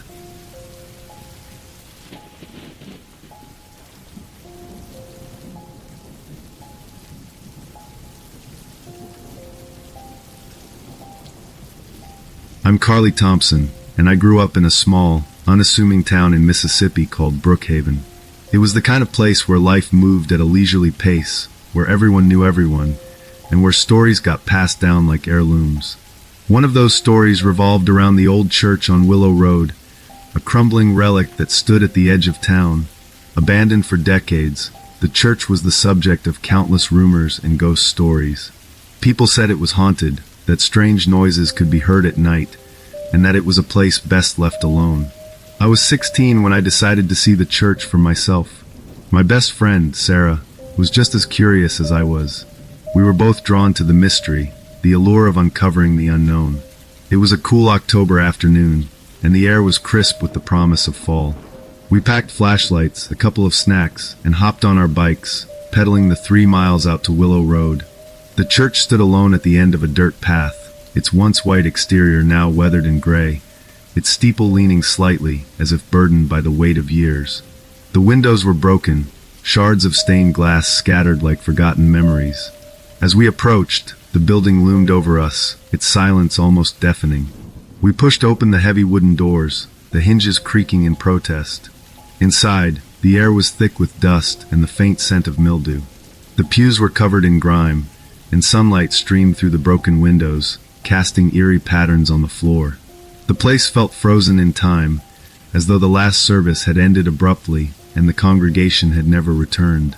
We wandered through the nave, our footsteps echoing in the vast, empty space. Sarah was the first to notice it, a trapdoor near the pulpit, partially hidden beneath a layer of dirt and debris. It looked old, the wood warped and cracked. We exchanged a glance, a silent dare passing between us. Without a word, we moved to uncover it. The trapdoor groaned as we lifted it, revealing a set of narrow, rickety stairs leading into darkness. I hesitated for a moment, my heart pounding in my chest. But curiosity won out. I descended first, Sarah close behind. Our flashlights cut through the gloom, illuminating a room that was anything but empty. What we found made my stomach churn. Mattresses were strewn across the floor, chains bolted to the walls, and personal belongings, clothes, shoes, a tattered stuffed animal, were scattered everywhere. It was clear that this was no ordinary basement. It had been used for something sinister, something far worse than the ghost stories we had heard. The reality of what we were seeing sank in slowly, a creeping dread that settled deep in my bones. This was a place where people had been held, where suffering had occurred. The air felt heavy with the weight of untold stories, of fear and pain. Sarah and I stood frozen, our flashlights shaking in our hands. Then we heard it, the sound of footsteps above us, slow and deliberate, echoing through the silence. Heavy boots on wooden floorboards, moving closer to the trapdoor.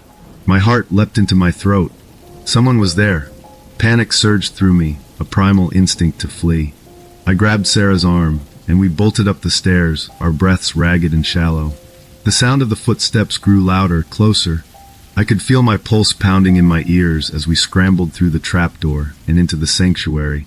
Without looking back, we ran, the door slamming shut behind us as we sprinted towards the exit.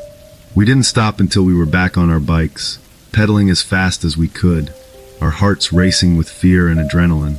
The ride back to town was a blur, the countryside rushing past in a haze.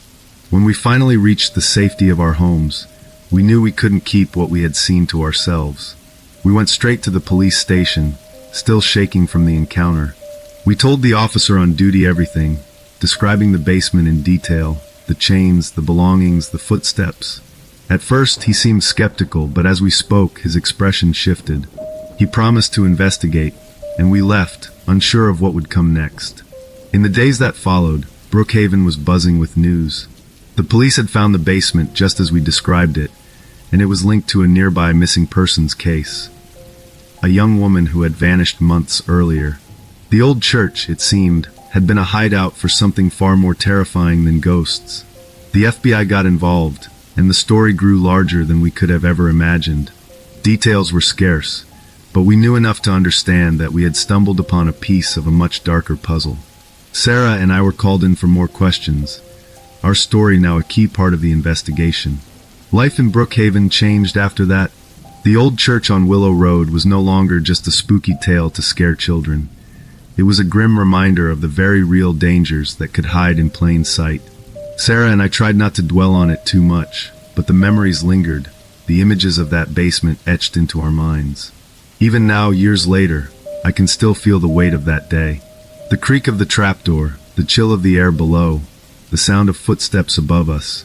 It all plays in my mind like a scene from a movie. The church has since been boarded up completely, a warning sign posted out front.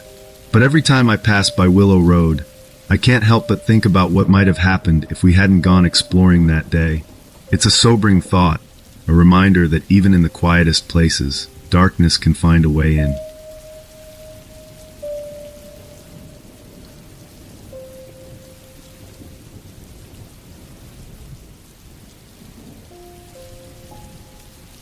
My name is Jessica Turner, and a few years ago, I moved to Oakwood, a small, picturesque town in the South, looking for a fresh start after my divorce.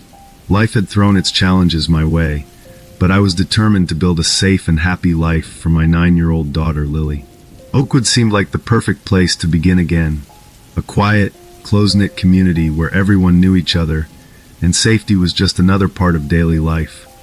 We moved into a cozy little house with a white picket fence, the kind I had always dreamed of, nestled on a tree-lined street where children played freely and neighbors waved from their porches. Next door lived Mr. Carson, an elderly man who had been a part of Oakwood for as long as anyone could remember. His house was immaculate, and his garden was a colorful array of flowers he tended to with meticulous care. From the moment we moved in, Mr. Carson was warm and welcoming. He had a gentle demeanor, his silver hair always neatly combed, and he walked with a slow, deliberate step that spoke of his age. He seemed like the perfect neighbor, always offering a helping hand and never without a smile. Mr. Carson took a particular liking to Lily. He would greet her every afternoon as she returned from school, offering her candies wrapped in shiny foil. His eyes would light up as he watched her untangle the wrapper with childlike glee before popping the sweet into her mouth. "You're such a sweet and innocent child," he would say, his voice filled with a warmth that seemed genuine. Soon, he began inviting Lily over to help with his garden. He taught her how to plant seeds and care for the delicate blooms. Lily loved spending time with him, her little hands eagerly digging in the soil, her face lighting up every time a new bud appeared. To me, it felt like she was gaining a grandfather figure, and I appreciated the kindness he showed her. At first, I thought nothing of it. In a town like Oakwood, everyone knew everyone, and Mr. Carson's attention toward Lily seemed harmless. He was just an old man, probably lonely since his wife had passed away many years ago. But as time went on, his attention started to feel more intrusive. Mr. Carson began inviting Lily over more frequently, always finding reasons to spend time with her. If she was playing outside, he would call her over to show her something or offer her another candy. His compliments, once charming, started to feel uncomfortable. He'd often comment on how sweet she was or how innocent she looked, his eyes lingering a bit too long. My unease grew, but I convinced myself it was just my imagination. I was overthinking, I thought. After all, this was Oakwood, and Mr. Carson was just a kindly old man. Yet, small things started piling up, making it harder to ignore my discomfort. I began to notice him watching our house more often. Sometimes, I would catch him standing at his window, his gaze fixed on our home. Once late at night, I thought I saw him outside near our fence. By the time I got outside, there was no sign of him, but the sight left me unsettled. I wanted to believe I was being overly cautious, but the feeling of unease lingered. Then one night, everything changed. I was asleep when I heard the faint sound of creaking floorboards. It was subtle but unmistakable. My heart started pounding in my chest as I lay there, straining to hear more. Lily's room was just down the hall, and my first thought was to check on her. I quietly got out of bed, grabbing the baseball bat I kept under it, a precaution I had adopted living alone with Lily. The house was dark, the hallway only dimly lit by the moonlight streaming through the window.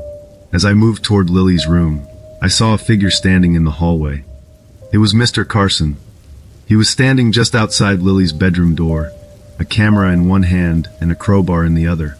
My breath caught in my throat, and for a moment I couldn't move. The sight of him, standing there with those objects, was more terrifying than anything I had ever imagined. It was like a scene from a nightmare, but it was real. I managed to let out a scream, loud and piercing, that seemed to shake the house. The sound startled Mr. Carson, and he turned, his eyes wide with shock. Without a word, he dropped the crowbar and ran down the hall, disappearing through the back door.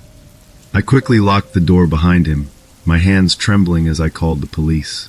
The minutes that followed felt like an eternity as I sat in the living room, holding the bat, waiting for the police to arrive, my eyes never leaving the hallway where Mr. Carson had stood.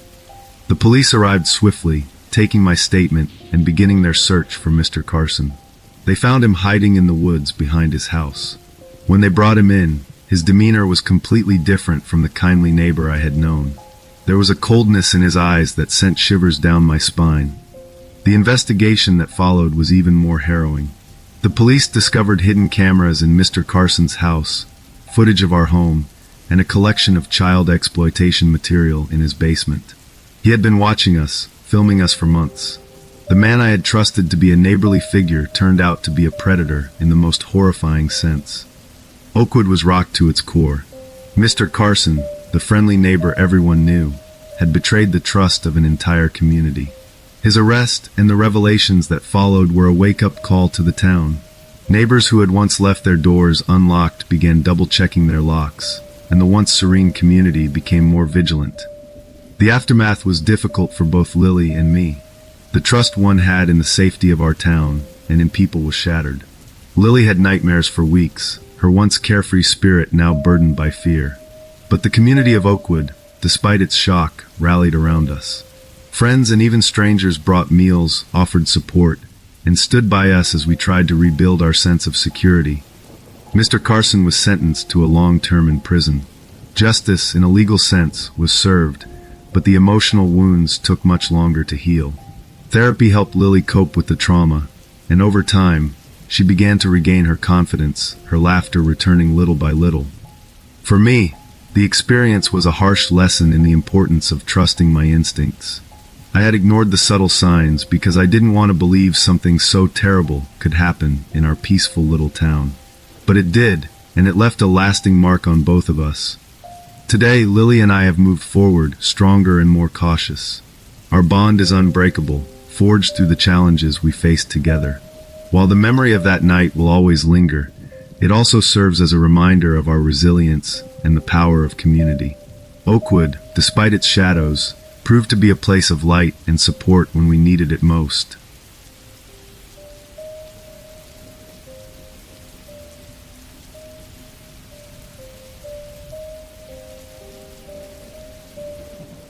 My name is Linda Parker, and for over a decade, I've served as the clerk of the Elmwood Town Hall. Elmwood is a quiet New England town, where the days are predictable and the nights are serene. People trust one another, and danger feels like something that happens far away, in cities or on the news. But one night, I found out just how wrong that assumption can be. It was late fall, and the town was preparing for an important council meeting the next day. I had stayed late at the hall to ensure everything was ready. I've always been meticulous in my work, and there's a sense of satisfaction I get from knowing every detail is in place. The town hall, an old brick building with creaking wooden floors and tall windows, was nearly silent except for the soft hum of the radiator and the occasional creak of the structure settling. As I worked, I occasionally glanced out the large bay window that faced Elmwood's main street. The streetlights cast long, soft shadows, and the few leaves that remained on the trees swayed gently in the evening breeze. It was peaceful, the kind of atmosphere that made staying late almost enjoyable. That night, as I sifted through a stack of papers, I noticed someone standing on the sidewalk across the street. At first, I thought nothing of it. It wasn't unusual for people to walk through town, even at night. But something about this man caught my attention. He wasn't moving. He was just standing there, staring directly at the town hall. He was tall, dressed in a dark coat, with his hood partially obscuring his face. I told myself he was probably waiting for someone. Still, I found myself glancing up every few minutes, expecting him to walk away. But he didn't. He remained there, unmoving, for what felt like an eternity. I tried to focus on my work, convincing myself I was overreacting. But unease crept in. I glanced at the clock. It was nearly 9 p.m. Elmwood streets are usually empty by then, and it struck me as odd that he hadn't moved in over half an hour. When I finally mustered the courage to stand and take a closer look, he was gone. Relief washed over me, and I laughed quietly at my own paranoia. Shaking my head, I returned to my desk, ready to finish up and head home. But my relief was short-lived. Minutes later, I heard the faint creak of the front door. My heart skipped a beat. No one else was supposed to be in the building. I froze, listening carefully. The sound of heavy boots echoed in the hallway, growing louder with each step. When I looked up, there he was, the man from the sidewalk, now standing in the doorway of my office. My first instinct was to rationalize the situation. Maybe he was lost, looking for directions, or had some legitimate reason to be there. But something about the way he stood, the way his eyes scanned the room, sent a chill down my spine. He asked if anyone else was in the building. His voice was calm, almost conversational, but it felt like an interrogation. I managed to answer, keeping my tone steady, though my heart was pounding. I told him I was alone, hoping he'd leave. Instead, he stepped further into the room. He started asking more questions, if I worked there alone often, how long I planned to stay, and other things that felt invasive and strange. I remember my stomach knotting as I tried to keep my composure. I didn't want to provoke him, but I also knew I needed to get away. I excused myself, saying I needed to use the restroom. Grabbing my phone, I walked calmly toward the restroom at the end of the hallway, forcing myself not to panic. Once inside, I locked the door and leaned against it, my hands trembling. Dialing 911, I whispered into the phone, trying to keep my voice steady as I explained the situation. The operator was calm and reassuring, promising that officers were on their way. She stayed on the line, asking me to describe the man and the events leading up to the call. As I spoke, I strained to hear any sounds from outside. The hallway was silent at first, but then I heard footsteps, slow and deliberate, heading toward the restroom. My breath caught in my throat as the steps stopped just outside the door. I stood there, clutching my phone, every muscle in my body tense. Time seemed to stretch on forever, but finally, I heard the distant sound of sirens. The footsteps retreated, and moments later, the front door creaked open again. Through the phone, I heard the operator say the police had arrived. I stayed in the restroom until I heard their voices echoing through the building. Slowly, I opened the door and stepped out, my legs shaky but relieved beyond words to see the officers. They had the man in handcuffs and were escorting him out of the building. One of the officers stayed behind to take my statement. He told me that the man had been carrying a concealed weapon and that it appeared he had ill intentions. I later learned that the man had been seen wandering around town in the days leading up to the incident. He never explained why he came to the town hall or why he targeted me specifically, but the weapon was enough to confirm that my instincts had likely saved my life.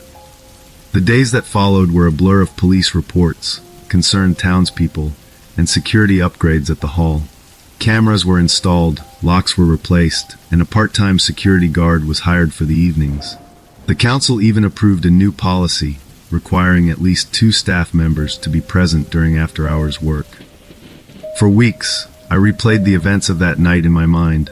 I couldn't help but think about what might have happened if I hadn't trusted my gut, if I hadn't called for help.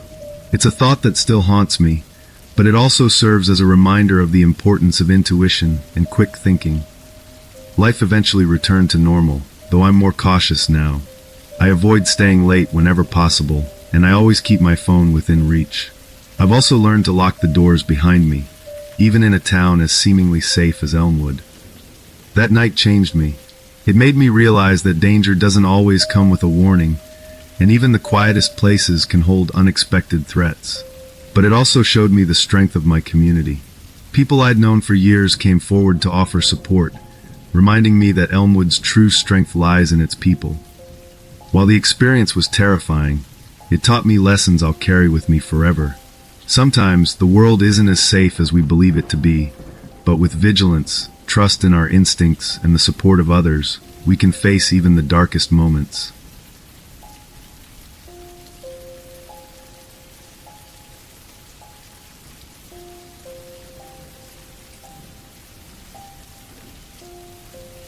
My name is Jacob Matthews, and I've lived in Flagstaff, Arizona, for most of my life.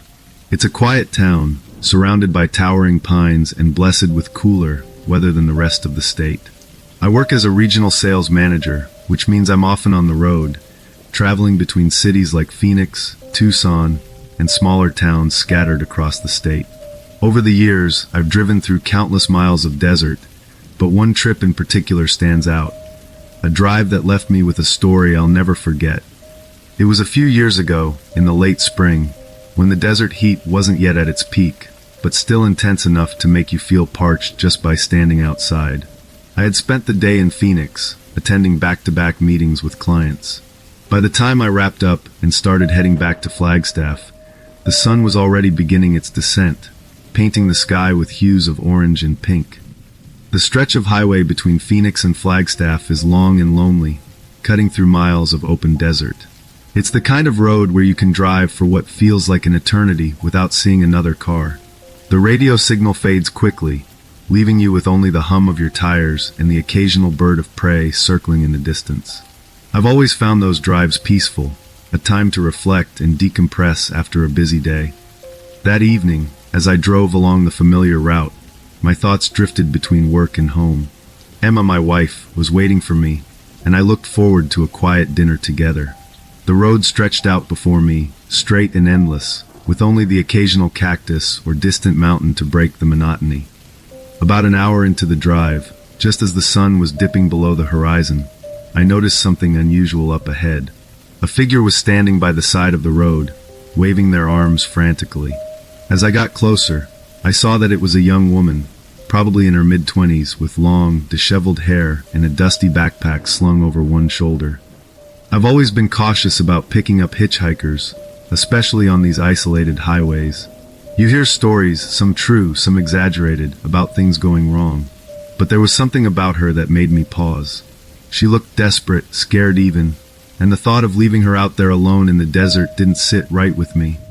I slowed down and pulled over a few feet ahead of her. She hurried to the passenger side, her face a mix of relief and exhaustion. Her clothes were dusty, and she had a weary look about her, as if she'd been out there for hours. "Thank you so much," she said, climbing in and settling into the seat. "I thought nobody would stop." I nodded, offering a polite smile. "Where are you headed?"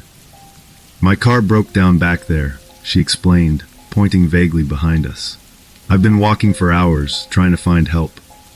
I glanced at her as I pulled back onto the highway. She seemed genuine enough, but something about her story didn't quite sit right with me. Still, I didn't want to jump to conclusions. "I can take you to the next gas station. It's not too far from here." She nodded, her eyes focused on the road ahead. "Thank you. I just need to call for a tow truck." As we drove, we made small talk. She introduced herself as Lisa and mentioned she was on a road trip. But as the conversation progressed, her story started to feel inconsistent. At first, she said she was coming from Tucson, visiting friends. Then, a few minutes later, she mentioned something about seeing family in Yuma, which didn't make sense given the direction she was traveling. I tried to brush it off, telling myself she was probably just flustered from the ordeal. But then, she started asking questions that felt a little too personal. "So, do you live around here?" she asked casually. "Yeah," I replied, keeping my tone neutral. "Up in Flagstaff." "Must be nice," she continued, glancing at me out of the corner of her eye. "Got a big house? Family?" Her interest in my personal life made me uneasy. There was something about the way she asked that didn't sit right with me. It felt more probing than conversational, as if she was fishing for information. I answered her questions briefly, not offering more than necessary. All the while, a growing sense of unease settled in my chest. I noticed she kept glancing at the rearview mirror, as if expecting someone. The hairs on the back of my neck stood on end, and I couldn't shake the feeling that something was off. We drove in silence for a few more miles before I spotted the familiar flickering neon sign of a small gas station up ahead. It was one of those old-fashioned places with a single pump and a tiny convenience store. I saw my opportunity to get out of the situation without causing alarm. "I need to use the restroom," I said, pulling into the gas station. "You can call for help here." Lisa nodded, though she seemed hesitant. "Sure." Inside the gas station, I went straight to the clerk, a middle-aged man with a grizzled beard and a weathered face. I leaned in, keeping my voice low. "Can you call the police?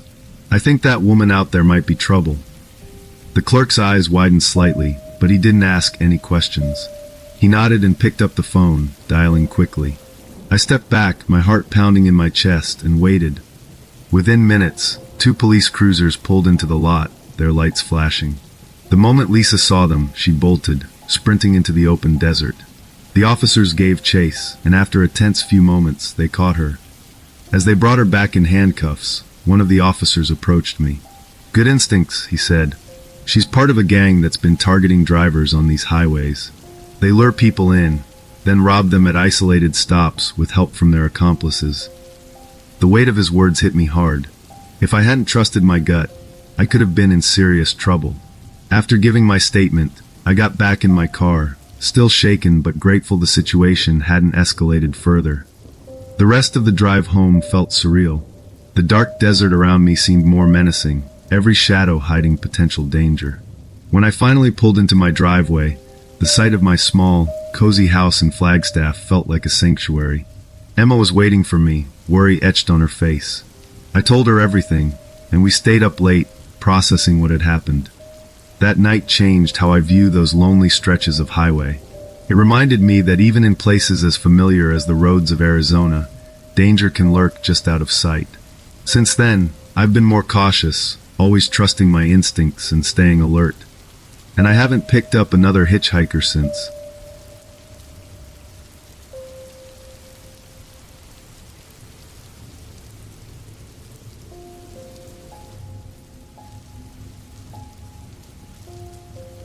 My name is Ethan Parker, and I grew up in Ridgewood, Pennsylvania, a small, sleepy town where nothing much ever happened. It was the kind of place where everyone knew each other, and the biggest news would be when old Mrs. Hardrove's cat got stuck in a tree again. Ridgewood was quiet, almost too quiet, and the monotony often left us restless, especially as teenagers. When I was 17, my friends and I were always looking for ways to pass the time. There wasn't much to do except drive around aimlessly, hang out at Mick's Diner, or dare each other to explore the local legends. The most infamous of these was the Mitchell House, an abandoned property on the outskirts of town.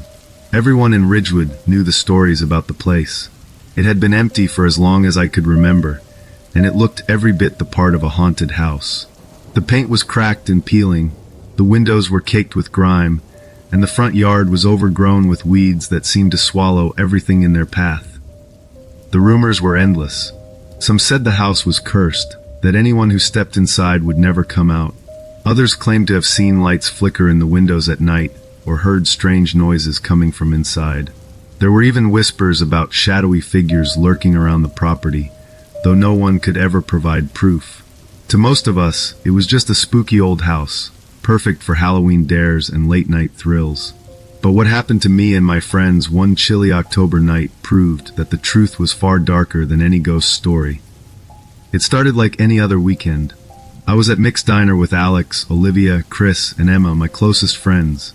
Alex was always the ringleader, the one who came up with the crazy ideas that got us into trouble. He had this way of convincing you to go along with his schemes, no matter how reckless they seemed. Olivia was the voice of reason, though she rarely succeeded in talking us out of anything. Chris was quiet but dependable, the type of guy who would stick with you no matter what. Emma loved a good adventure, though she had a knack for bailing when things got too intense. That night, Alex brought up the Mitchell house. He'd been itching to check it out for weeks, claiming it was the perfect place for some real excitement. At first, I brushed it off as another one of his bad ideas, but the more he talked about it, the more I felt my curiosity tugging at me. The others were hesitant too, but in the end we all agreed. It was just an old house, right? What was the worst that could happen? We set out around 10 p.m., armed with flashlights and a crowbar Alex had grabbed from his dad's garage. The air was crisp, and the moon cast an eerie glow over the fields as we made our way to the edge of town. The Mitchell house loomed ahead of us, its silhouette dark and foreboding against the night sky. As we approached, I felt a chill run down my spine. The front door was ajar, creaking slightly in the wind. That should have been our first warning sign, but we were too caught up in the thrill of the moment to care. Inside, the air was thick and musty, and the floorboards groaned under our weight. Dust hung in the air, illuminated by the beams of our flashlights. The place looked like it had been frozen in time. Old furniture was scattered around, and cobwebs draped the corners like curtains. We explored cautiously, sticking close together as we moved from room to room. At first, it was exactly what we expected, empty, decaying, and undeniably creepy. But then we found the door to the cellar. It was set into the kitchen floor, its handle bound tightly with chains and secured with a heavy padlock. The sight of it stopped us in our tracks. Something about that locked door felt wrong, like it didn't belong in the same house as the dusty furniture and peeling wallpaper. We all stood there for a moment, staring at it in silence. Then Alex broke the tension. He'd brought the crowbar for a reason, and he wasn't about to leave without using it. None of us wanted to be the one to stop him, so we watched as he pried at the padlock. It didn't take long for the old metal to give way with a loud snap. The chain fell to the floor, and Alex pulled the door open. A wave of damp, putrid air hit us immediately. It smelled like mold and decay, and it made my stomach turn. The flashlight beams revealed a narrow staircase leading down into darkness. For a moment, none of us moved. The silence was deafening, broken only by the creak of the hinges as the door settled into place. Reluctantly, we descended. The steps were steep and uneven, and the deeper we went, the colder it became. When we reached the bottom, our flashlights revealed a small, windowless cellar with stone walls and a low ceiling. Shelves lined the walls, and they were filled with glass jars. At first, I thought the jars held old preserves or something equally harmless. But as we moved closer, it became clear that wasn't the case. The contents of the jars were grotesque. Human teeth, clumps of hair, and fingernails, all preserved in murky liquid. My stomach churned as I realized what I was looking at. Then we saw the photos. They were pinned to the far wall, faded Polaroids of men and women, all of them terrified. Their faces were bruised, their mouths gagged, and their eyes wide with fear. Some were tied with rope, others with duct tape. I wanted to leave, to run as far from that place as possible, but my legs felt like lead. It was Olivia who snapped me out of it. She grabbed my arm, her voice shaking as she whispered that we needed to go.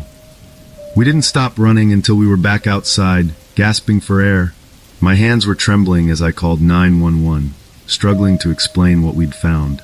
The dispatcher's voice was calm, but I could hear the urgency in her tone as she assured me that help was on the way. The police arrived quickly, and we watched from a safe distance as they entered the house. By then, the adrenaline had worn off, and the reality of what we'd seen began to sink in. I felt sick, like I was going to throw up, and Olivia sat beside me, her face pale and her eyes glassy.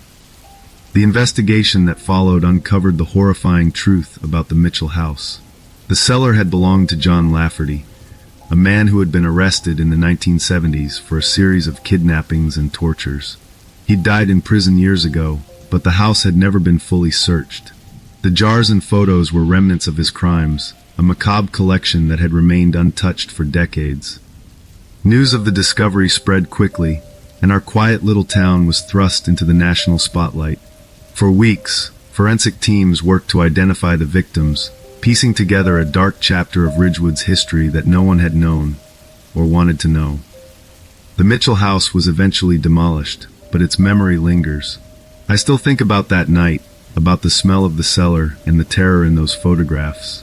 It's been years, but the images are burned into my mind. We all dealt with it in our own ways. Alex stopped chasing thrills and grew quieter, more subdued.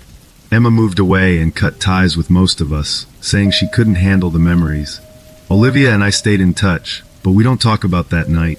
Even now, I still have nightmares. If there's one thing I've learned, it's this: some doors are locked for a reason. Sometimes it's better to leave the past buried.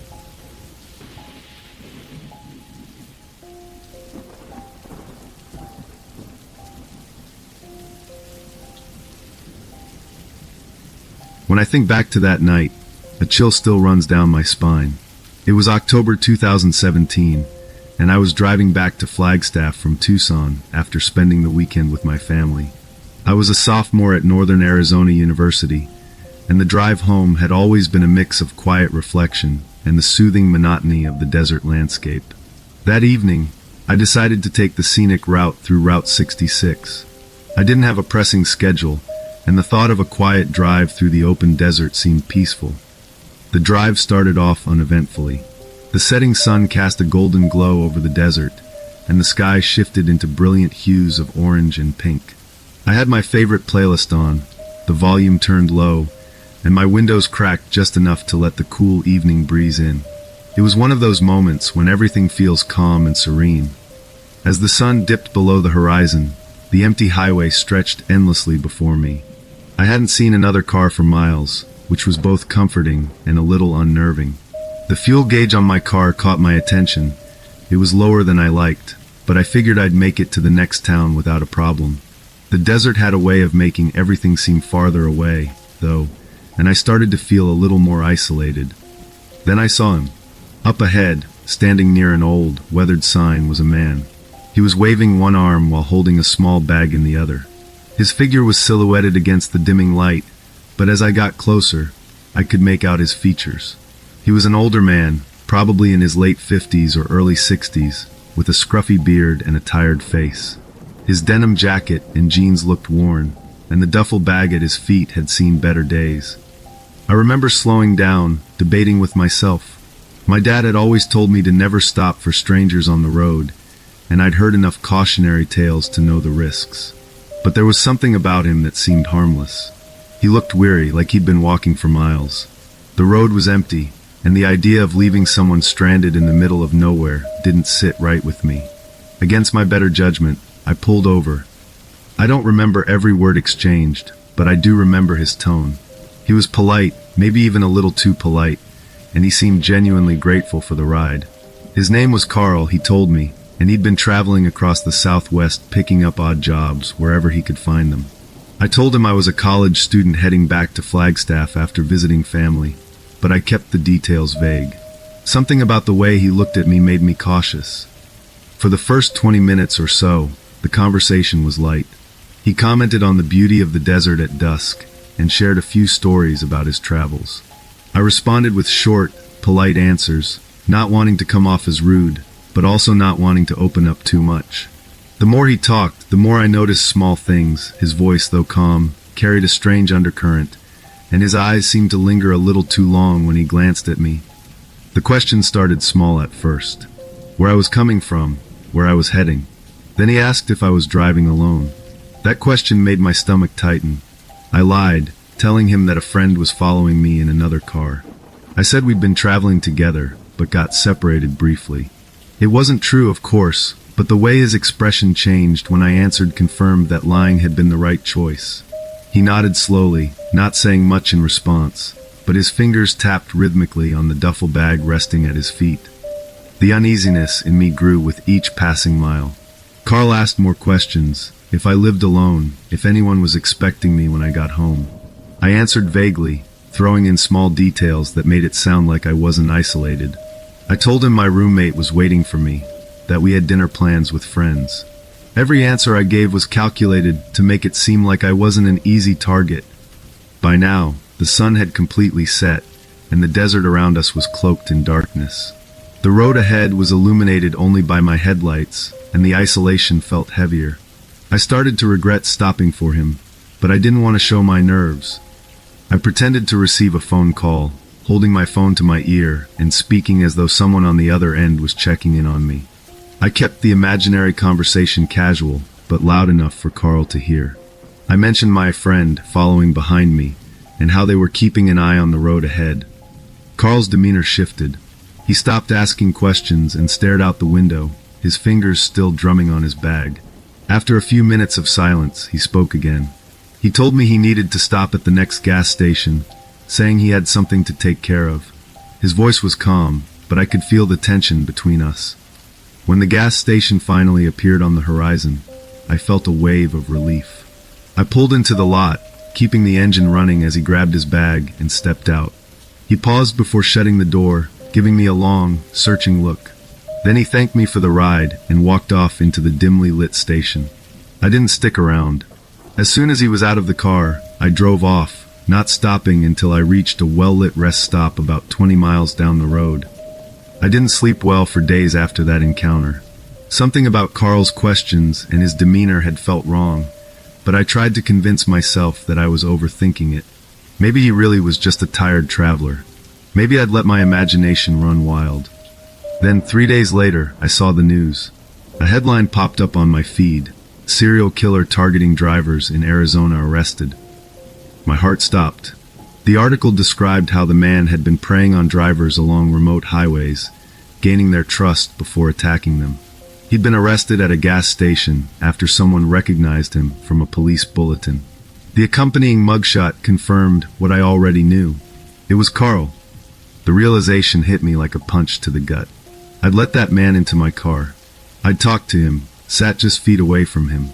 If I hadn't lied about having a friend following me, if I hadn't pretended to take that phone call, would I have made it to Flagstaff? I never told my parents the full story. I didn't want them to worry, and honestly, saying it out loud made it feel too real. To this day, I still think about that night every time I drive down a lonely highway. I don't stop for anyone anymore, no matter how harmless they look. Some lessons come at a cost, and others, like this one, come with the chilling knowledge of how close you came to danger.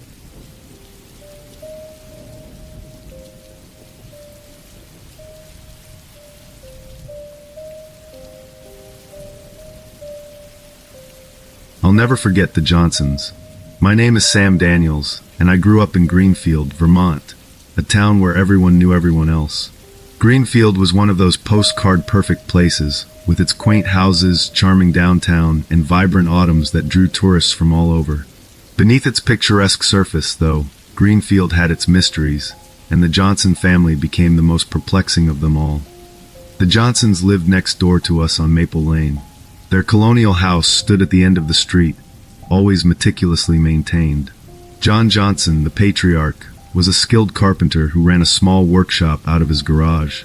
His wife, Margaret, was a quiet woman who homeschooled their younger children, Emily and Noah. Daniel, the eldest, attended the local high school and was a couple of years younger than me. We weren't close friends, but we knew each other well enough to exchange greetings now and then. The Johnsons were private people, more inclined to keep to themselves than engage in the usual neighborhood chatter. They were friendly but reserved, which only deepened the air of mystery around them. I remember watching John working on his latest carpentry project in the driveway, his hands deftly shaping wood into something beautiful. Margaret, on the other hand, was rarely seen outside. Her presence felt more through the neatly kept house and the children's polite, well-behaved demeanor. Daniel was an intelligent kid, excelling in math and science. He had a small circle of friends at school, where he was known for his quiet nature and gentle demeanor. Despite his reserved personality, he was well-liked, a steady presence in the background of our teenage years. Everything changed on a crisp October morning. Daniel didn't show up for school that day, which was out of character for someone as reliable as him. By lunchtime, his friends were concerned, and when they tried to reach him, they found his phone off. They checked his social media accounts, only to discover they had been deleted overnight. The school tried calling the Johnsons, but there was no answer. The growing unease prompted a welfare check from the police. That evening, a couple of squad cars pulled up to the Johnson house. I watched from my bedroom window as officers knocked on the door, peered into windows, and eventually forced entry when they got no response. The sight of the police entering the house sent a ripple of anxiety through the neighborhood. When the officers emerged, they looked puzzled. The house was empty, completely devoid of the Johnson family. There were no signs of struggle, no note, nothing to indicate where they might have gone. It was as if the family had vanished into thin air.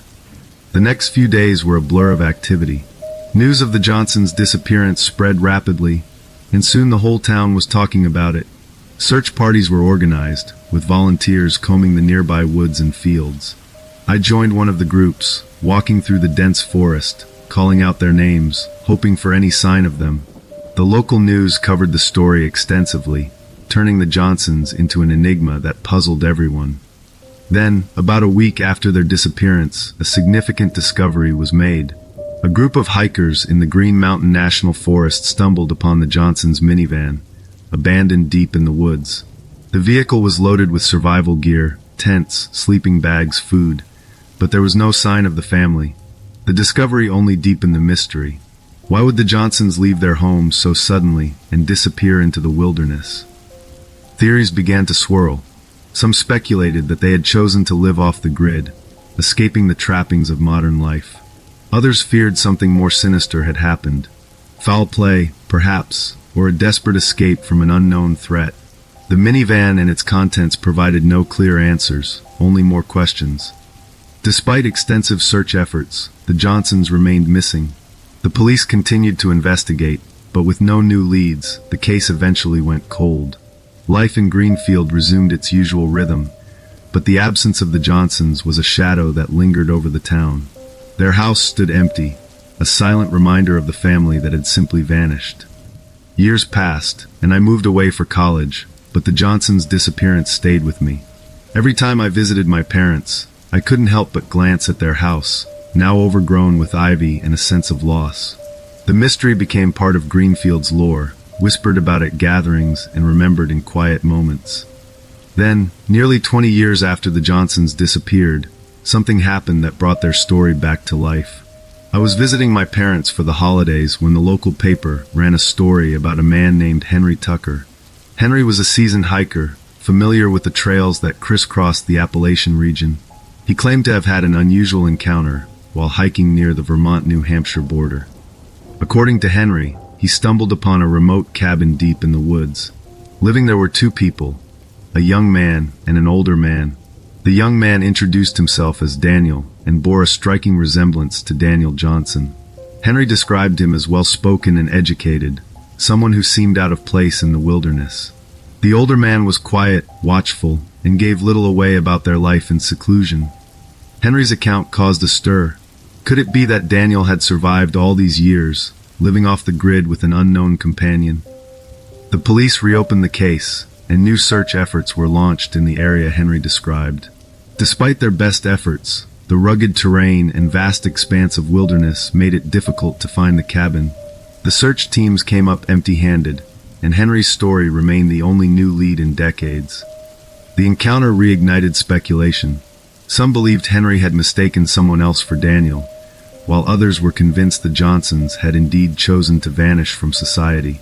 For me, Henry's story added another layer to the mystery, a tantalizing possibility that Daniel might still be out there, somewhere in the wilderness.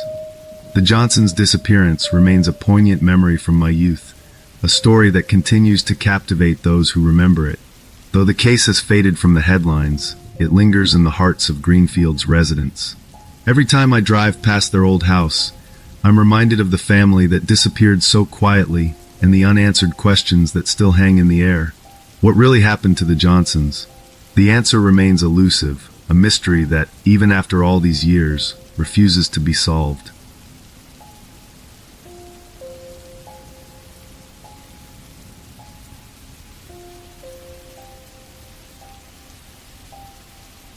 Back in the summer of 2016, my family and I lived in a quiet suburb called Maple Glen, just outside Kingston, Ontario. It was the kind of place people dream of raising their kids, a small, close-knit neighborhood with tree-lined streets and well-maintained homes. My wife, Julia, and I had two children, Evan, who was 10 at the time, and Sophie, who had just turned 7. Maple Glen was our fresh start, a place where the kids could grow up safely, surrounded by friendly neighbors and a sense of community. But there was one house on our street that always seemed different, and it belonged to Mr. Charles Greaves. Charlie, as some of the older neighbors called him, was a man in his late 60s who lived alone in a weathered bungalow at the end of the cul-de-sac. He was reclusive, rarely seen outside, and when he was, he kept his interactions to a polite nod or a quick wave. The other neighbors speculated about his past. Some said he had been a professor, others thought he might have been a writer. No one seemed to know for sure. I never thought much about Charlie beyond those occasional sightings. He was just another neighbor, someone I respected for his privacy. His yard was always tidy, his porch light consistently left on after dark, and his presence was unobtrusive. In a way, he blended into the background of Maple Glen. It was in late July when I first noticed something odd. Charlie's mailbox, which was usually empty except for the occasional letter, was overflowing with mail. Flyers and newspapers were spilling out onto the ground. His front lawn, once neatly trimmed, had grown wild with weeds and dandelions. It wasn't like him to let things go like that. I remember mentioning it to Julia, who agreed that it seemed strange. But we figured he might have gone on a trip, or was perhaps unwell. Weeks passed, and the mailbox grew fuller. His lawn became even more unkempt, and there were no signs of life in or around the house. That uneasy feeling started to creep in, the kind you can't quite put into words but can't ignore either. I began to feel a strange sense of responsibility, as if I should check on him. But I kept putting it off. What if I was overreacting? What if he was fine and just preferred to be left alone? The day I finally decided to investigate was one I'll never forget. It was a warm Sunday morning, and the neighborhood was quiet. I walked over to Charlie's house, my heart pounding for reasons I couldn't explain. As I approached, the smell hit me, faint at first but unmistakable, a sour, metallic odor that seemed to hang in the air. I knocked on the door and called out his name. No answer. I tried the door handle, expecting it to be locked, but it turned easily in my hand. The door creaked open, and the smell intensified, wrapping around me like a physical presence. I hesitated, part of me screaming to turn back, but I stepped inside. The house was dark, the curtains drawn tight, and the air was thick and oppressive. I called out again, my voice trembling, but the silence that followed was deafening. I walked slowly down the hallway, the smell growing stronger with every step. When I reached the kitchen, I froze. Charlie was lying on the floor, his body twisted unnaturally. His face was a mask of terror, his mouth slightly open, and his eyes wide and vacant. Blood had pooled around him, now dark and dried, soaking into the cracks of the kitchen tiles. My breath caught in my throat, and my stomach churned violently. As I stumbled back, my gaze shifted to the walls. That's when I saw the messages. Scrawled in what I could only assume was blood, the words stretched across the walls in uneven, frantic lines. Repent, for the kingdom of heaven is near. The wages of sin is death. This is a warning to all who sin. The room began to spin, and I had to grip the counter to steady myself. My mind raced, trying to make sense of what I was seeing. The messages were written with a chilling precision, as if the person responsible had taken their time. I don't remember leaving the house, but somehow I found myself back on my front porch, gasping for air. My hands were shaking so badly, I could barely dial the police. I managed to get the words out, though they came in stammers and half-sentences. The police arrived quickly, the sound of sirens breaking the stillness of our cul-de-sac. Neighbors began to gather on their porches, whispering among themselves. Officers sealed off the house with yellow tape, and forensic teams in white suits went inside. I stood there, numb, watching as the quiet neighborhood I had come to love transformed into the setting of a crime scene. Later, we learned the details. Charlie had been dead for at least 2 weeks, likely longer. The coroner's report described multiple stab wounds, suggesting a violent and frenzied attack. What puzzled everyone, though, was the lack of theft. His wallet, a gold watch, and even cash left on the counter were untouched. It was clear that whoever had done this wasn't motivated by robbery. The messages on the walls became the focus of the investigation. Detectives theorized that the killer was a religious zealot or someone with a deep-seated obsession. Fingerprints were found, but they didn't match anyone in the database. Interviews with the neighbors turned up little. A few people mentioned hearing a dog barking late one night, but no one had seen or heard anything unusual. As the weeks turned into months, the case went cold. The police kept working on it, but no new leads emerged. For my family, though, life in Maple Glen was never the same. The kids were scared, Evan refusing to sleep alone, and Sophie waking up from nightmares. Julia, and I couldn't shake the feeling that we were being watched. Every creak in the house, every shadow on the street, sent chills down our spines. Eventually, we decided to leave. We told the neighbors it was for a job opportunity in Toronto, but the truth was we couldn't stay. The memory of what I had seen, of what had happened to Charlie, was too much. Even now, years later, I still think about that day. Who was Charlie, really? Why did someone target him? And what kind of person could commit such a brutal act and leave behind those chilling messages? The house was sold eventually, though it sat empty for a long time. I heard the new owners renovated it, painting over the walls and replacing the kitchen floor. But I wonder if they ever feel it, that lingering heaviness, the sense that something terrible happened there. I've stopped trying to make sense of it all. Some things, I think, are meant to remain unanswered. But every now and then, I catch myself locking the doors a little tighter or glancing over my shoulder when I'm alone.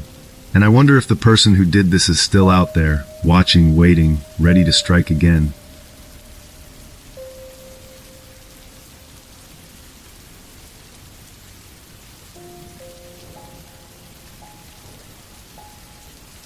Camping has always been one of my favorite ways to escape the grind of daily life.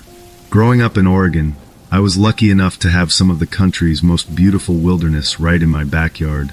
My wife, Emily, and I bonded over our shared love for hiking and camping when we first met. We'd take every chance we could to leave the city behind and head for the woods. There was something about being completely surrounded by nature that felt both freeing and grounding. A few years ago, over Labor Day weekend, we decided to try something a little different. Instead of sticking to the more popular campgrounds or well-marked trails, we planned to venture into a more remote area of a state park. We had read about a secluded clearing deep in the Cascade Mountains, a spot that wasn't even on the official maps anymore. It sounded perfect, a place where we could truly unplug, far away from other campers and the hum of civilization. We set out early in the morning, our backpacks loaded with all the essentials: a lightweight tent, sleeping bags, a small camping stove, and enough food and water for a couple of days. The hike was challenging, with steep inclines and narrow, winding trails, but the scenery made every step worth it. Towering pines stretched endlessly above us, their branches swaying gently in the breeze. A crystal-clear creek meandered alongside part of the trail, the sound of the water adding to the tranquility of the moment. After several hours, we reached the clearing. It was everything we'd hoped for and more. The spot was completely surrounded by trees, giving it a sense of privacy and stillness. The ground was flat and soft with pine needles, making it ideal for setting up camp. As the late afternoon sun filtered through the canopy, I remember feeling a profound sense of peace, like we'd found a little piece of paradise. That evening was one of the best I can remember. We pitched the tent near the edge of the clearing, built a small campfire, and sat together as the sun dipped below the horizon. The sky transformed into a canvas of deep purples and oranges before fading into the black of night, where the stars shone brighter than I'd seen in years. We laughed, talked, and shared stories, the kind of uninterrupted conversation that only seems to happen when you're far from distractions. By the time we crawled into our sleeping bags, I felt completely at ease, content with our decision to seek out this hidden corner of the world. Sometime in the middle of the night, I woke up. At first, I couldn't figure out what had roused me. The tent was quiet, and Emily was still fast asleep beside me. I closed my eyes, trying to drift back to sleep, but then I heard it, a faint rustling sound coming from outside. I froze, listening intently. It wasn't loud, but it was enough to make my heart beat a little faster. I told myself it was probably just a raccoon or a deer. We were in the middle of the forest, after all. The sound didn't go away, though. It grew more deliberate, almost like footsteps, circling the tent. My mind raced. Could it be a bear? I hadn't seen any signs of one earlier, but we were definitely in bear country. My breathing quickened, and I felt my palms start to sweat. I wanted to wake Emily, but I didn't want to scare her if it turned out to be nothing. Eventually, curiosity and anxiety got the better of me. I unzipped the tent just a fraction, careful not to make too much noise, and peered outside. The beam of my flashlight cut through the darkness, and that's when I saw him. A man was crouched just a few feet away from the tent, staring directly at me. The image is burned into my memory. His face was thin, his skin dirty and pale, and his eyes, they were the most unsettling part. They were wide and unblinking, filled with something I couldn't quite place, maybe anger, maybe desperation. His clothes were tattered, and his hair hung in greasy clumps around his face. For what felt like an eternity, neither of us moved. I don't know what I expected to happen, but after a few seconds, the man suddenly stood up and darted into the forest, disappearing into the shadows. I sat there frozen, the flashlight still clutched in my hand. It took me a moment to gather the courage to zip the tent back up and lie down, my mind racing with 1,000 questions. Who was he? Why was he out here? And most disturbingly, what had he wanted? When Emily woke up a little while later, I told her what I had seen. We stayed awake for the rest of the night, listening to every sound, our nerves on edge. Neither of us said much, but the fear in her eyes mirrored my own. The forest, which had felt so welcoming just hours earlier, now seemed full of unknown dangers. When dawn finally broke, we decided to pack up and leave immediately. We were still rattled, but figured we'd feel safer once we were back at the car. But when we reached the spot where we'd parked, our hearts sank. All 4 tires had been slashed. The vehicle was completely unusable. At that point, panic started to set in. We were miles from the main road, with no cell service and no way to contact anyone. The only option was to hike back the way we came and hope to flag someone down for help. We packed some water and a few snacks, then set out on foot. That hike was one of the most nerve-wracking experiences of my life. Every rustle of leaves, every crack of a branch, felt like it could be him. I kept glancing over my shoulder, half expecting to see those wild eyes staring back at me from the shadows. We didn't talk much. The tension between us was palpable. After what felt like hours, we finally reached the main road. We were lucky to come across a park ranger not long after, and they helped us get in touch with the local police. We told them everything, what I'd seen, the slashed tires, the feeling that we'd been followed. The officers took us seriously, which was a relief, and they promised to investigate. A few days later, we got a call from the authorities. They had found a makeshift campsite deep in the woods, along with some personal belongings that matched the description of a transient man with a history of violent behavior. He'd been living in the area for months, breaking into cabins and harassing hikers. Not long after, he was arrested for attacking another camper in a nearby park. I don't even want to think about what could have happened if we hadn't left when we did. The whole experience was a sobering reminder of how vulnerable we'd been. I've always considered myself prepared and capable in the outdoors, but that night showed me just how quickly things can take a turn. These days, Emily and I are much more cautious. We still love camping, but we stick to established campgrounds, always let someone know where we're going, and make sure we have a way to call for help if we need it. The forest still holds a special place in my heart, but I'll never forget that night. It was a harsh lesson about the unpredictability of both nature and people, a lesson I carry with me every time I venture into the wilderness.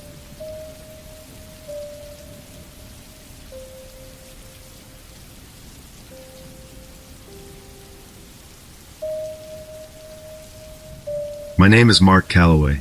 I live in Austin, Texas, with my wife, Heather. We're a quiet, ordinary couple, living paycheck to paycheck and trying to make the best of life's twists and turns. Things changed drastically for us last year when I received an unexpected letter.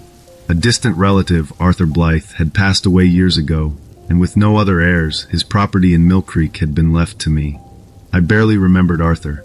He was a figure from childhood, a man I'd seen a few times at family reunions. Even then, he was an enigma, reserved, distant, with a strange intensity in his gaze that unsettled me as a kid. The idea of inheriting a property was exciting, though. Heather and I dreamed of owning a home, something bigger than our cramped apartment. When we arrived in Mill Creek, a small, sleepy town about 2 hours from Austin, we were greeted by a sprawling Victorian house that had clearly seen better days. The yard was overgrown, the paint was peeling, and several windows were cracked.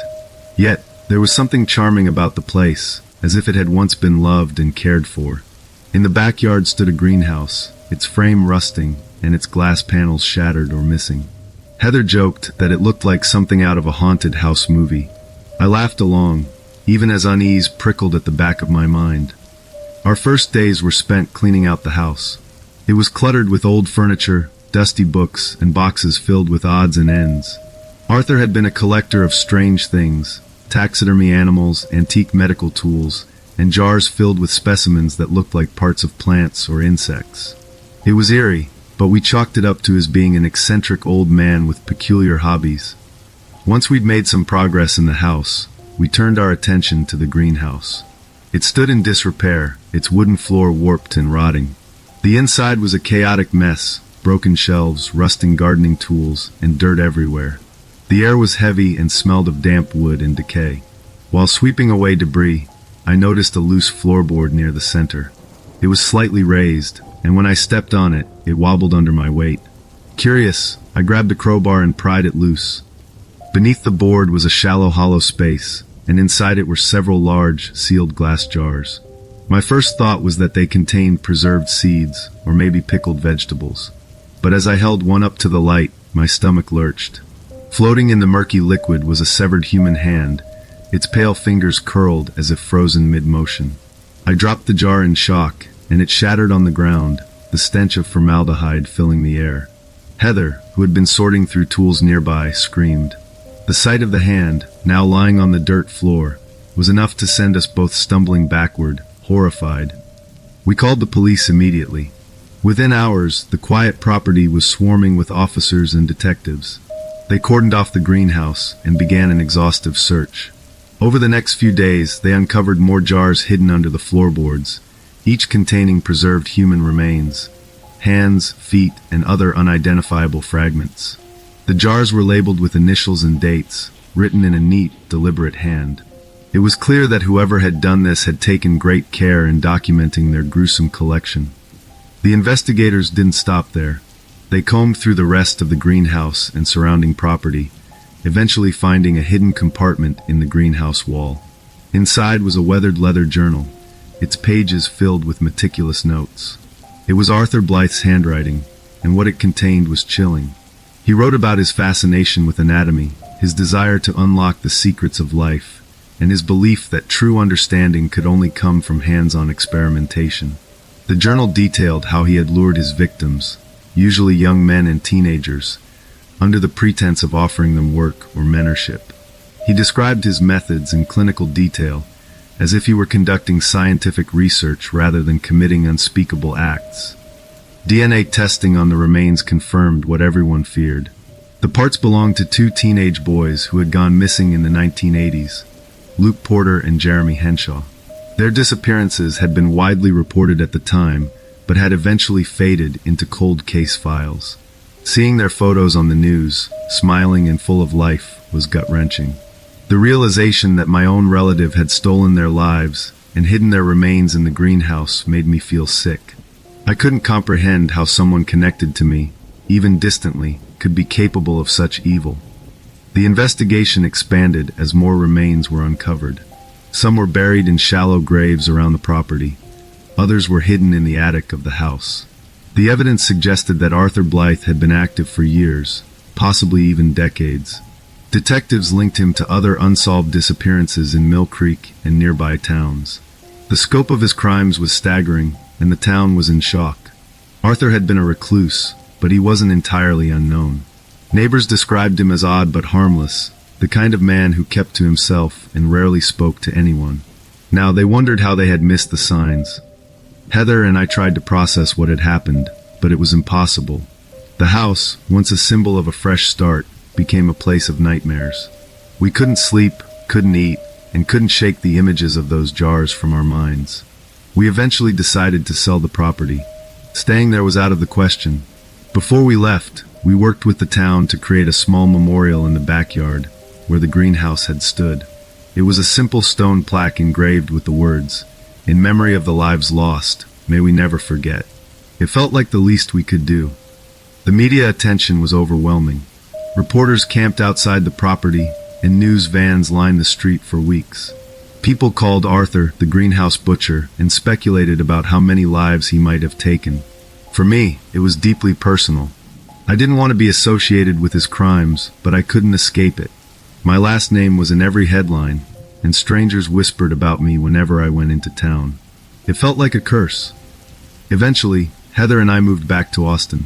We bought a small house on the outskirts of the city and tried to rebuild our lives. It hasn't been easy. Some nights, I wake up in a cold sweat, dreaming of the greenhouse and its terrible secrets. Heather has been my rock through it all, though I know she struggles too. We talk about it sometimes, but only in whispers, as if saying it out loud will bring it all rushing back. The investigation into Arthur Blythe's crimes continues. Detectives are still trying to link him to other missing persons cases, and the journal has provided new leads. For the families of Luke Porter and Jeremy Henshaw, there's some solace in knowing what happened, though nothing can erase the pain of their loss. I've kept in touch with Linda Porter, Luke's sister, who told me she visits the memorial often. She says it helps her feel connected to him, even after all these years. Looking back, I'm still haunted by the discovery. It changed the way I see the world, the way I see people, and even the way I see myself. But life goes on, as it always does. Heather and I are doing our best to move forward, to focus on the good in our lives, and to leave the darkness of Mill Creek behind us. Sometimes, though, I catch myself wondering, if we hadn't inherited that property, if we hadn't opened that greenhouse, would Arthur's secrets have ever come to light? It's a question that keeps me up at night.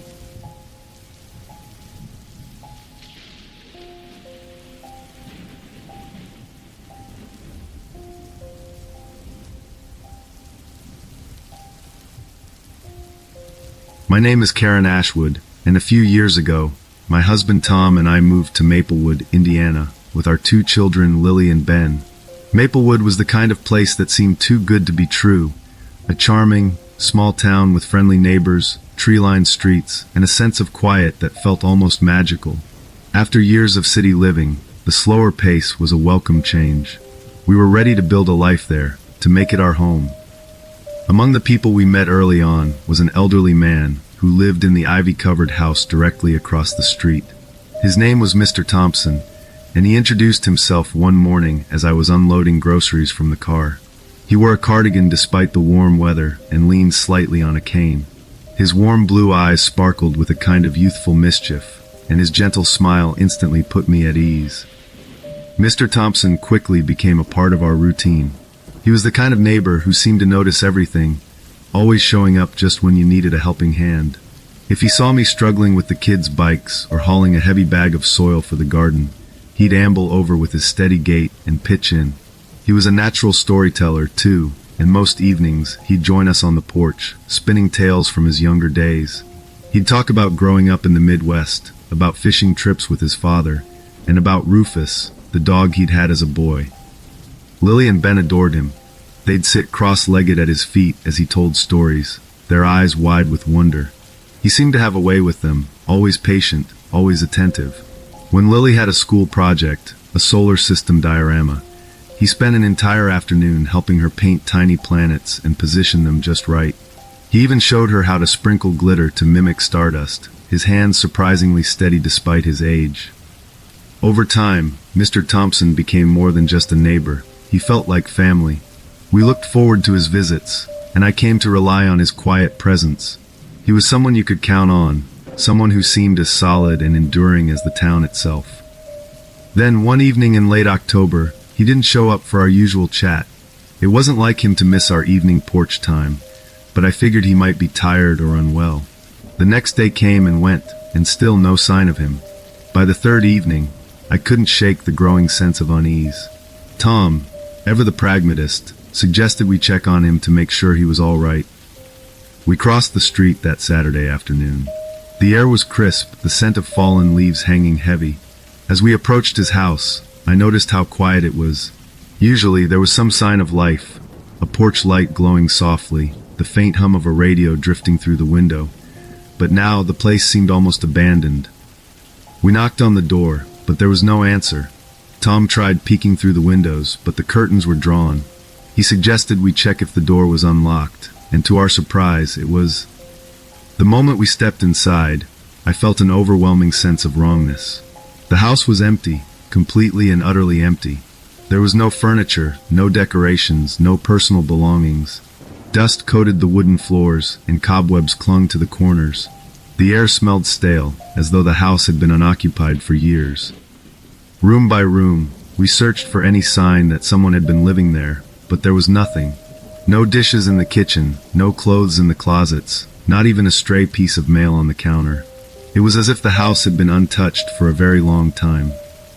I remember standing in the middle of the living room, my heart pounding, trying to make sense of what I was seeing.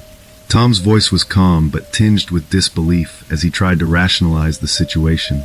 Maybe Mr. Thompson had moved out suddenly, he suggested. Maybe someone had come and cleared everything out overnight. But deep down, we both knew that didn't make sense. Desperate for answers, we contacted the landlord, a man named Mr. Reynolds. When we explained what had happened, he seemed confused and a little irritated. He insisted that no one had lived in the house for over a year. According to him, the previous tenant had moved out, and the place had been sitting empty ever since. I tried to argue. I told him about Mr. Thompson, about how we'd spoken to him almost daily, how he'd helped us with chores, how he'd spent time with our kids. But Mr. Reynolds was adamant. The utilities had been shut off for months, and as far as he knew, the house had been vacant all along. Still unwilling to accept this, we contacted the local police to report Mr. Thompson as a missing person. They took our statement and promised to look into it. A few days later, an officer came by with an update. He couldn't find any record of a Mr. Thompson ever living in Maplewood. There was no trace of him in their databases, no paperwork, no history. We began asking around the neighborhood, hoping someone else might remember him. But no one did. It was as if Mr. Thompson had never existed. At first, I tried to convince myself that there was a logical explanation. Maybe he'd been using a fake name, or maybe he was someone passing through who had somehow gone unnoticed by everyone but us. But the more I thought about it, the less sense it made. Over time, the uncertainty began to take its toll. I found myself looking at the house across the street with a growing sense of unease. Sometimes at night, I thought I saw faint lights flickering in the windows, though I knew the house was empty. Other times, I thought I heard footsteps on our porch, but when I looked outside, no one was there. Eventually, Tom and I decided it was time to leave Maplewood. It wasn't just about Mr. Thompson. It was the lingering feeling that something about the town wasn't right, that it held secrets we weren't meant to uncover. Even now, years later, I can't explain what happened. I've gone over the events in my mind countless times, searching for an answer. Was Mr. Thompson a figment of our imagination? A ghost? Something else entirely? I don't know. What I do know is that he felt real. He was real. And then, one day, he was gone, leaving behind nothing but questions and a sense of mystery I've never been able to shake.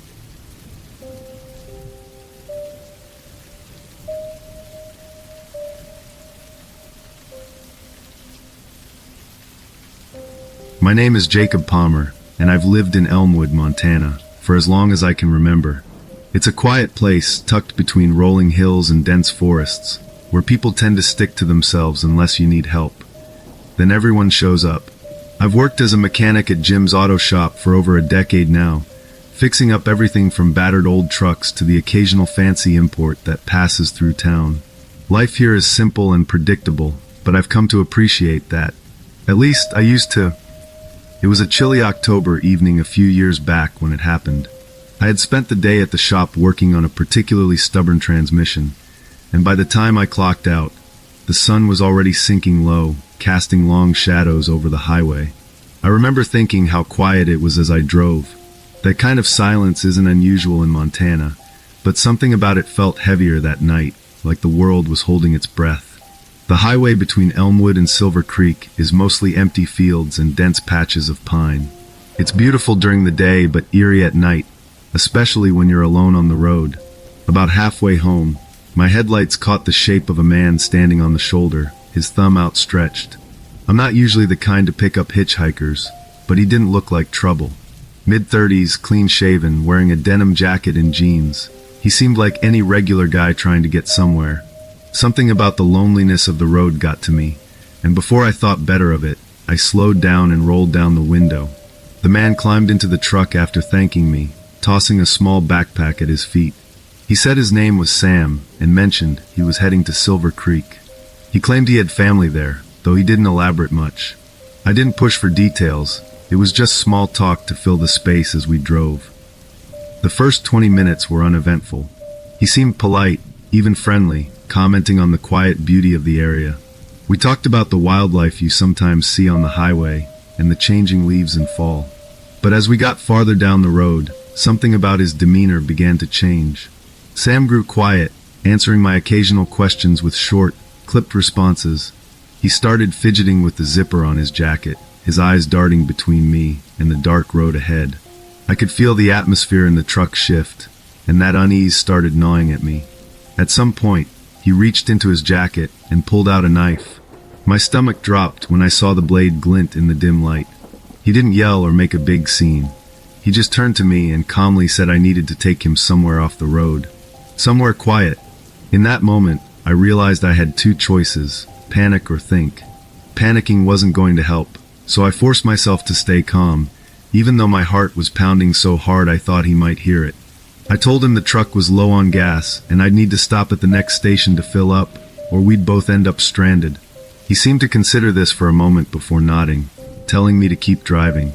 I don't know how I kept my hands steady on the wheel, but somehow, I managed. My mind was racing, trying to figure out a way to get out of this without getting hurt. or worse. The gas station came into view after a few more miles. It was one of those tiny, out-of-the-way places with a single pump and a small convenience store. The lights inside were on, and I could see the attendant behind the counter. There were a couple of cars parked outside, and I remember thinking that those few people might be the only reason I'd survived the night. As soon as I pulled into the lot and stopped the truck, I didn't hesitate. I threw open the door and bolted, shouting for help. I didn't look back to see what Sam was doing. I just ran straight for the station. The attendant and another man, who turned out to be a truck driver, came rushing out when they heard me yelling. Sam must have panicked because instead of coming after me, he jumped out of the truck and ran into the woods behind the station. I was shaking so hard I could barely get the words out to explain what had happened, but the truck driver put a hand on my shoulder and told me to breathe. The sheriff's department arrived not long after, and they wasted no time organizing a search party. Flashlights flickered in the trees as deputies in K-9 units combed the area. It didn't take long for them to find him hiding in a thicket about a mile from the station. When they brought him in, I learned who Sam really was. He wasn't just some drifter looking for a ride. He was a fugitive wanted for multiple assaults across several states. The sheriff told me later that Sam had been living in the woods near the highway for weeks, targeting lone drivers who stopped to rest or refuel. I'd picked him up just before he had the chance to ambush someone else. In the days that followed, I couldn't stop thinking about how close I'd come to being another one of his victims. Every time I drove that stretch of road, I felt a tightness in my chest, like the memory of that night was still lurking in the shadows of the trees. I stopped picking up hitchhikers after that. It's not that I don't want to help people, it's just that I've learned the hard way how quickly things can go wrong. Elmwood is still the same quiet, friendly town it's always been, but I look at the world a little differently now. I don't tell this story often, but when I do, it's not to scare people. It's to remind them to trust their instincts. That night, I ignored the small voice in the back of my mind telling me something wasn't right. I won't make that mistake again. Sometimes, I think about Sam sitting in a jail cell somewhere, and I wonder what would have happened if I hadn't been able to get to that gas station. It's not a thought I like to dwell on, but it's one I can't quite shake. And every time I drive past that station on the edge of town, I say a quiet thank you to whoever was watching over me that night.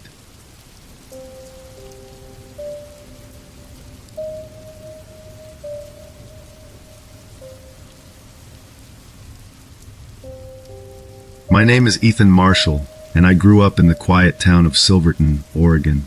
Nestled among endless miles of dense forest, Silverton was the kind of place where everyone knew each other and nothing much ever happened. For most people, that was comforting, but for me, it was suffocating. I always had a need to explore, to push beyond the familiar boundaries of our sleepy little town. It was the fall of 2019, a few months after I had returned home from college. My closest friends, Natalie, Jake, and Lisa, were all back in town as well, and we were spending most of our weekends catching up and finding ways to entertain ourselves. Natalie was always the curious one, a history major with a knack for digging up the most obscure stories. Jake, our local mechanic and photography enthusiast, was never without his camera, and Lisa, ever the skeptic, kept us grounded with her no-nonsense attitude. One evening, we were sitting around a campfire in Jake's backyard when Natalie brought up the old rumors about the abandoned logging site deep in the forest. The story went that years ago, a logging operation had been shut down abruptly, and since then, there had been whispers about strange occurrences in the area. Some claimed it was haunted, others spoke of a cult that had taken over the site. It sounded like the perfect adventure to me, and after a bit of persuasion, the rest of the group agreed. We planned our hike for the following Saturday. The morning was crisp, with a heavy mist hanging in the air as we set out. The forest was beautiful, the towering evergreens stretching high above us, their branches creating a canopy that filtered the sunlight into soft, dappled patterns on the forest floor. The trail was overgrown in places, but Natalie had brought a detailed map, and with her guiding us, we made steady progress. After a couple of hours, we reached the outskirts of the rumored site. The forest opened up into a clearing, the ground covered in a thick layer of fallen leaves.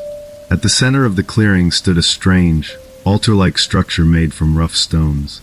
Surrounding it were bones, animal bones by the looks of them, some bleached white from exposure, others disturbingly fresh.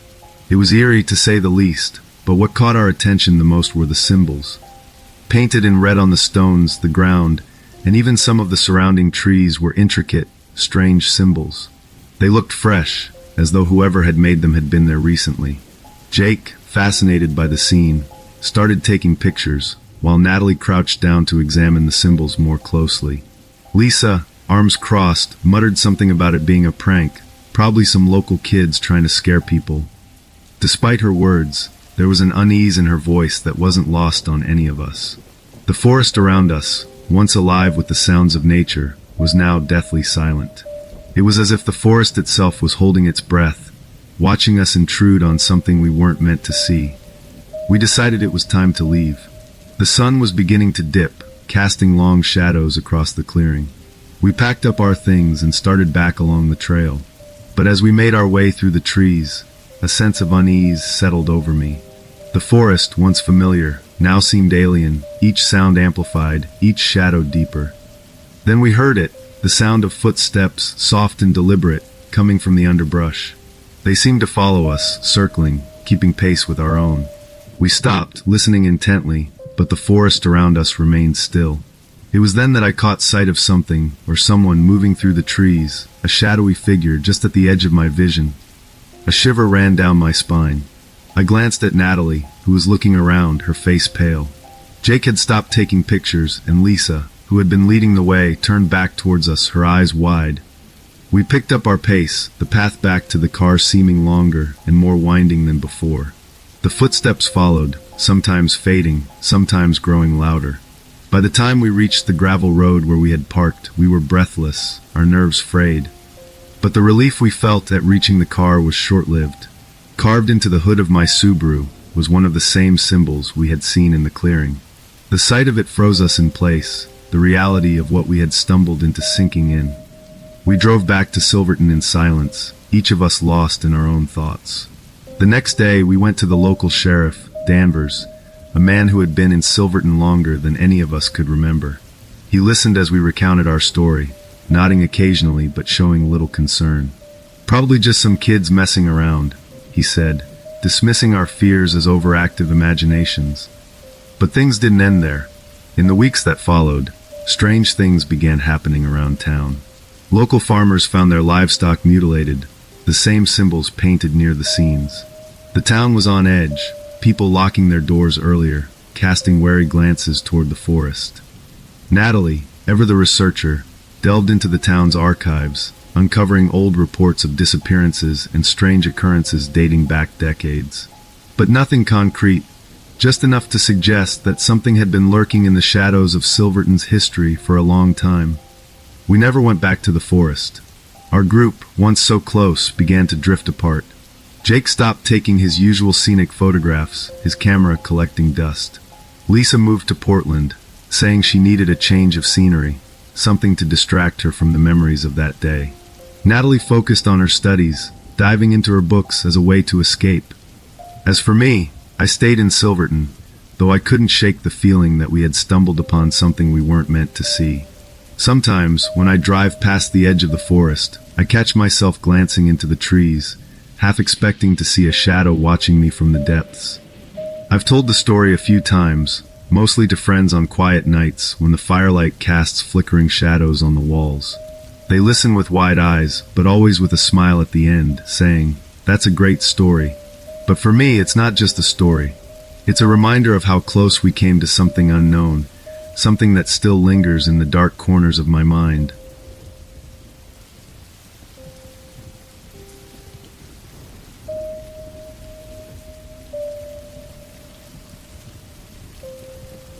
I grew up in Meadowbrook, a quiet little town in Alabama where life was slow and the people were friendly. It was the kind of place where everyone knew each other, and the diner at the edge of town was the heartbeat of our small community.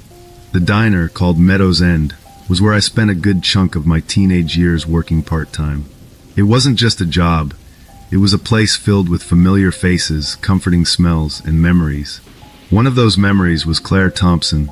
Claire was a year younger than me, just 19, and we started working at the diner around the same time.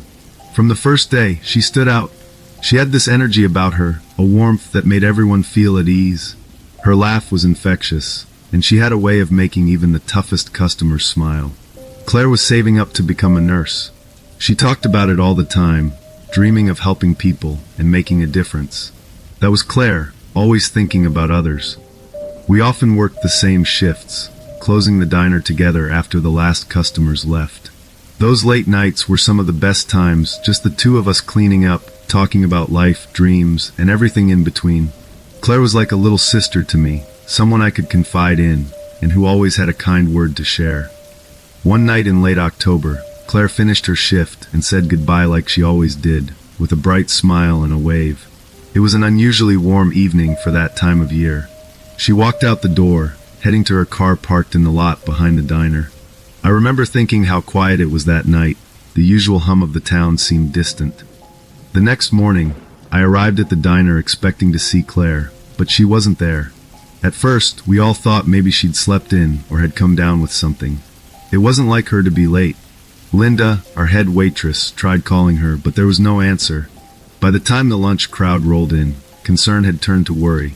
Claire's parents were called, and when they said she hadn't made it home the night before, panic set in. The police were contacted, and soon a search was underway. Volunteers from all over town joined in, scouring the area for any sign of Claire.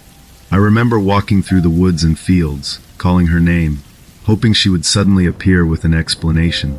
But deep down, I felt a knot in my stomach. Something was terribly wrong. 2 days later, her car was found by Moonlight Lake, a serene spot not far from town. It was a place where families picnicked and kids swam in the summer. But that day it felt ominous. The car was parked near the water, the doors unlocked, keys still in the ignition, and her phone on the passenger seat. There were no signs of a struggle, no footprints, nothing to indicate what had happened. Divers were brought in to search the lake. The days that followed were a blur. I remember the town holding its collective breath, waiting for news. When they finally found her body a week later, it was like the air had been sucked out of Meadowbrook. Claire's lifeless form, weighted down with cinder blocks, was pulled from the water. The reality of it hit like a sledgehammer. She was gone, and nothing would ever be the same.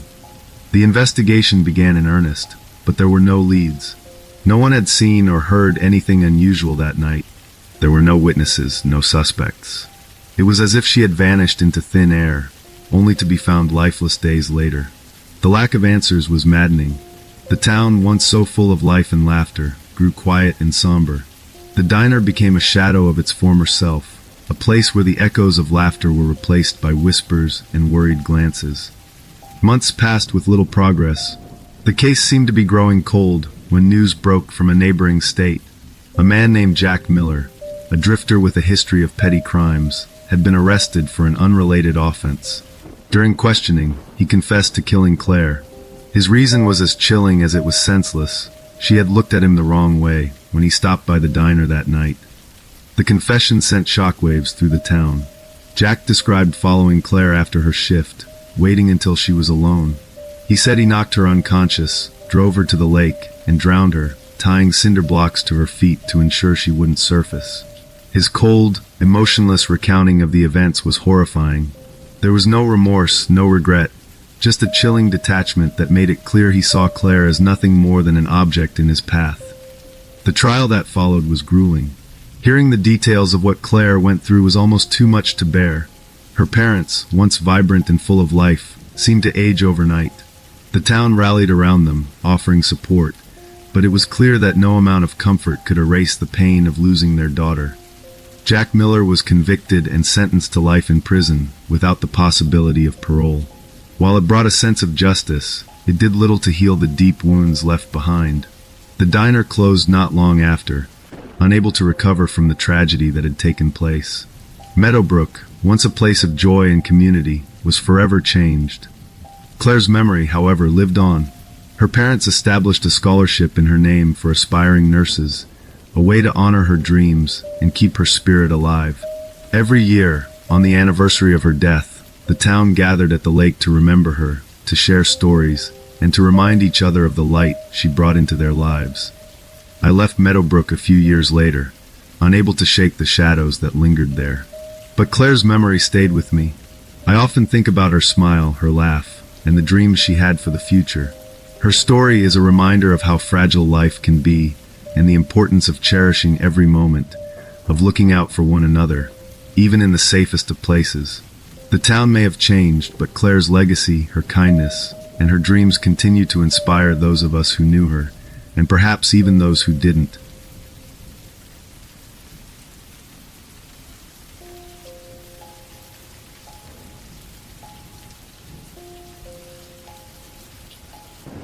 My name is Lisa Carter, and I grew up in Auburn, Alabama. Back in 1998, I was a sophomore at Auburn University, majoring in journalism. I was one of those people who couldn't sit still for too long, always chasing stories or moments that felt like they belonged in a novel. That fall, I'd gotten into the habit of visiting my best friend Amanda, who had recently moved to Birmingham for work. The drive was about 2 hours, not bad during the day, but a bit unnerving at night, especially through the quieter stretches of highway. One Friday evening in November, I left Amanda's apartment later than I'd planned. We'd spent hours catching up, laughing over coffee, and losing track of time. By the time I got on the road, the sun had long set, and the highway was cloaked in darkness. The glow of my car's headlights illuminated the empty stretch of road ahead, and for a while, I felt fine, even peaceful. About an hour into the drive, my gas gauge caught my attention. The needle was dangerously close to empty. I scolded myself for not filling up before leaving Birmingham. There wasn't much around this part of the highway, just trees and the occasional mile marker. Anxiety began to creep in as I searched for a gas station. After what felt like an eternity, a flickering neon sign appeared in the distance. It read Harris Gas and Stop. The station was the only source of light for miles, standing like an oasis in the dark. I pulled into the lot, relieved but also vaguely unsettled. The place was old and run down, with 2 pumps and a small convenience store attached. The windows were dirty, and the neon lights buzzed faintly, casting a sickly glow over the cracked asphalt. I parked at the farthest pump and stepped out into the chilly night air. The silence was overwhelming, broken only by the faint hum of the pump as I swiped my card and started filling up. As the numbers on the meter climbed, I glanced toward the convenience store. Inside, behind the counter, stood a man. He was middle-aged, with thinning hair and a wide grin that seemed too forced to be genuine. His eyes locked onto mine, and he didn't look away. Something about his stare made my stomach churn. I quickly looked back at the pump, trying to shake off the unease. When the tank was full, I replaced the nozzle and grabbed my receipt. Just as I opened my car door, the station's intercom crackled to life. "Miss," the man's voice echoed through the night, "you'll need to come inside to settle the payment. Looks like there's an issue with your card." I froze. I knew my card had gone through. The pump had displayed the transaction approval. I glanced back at the man, who was still grinning, his expression almost predatory. Every instinct in me screamed that something wasn't right. "No, it worked fine," I called back, trying to keep my voice steady. His grin faltered for a moment, but then he waved a hand dismissively. "Sometimes the system messes up," he said. "Just come in real quick, and we'll sort it out." I shook my head, muttering, "I'm good, thanks," as I slid into the driver's seat and locked the doors. My heart was pounding now, and I fumbled to put the keys in the ignition. Before I could start the car, movement in my peripheral vision made me stop. From the back of the convenience store, another man emerged. He was taller and stockier than the first, wearing a dirty flannel shirt. In his hands were a roll of duct tape and a rusted crowbar. Time seemed to slow as the 2 men began walking toward my car. The first man's grin was gone now, replaced by a cold, calculating look. Panic surged through me. My hands were trembling so badly I could barely turn the key. Finally, the engine roared to life. Without a second thought, I threw the car into gear and slammed on the gas. The tires screeched as I sped out of the lot, gravel spraying behind me. In my rearview mirror, I saw the 2 men standing in the middle of the parking lot, their figures illuminated by the dim glow of the station's lights. They didn't chase me, but they didn't look away either. I drove for what felt like hours, my heart racing and my hands gripping the steering, while so tightly my knuckles turned white. Eventually, I spotted a diner and pulled into its brightly lit parking lot. For a long moment, I just sat there, trying to catch my breath. When I finally felt calm enough, I made a call to the local authorities. I described everything that had happened. The man at the counter, the second man with the duct tape and crowbar, the way they'd both approached my car. The next morning, I couldn't shake the feeling that I'd narrowly escaped something terrible. I tried to put it out of my mind, focusing instead on my classes and assignments. But a few days later, I heard from a friend that the gas station had been shut down. According to the local paper, the police had found evidence linking the station's staff to multiple disappearances in the area. Even now, years later, I still think about that night. I think about how close I came to trusting that man's words, to stepping out of my car and walking into that store. It's a chilling reminder of how quickly a routine stop can turn into a nightmare. Since then, I've been much more cautious. I avoid driving at night whenever possible, and I always make sure my gas tank is full before hitting the road.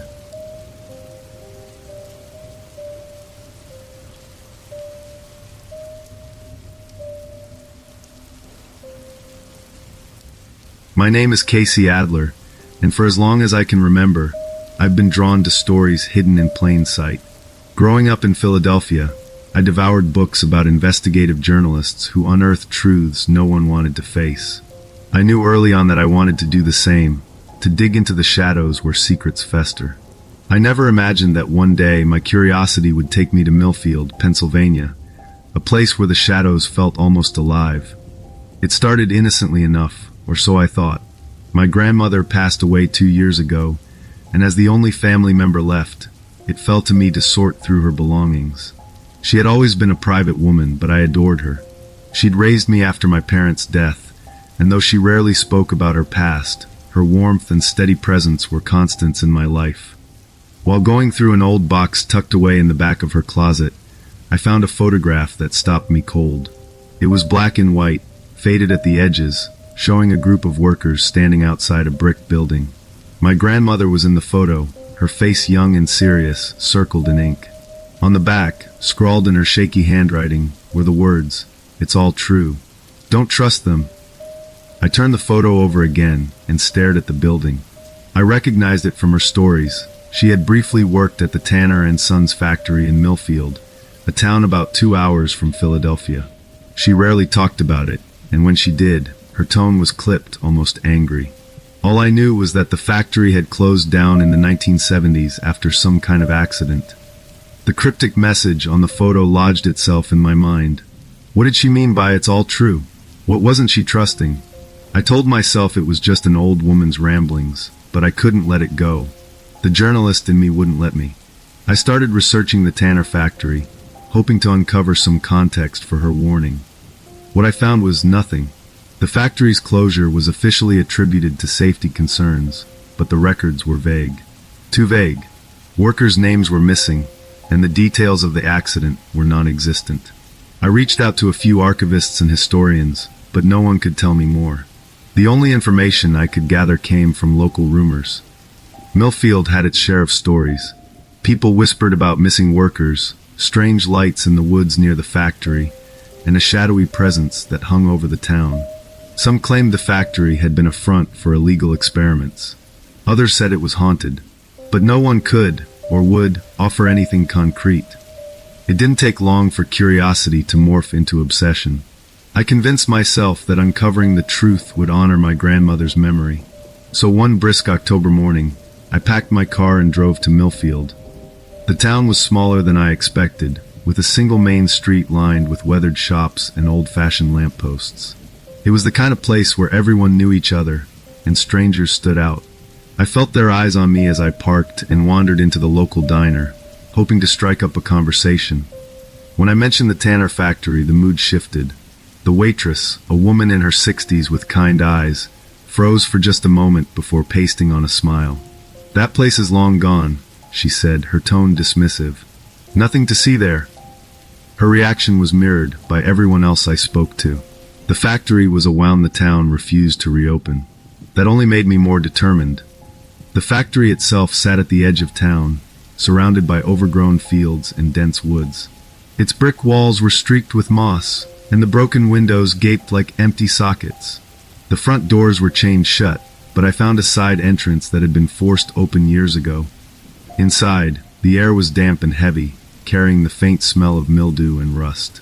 Shafts of light filtered through the broken windows, illuminating machinery frozen in time.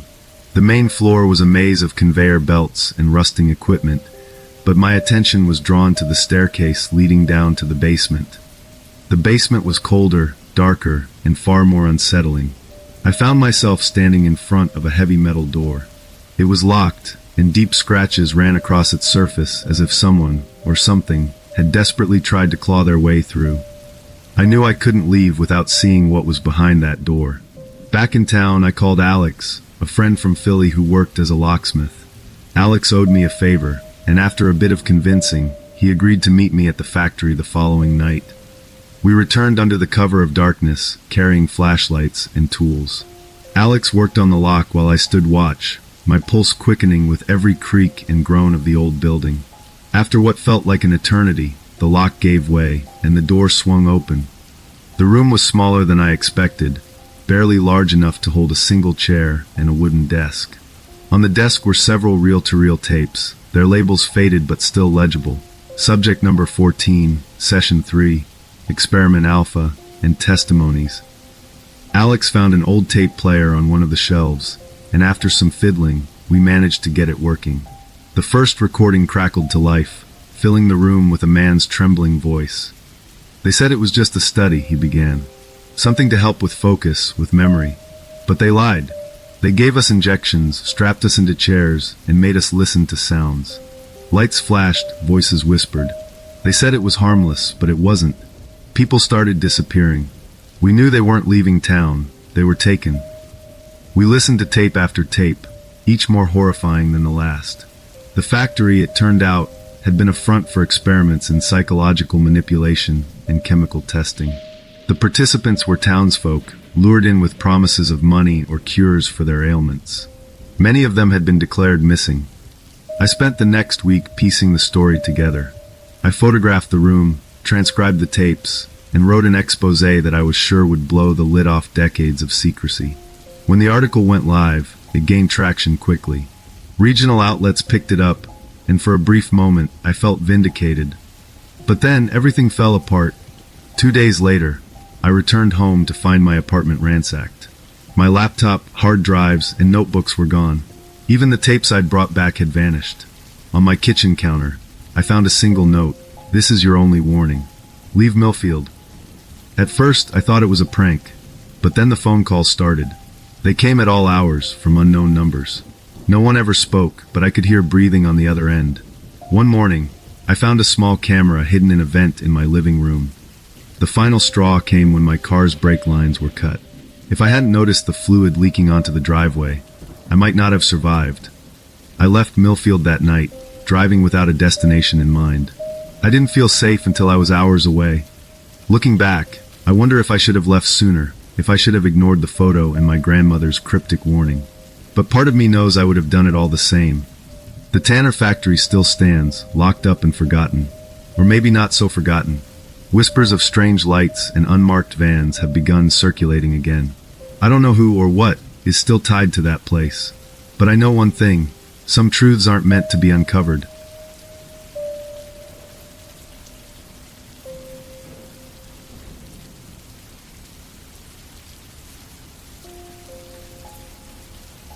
My name is Evan Harper, and I used to think of myself as a pretty rational person.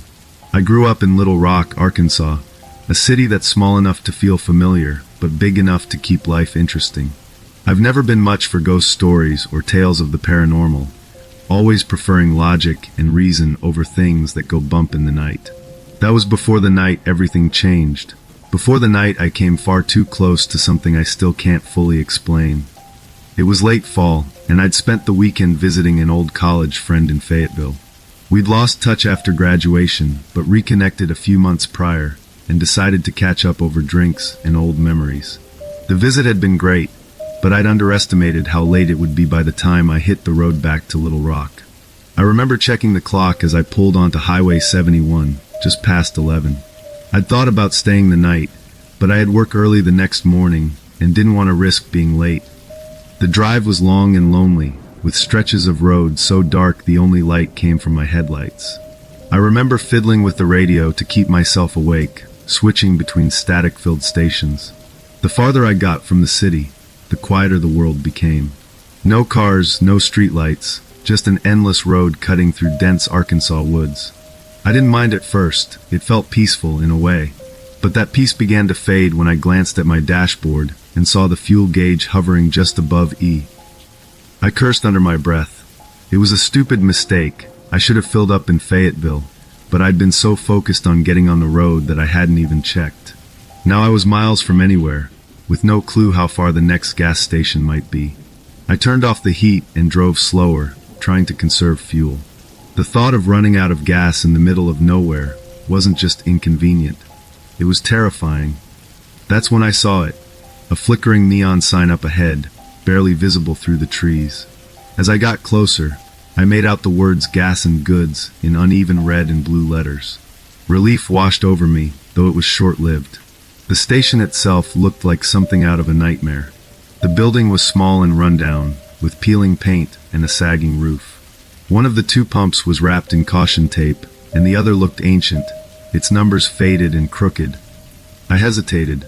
Everything about the place screamed, keep driving, but I didn't have that luxury. My car sputtered slightly as I pulled up to the working pump. I stepped out into the cool night air, my breath fogging slightly as I fumbled for my wallet. The pump's card reader was broken. Of course, it was. Reluctantly, I walked toward the station's entrance. The glass door creaked loudly as I pushed it open, and I was immediately struck by how still and silent it was inside. The fluorescent lights buzzed faintly, casting a sickly yellow glow over the sparse shelves of snacks and supplies. There was no music, no hum of a refrigerator, just a heavy, oppressive quiet. The cashier stood behind the counter, and the sight of him stopped me in my tracks. He was thin to the point of gauntness, with pale skin that seemed to stretch too tightly over his face. His greasy, stringy hair hung limply around his forehead, and dark circles framed his hollow eyes. He didn't look up as I approached, his gaze fixed somewhere near the floor. "Pump 2's not working," I said, my voice sounding unnaturally loud in the stillness. He nodded but didn't say anything. His hands trembled slightly as he rang up the sale, and he moved with a strange, jerky stiffness. I remember thinking he looked sick, though it was more than that. There was something off about him, something I couldn't quite put my finger on. I handed him my credit card, and as he reached for it, he slipped a small piece of paper under the counter. His lips barely moved as he whispered, "Don't turn around. Just leave." For a moment, I froze. My brain struggled to process what he'd just said. I wanted to ask him what he meant, but the look in his eyes stopped me. He wasn't joking. His face was a mask of fear, and his eyes darted toward the window behind me, then back to mine. His hands trembled more now, his breathing shallow and uneven. I didn't ask questions. I didn't even glance back at the note.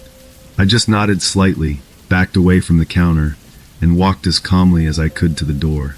My pulse was hammering in my ears, and every muscle in my body screamed at me to run, but I forced myself to stay steady. I pushed open the door and stepped outside, the cool night air hitting me like a slap. I climbed into my car, turned the key, and exhaled in relief as the engine started without hesitation. I didn't look back at the station or the woods surrounding it. I didn't want to know what might be there. But as I pulled onto the road, the overwhelming urge to check my rearview mirror was too strong to resist. That's when I saw it. A figure stood at the edge of the woods, just beyond the faint glow of the station's lights. It was tall and motionless, its outline blurry in the shadows.